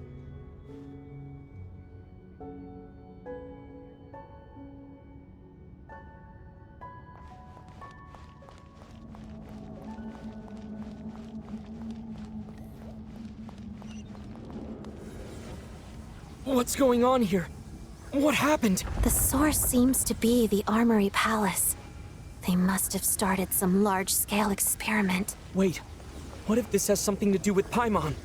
We need to hurry!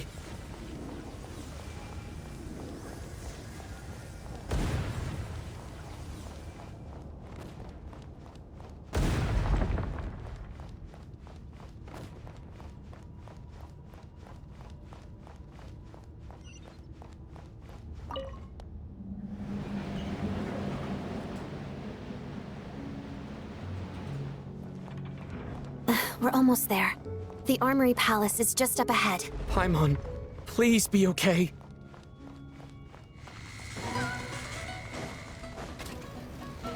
Let's begin. Pirouette. Cleanup sequence. Three moons converge. Forest, protect us.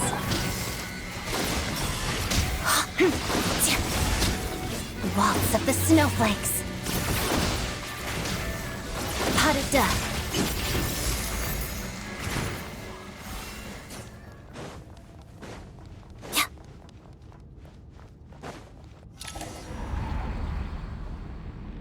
What's going on? Wait, I remember this feeling. It's the curse of death. No, no, not now! Why is the curse of death striking again already?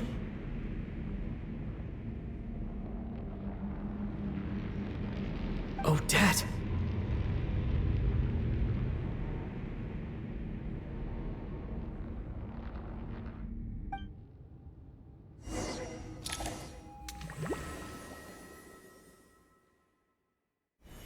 Is this the afterlife again? I need to find a way back to reality. Is that Odette's core Ignis? Could that be what just woke me up?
Odette?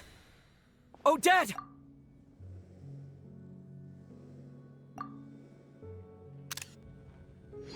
No signs of life. But past experience says that she should be resurrected before too long. Right? Did Odette intentionally use her core Ignis to guide my soul? I feel like something similar happened in a dream I had before. Thank you, Odette. If not for you, my soul wouldn't have found its way back to my body so quickly.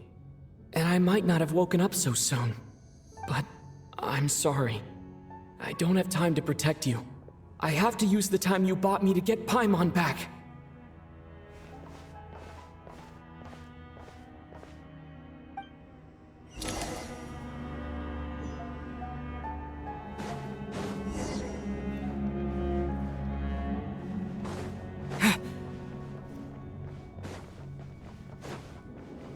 Sure enough, everyone here has been affected by the curse of death.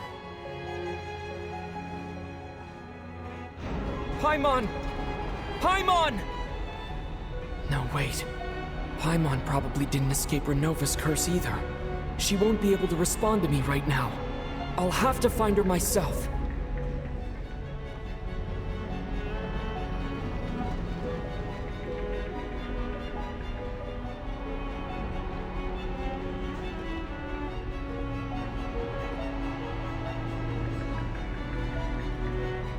Mitya! Is this the laboratory he works in? What happened here to trigger the curse of death again so soon? I'll have to ask him when he wakes up. Finding Paimon has to take priority now.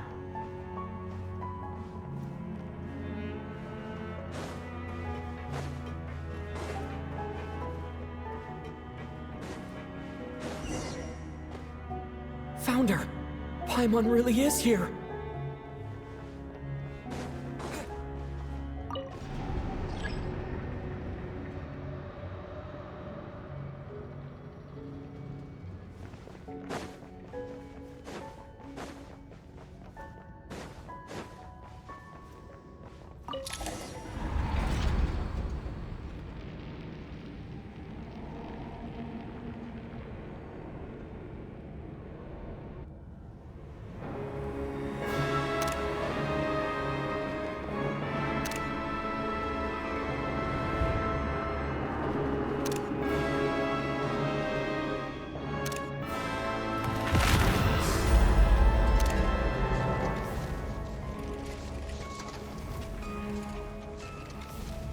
You don't learn, do you?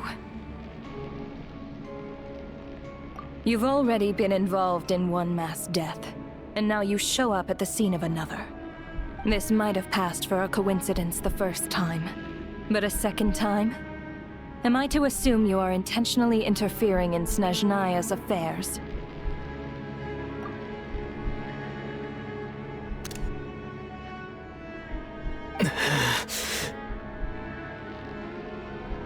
Judging by your expression, it seems that you understand little of what is going on here.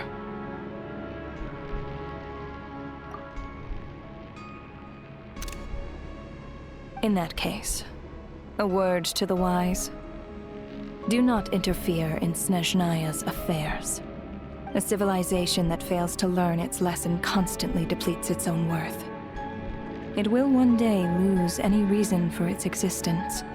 And as a descender, you are perfectly suited to be the lifeline to which a dying civilization might desperately cling. Consider your position carefully. No advice needed. I'll make my own judgments. Suit yourself.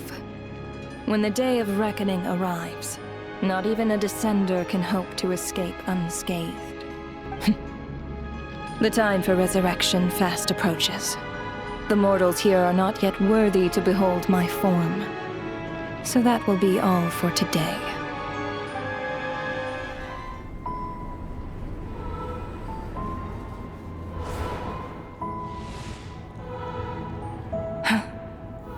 That thing is coming with me.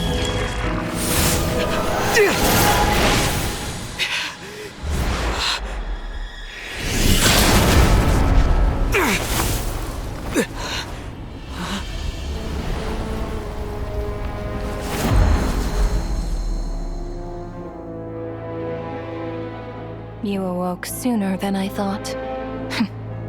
The curse of immortality is stubborn, unable to enter the ley lines, yet not content to remain a spirit. Ruler of Death, what do you want?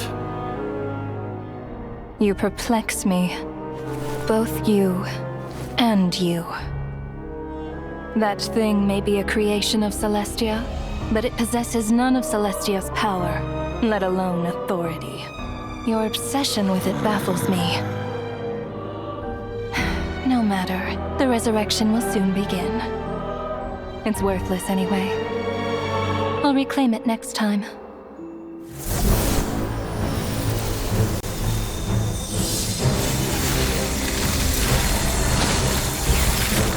Hey, who says there will be a next time?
I missed you, Paimon. What are you talking about? We haven't even been apart for that long, have we? It was different this time. You seem to be in pretty good shape. Yeah, Paimon's back in tip-top condition. It's the weirdest thing. Paimon fell asleep earlier, and when she woke up, she found herself here. The jester and that guy talking to him used some kind of energy on Paimon, and she could kind of feel it canceling out that other thing that was making her feel unwell. So, Mitya helped too? Apologies for leaving in such a hurry at the theater earlier. I was in a rush to verify some theories. Rest assured that your companion is perfectly safe. We reversed the effects that the experimental energy had on her. The jester specifically instructed me to do so. I suppose this is our first official meeting, Traveler. I could not let Paimon suffer in her condition for a moment longer, and so I simply took her without explanation. I hope you do not mind.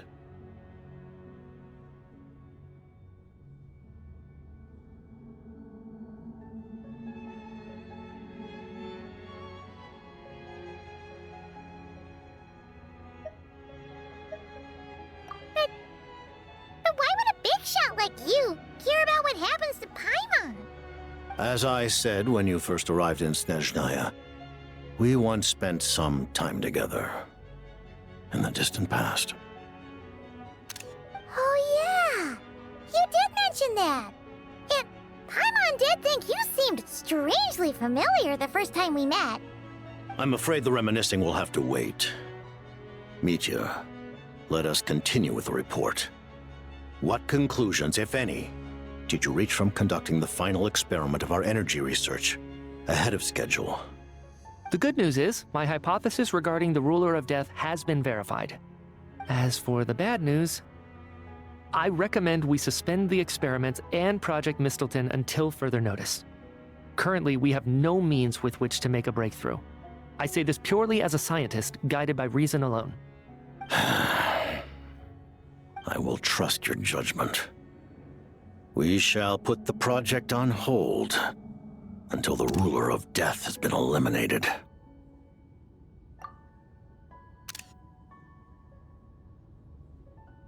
Wait, what are you guys talking about? You want to get rid of Renova? Like, how? By killing her? By whatever means necessary, so long as it removes the threat she poses to us. Until then, everything we do will be in vain. After what just happened, I've ascertained Renova's goal. Or rather, the trigger condition for the Curse of Death. Okay, let's hear it. What she's doing is blocking Snezhnaya's technological progress, preventing us from possessing any means with which to threaten the heavenly principles. Just like the little lapdog she is. So, any ideas, research, or experiments that lead to technological progress can trigger the curse. Just now, for instance, I was set to launch a final phase energy experiment ahead of schedule. If the experiment was successful, we could have achieved a crucial breakthrough.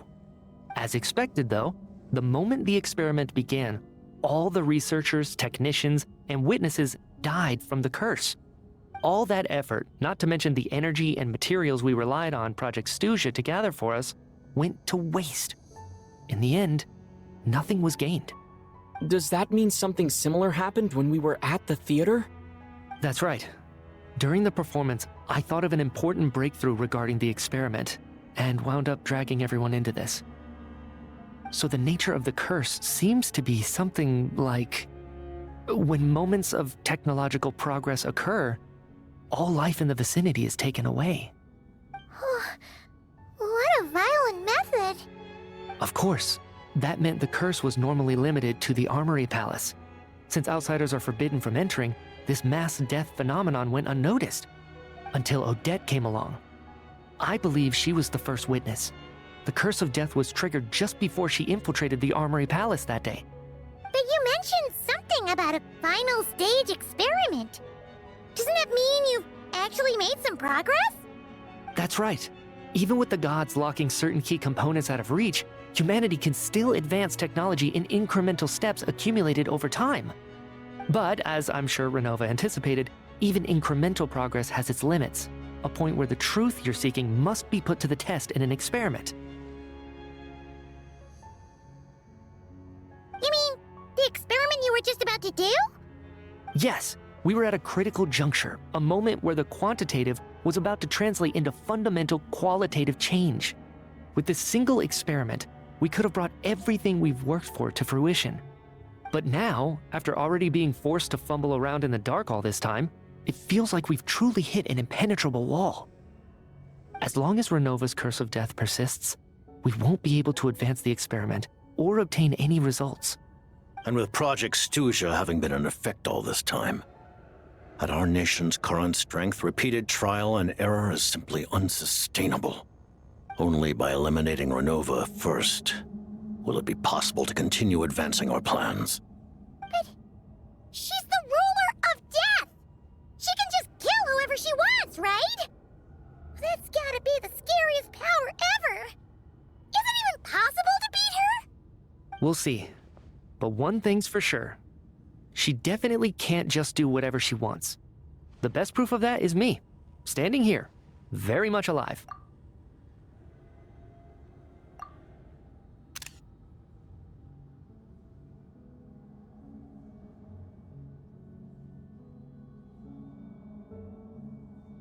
You're saying... Wouldn't it be easier to just kill all of us researchers for good? Why resurrect us over and over again? Why let us advance our technology to this point? So, you're saying even the ruler of death has limitations we don't know about? Exactly. And I think that's where the key to our breakthrough lies. Regardless, the ruler of death has always been an obstacle we must overcome. Indeed, we must face life, death, time, and space. After all, our goal is the heavenly principles. The Fatui, Want to challenge the heavenly principles? For a long time, I've had a vague suspicion the Fatui and the Tsaritsa were targeting the heavenly principles. But hearing the Jester admit it is still a shock. No wonder the Tsaritsa's goal has always been kept a secret from the people. What kind of road will that lead Snezhnaya down? In that case... Lord Jester, I would like to request some leave. I'd like some time to organize my thoughts and go over the data. Granted. Get some rest, put the experiment out of your mind, and take care that the curse of death doesn't affect any civilians.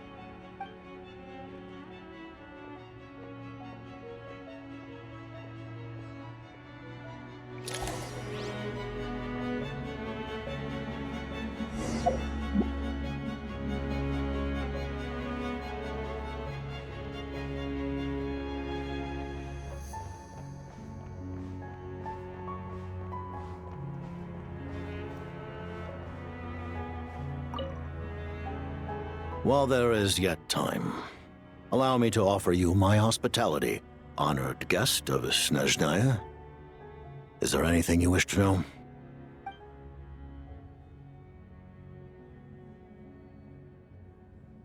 I remember hearing the term Mistleton from Columbina. Yeah! Paimon wanted to ask about that when the name came up just now. What is it? Paimon's heard of Project Studia, but not this one. As you know, Project Studia is a series of measures enacted to consolidate our nation's resources, the greater purpose of which is to serve Project Mistleton. Many of the things you have encountered thus far are essentially for the advancement of that project. This includes the Kuvaki Experimental Design Bureau in Notdry.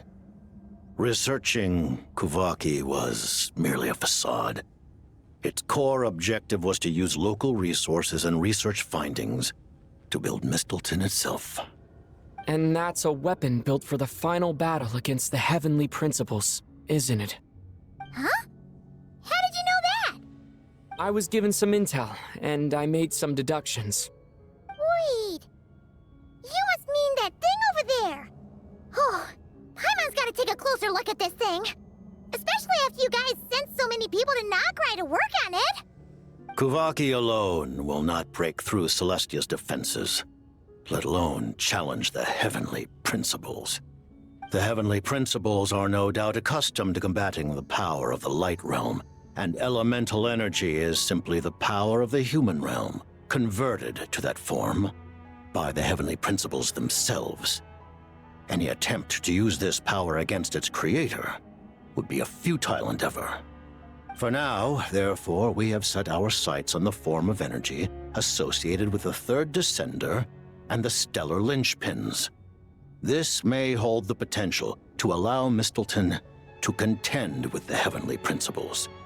You could say that by reverse engineering the stellar linchpins to extract the energy within, we have obtained a source of anti-Celestia energy. The Kuvaki Experimental Design Bureau, Project Studia, and the new energy experiments. Huh. So, Project Mistleton is what ties it all together. And it looks like your plan is almost complete. No wonder the Ruler of Death came after you.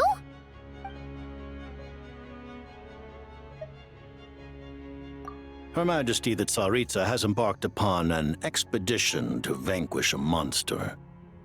Were it not for this, I imagine she would have been delighted to grant you an audience.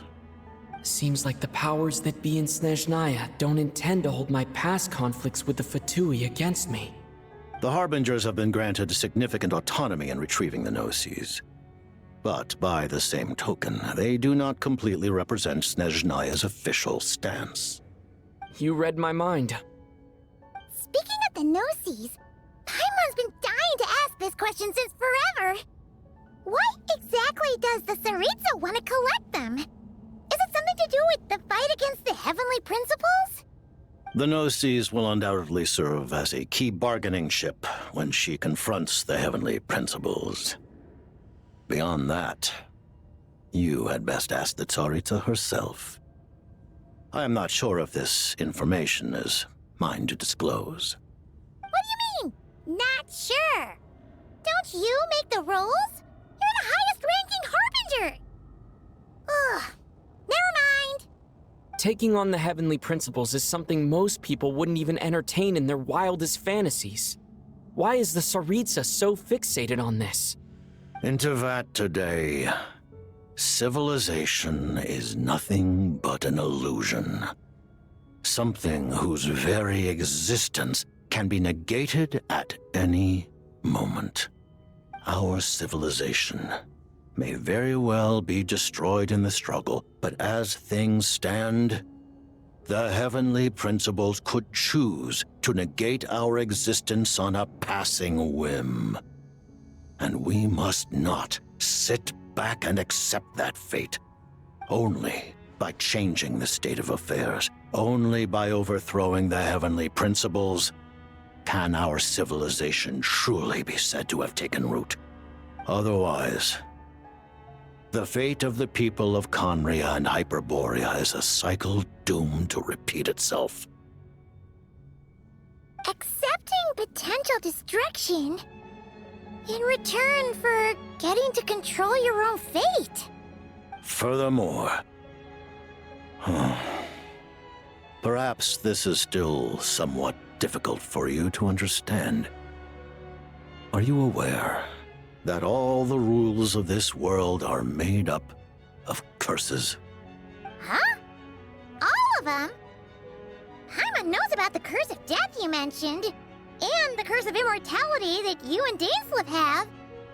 Then the birth of the Hilly Churls, the rules of Natlan's Ode of Resurrection, those are curses too? Farina's long life seems to stem from a curse placed on her by Focalor as well. Yes. Even a god's love for humanity is a curse the heavenly principles inflicted upon the gods. What? The Tsaritsa has always had ample reason to hate the heavenly principles. If she can seize their authority, she will reconstruct the entire world, and when that time comes, humanity will be completely liberated from curses and lies. Look forward to it. It will be a world beyond your imagination. Though the ordinary people of Snezhnaya may not understand these details, in this frigid land locked in a ceaseless struggle against the environment, in this nation to which the gods have never shown favor, we all believe that standing in solidarity with the Tsaritsa in our shared struggle will surely usher in a new and better world.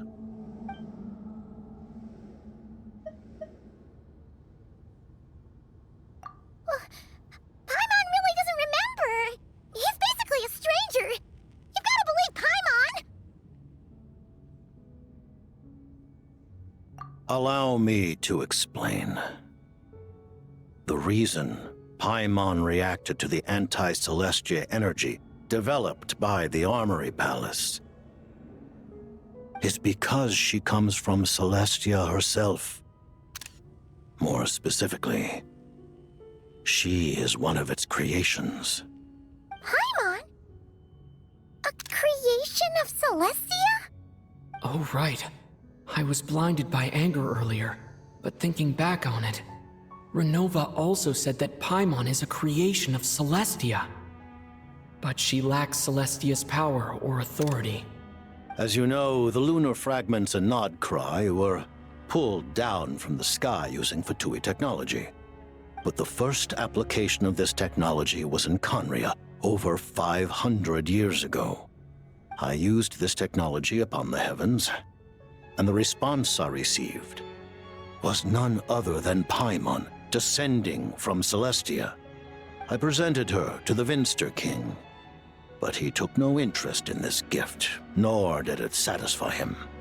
Paimon then took up temporary residence in my palace until, of course, the arrival of the Cataclysm. Wait, Paimon's a little confused. You're talking about things that happened in Conria 500 years ago. You're saying was there for that?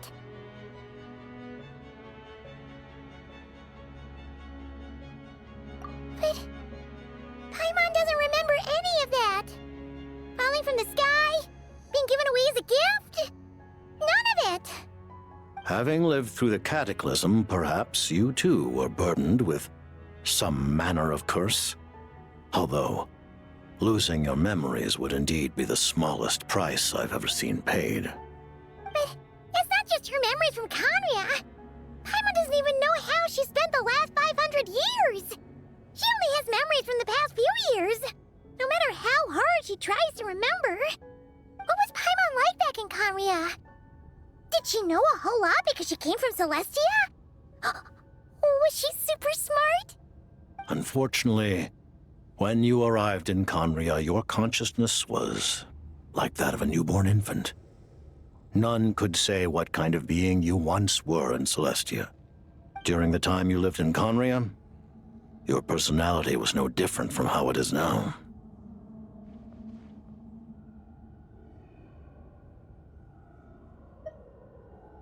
Aw, man! Paimon's plan to get her memories back and become super smart is ruined before it could even start. You know, even though Paimon lost her memories, she still feels weirdly close to you for some reason. That must mean you took pretty good care of Paimon back then, huh? On the contrary, I completely ignored your existence. I was entirely focused on my struggle against Troptatir the Wise. But now, as I see it, it is as if you are the only sane thing that survived that era of insanity. And thus, are worthy of protection. Noted. Man, Paimon's gotta stop projecting friendship on everyone she meets. But, Traveler? Even though you know Paimon's some creation of Celestia now, you still want her, right? You're not going to abandon her? Oh, phew! That's a relief. Paimon's just learning about this, too. She's barely even processed it.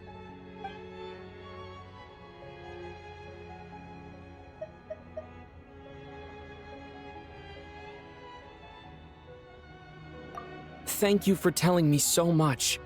I'm a bit surprised, honestly. I didn't expect you to be quite so transparent with me. Given the circumstances, the Fatui need not hide anything from our allies. Allies? To advance Project Mistleton, we must first resolve our issue with the Ruler of Death. And if I presume correctly, you have no intention of letting her actions go unpunished either, do you? That's right. Ever since she said she intends to reclaim Paimon when we next meet, I figured reconciliation was out of the question. Against an opponent of this caliber, deliberating over our allegiances would waste time we do not have. We must join forces unreservedly with whomever we can, if we are to stand anything like a fighting chance. You're going to challenge the Ruler of Death? Just for Paimon? But Paimon's only... Thank you! Oh, thank you! Oh, gee! Now Paimon doesn't even know what to say! Anyway, Paimon's super touched! The Tsaritsa will return in triumph in short order, and the Fatui shall hold internal discussions regarding the enemy. The time for us to meet again will come very soon. Got it. Thanks for your help with Paimon. I'll be sure to look after her for you. There was just one other thing. Well, it's just a request, really. Paimon really wants to see what this Mistleton thingy you're gonna use against the Heavenly Principles looks like. Of course, Paimon knows it's top secret and stuff, but she just had to ask. It's okay if the answer's no. Certainly you may. Whoa! For real? Actually, maybe it's best not to. What if her Nova suddenly pops up again? She might take this chance to... While the technology is not yet fully developed, it has nevertheless reached the stage where Celestia's creations are unable to damage it. In that regard, you may rest assured. Oh. Wow. No wonder Paimon felt so out of sorts recently, even though I was super far away. Alright then! Paimon's ready to take a sneaky peek at this top secret super weapon!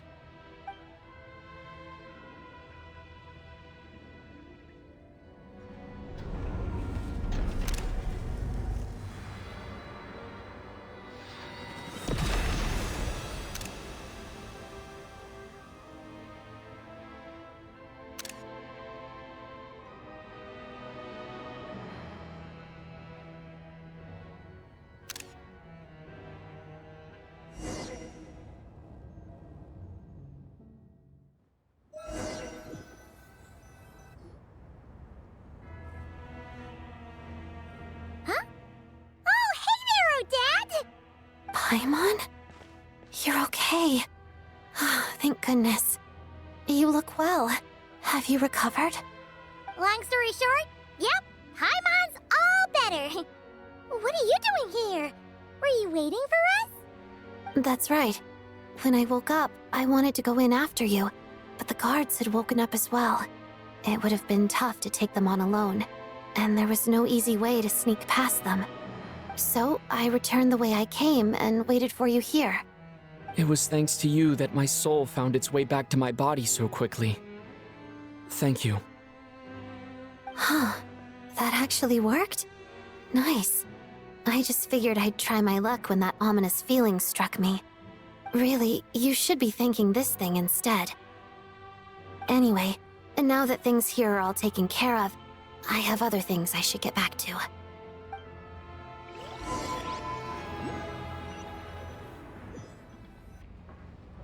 Ah, Director Chuganov, you're back. We just received notice that Project Stuja has been suspended, so we've convened an emergency meeting. This is the preliminary plan. In addition to expanding production capacity, we've also discussed feasible layoff plans to optimize revenue and expenditure structure. Our calculations indicate that the factory's profits will increase by at least 30%. Just give the word, Director. That won't be necessary. Leave the energy for those who need it. Whether they use it just to get by or to run a business, that's up to them. Start preparing to halt production and lay off the staff. Make sure the workers are able to land on their feet and that they are duly compensated. Thank you all for your hard work during this time. Am I hearing you right? Why? After all the tough times we made it through, now is exactly when we should start to turn a profit. I just suddenly don't want to do this anymore. Huh. Does there have to be a reason? Iskra, it's time to rest. Dear esteemed members of the Rokat, given the effects of Lelik's radical actions upon our organization's reputation and social stability, a decision has been made to permanently withdraw this codename from use. Considering that Lelik did what they did for the benefit of the people, the Rokat has nevertheless negotiated with the authorities, ultimately securing a waiver for all penalties due to them. Lelik will be suspended for a period of time. Depending on their future performance, they may be allowed to adopt a new codename and continue acting as part of the Rokat. The purpose of this notice is to remind everyone once again that motives and methods are equally important when one operates in the shadows. Even with Project Stuja's suspension and our interim operational victory, we must guard against complacency and rashness and work to consolidate the progress we have made so far. We act only for the greater glory and solidarity of our nation. May the aurora shine ever on, and the tundra always stand firm. We act only for the greater glory and solidarity of our nation. May the aurora shine ever on, and the tundra always stand firm. Looks like it's finally over. You mean for us? Just thinking out loud. I've never seen the Snezhna Gradvecha so lively before. I never once thought I'd come here. But I understand everything now, Rosaline.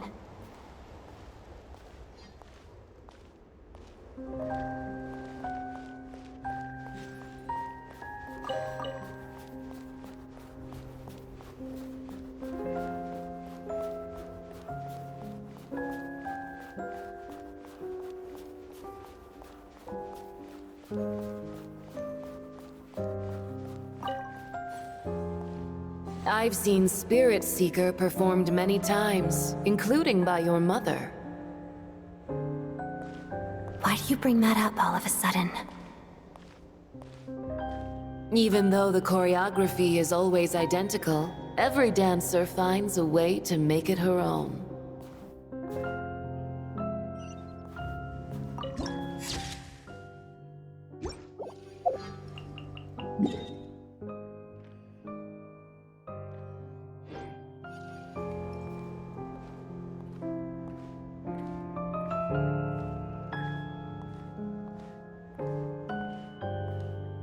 So you actually want to talk to me about ballet?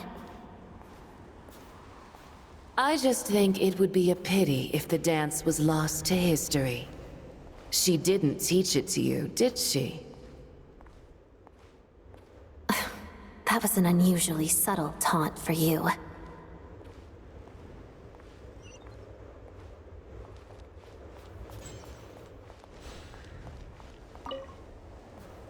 We embraced one another on the snow-swept plains, melting the ruthlessness of time. But when our bodies, in pieces, are cast to the winds, what of our love will remain behind?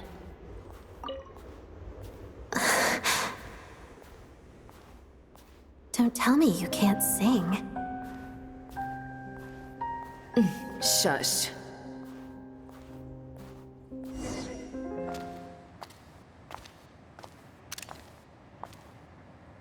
I understand her hatred. The Fatui robbed her of the life she should have had. I never opposed her dancing. Yet still I became an enemy of her ballet. I'll just keep my distance. Many despise me. I'm used to it. You're certainly not one to shy away from confrontation. But children, they need a different approach. I'm hardly the most maternal figure. Yet, she is a child. In my experience, while a father commands authority, he must still yield to love.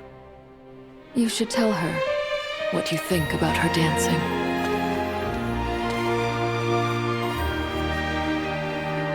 Odette will soon take the stage at the Koralyevsky Theater. This could be your chance.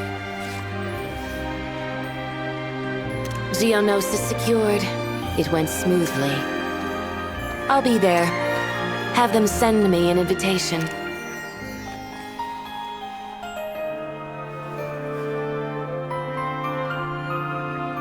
Sadly, things didn't work out. Her final words are inside that block of ice. This? Aren't these for monitoring her subordinates? Not yours. This one isn't her witch's flame, but my two worlds' flames. The two worlds' flames can burn away memories. It was my parting gift to Rosaline.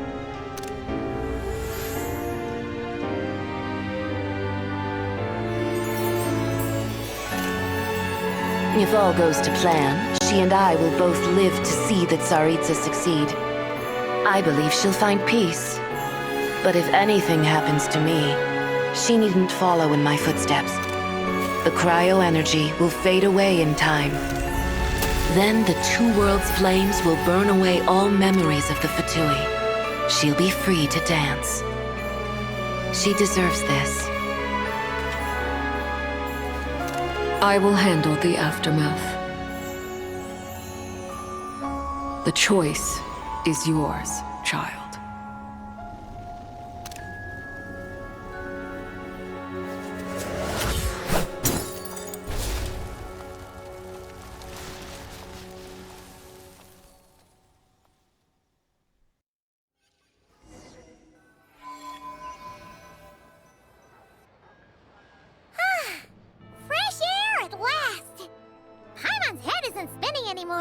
and the fever's all gone. Paimon's finally free to fly again. Oh, it's nice to finally know where Paimon came from, too.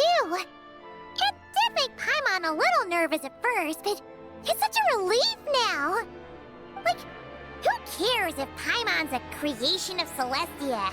She's probably not anyone that important. Probably just the fairy of food and fun or something. And like you said, this doesn't have to change anything between us. You're not gonna just... Hey! Hurry up! Why are you walking so slowly? You've spent the last few days lying in bed and stuffing your face. I didn't think you'd be able to fly this fast. Says who? Paimon's as agile as ever. They don't call her White Floaty for nothing. Paimon originally wanted to check out the bookstores in Snezhnograd, but she's more in the mood for flying around right now, so let's save that for later. Wait, they've got light novels from Yai Publishing House here too. Huh? And this is Paimon's favorite mystery story from Fontaine! Wow! They got a sequel! The local Snezhnaya books look pretty interesting too, but also kinda heavy. Not the easiest things to look around. I thought you were in the mood for flying around. Paimon can read while she flies. Hey! Look at these two dolls! Which do you like better?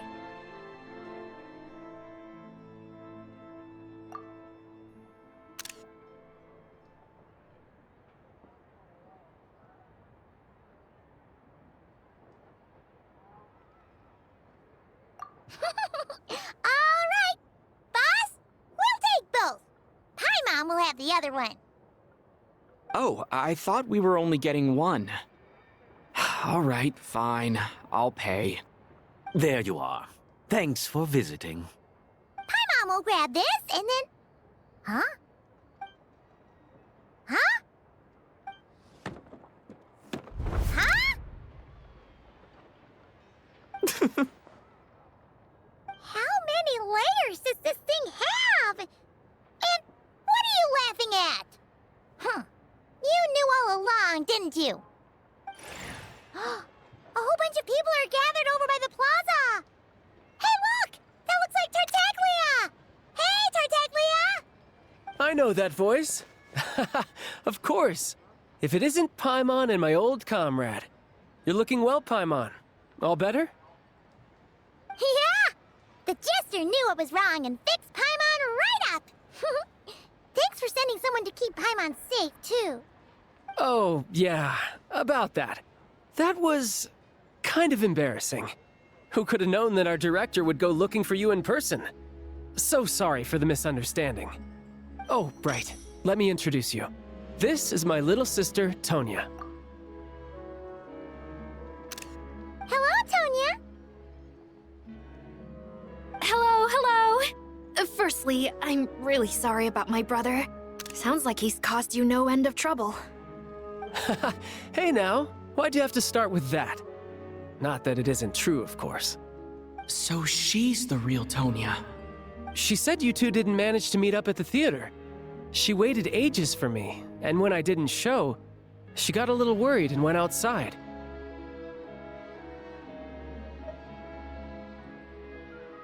I know, right? He didn't bother to say a word to me. I searched up and down the city for him, and he only told me about it when I finally caught him at the gates of Glupov. I've been rushed off my feet lately, so I didn't get the chance to go home. I just figured the Traveler would fill you in when he got there. Well, the snow was bad, and you're never late. So I was really worried about you. How was I supposed to know that you'd stood me up? I'm sorry, Tonya. I really am. I'll make it up to you somehow. Just... please don't tell Mom and Dad.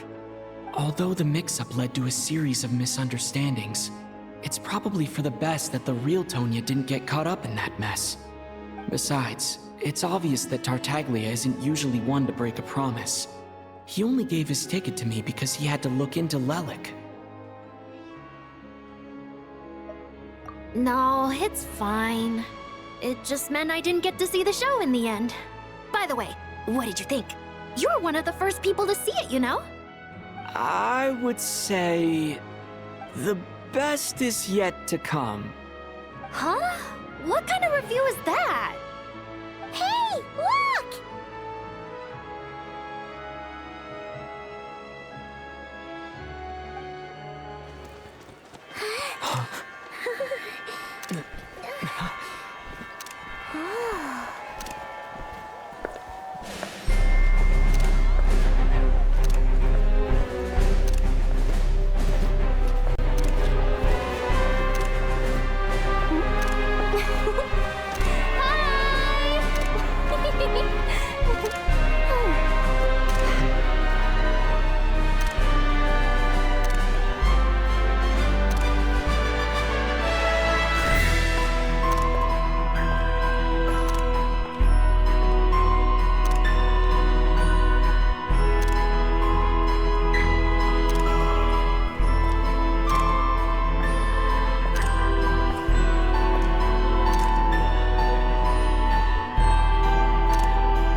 Each time the snow falls, that is the call of Snezhnaya. Ad Astra.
Say cheese!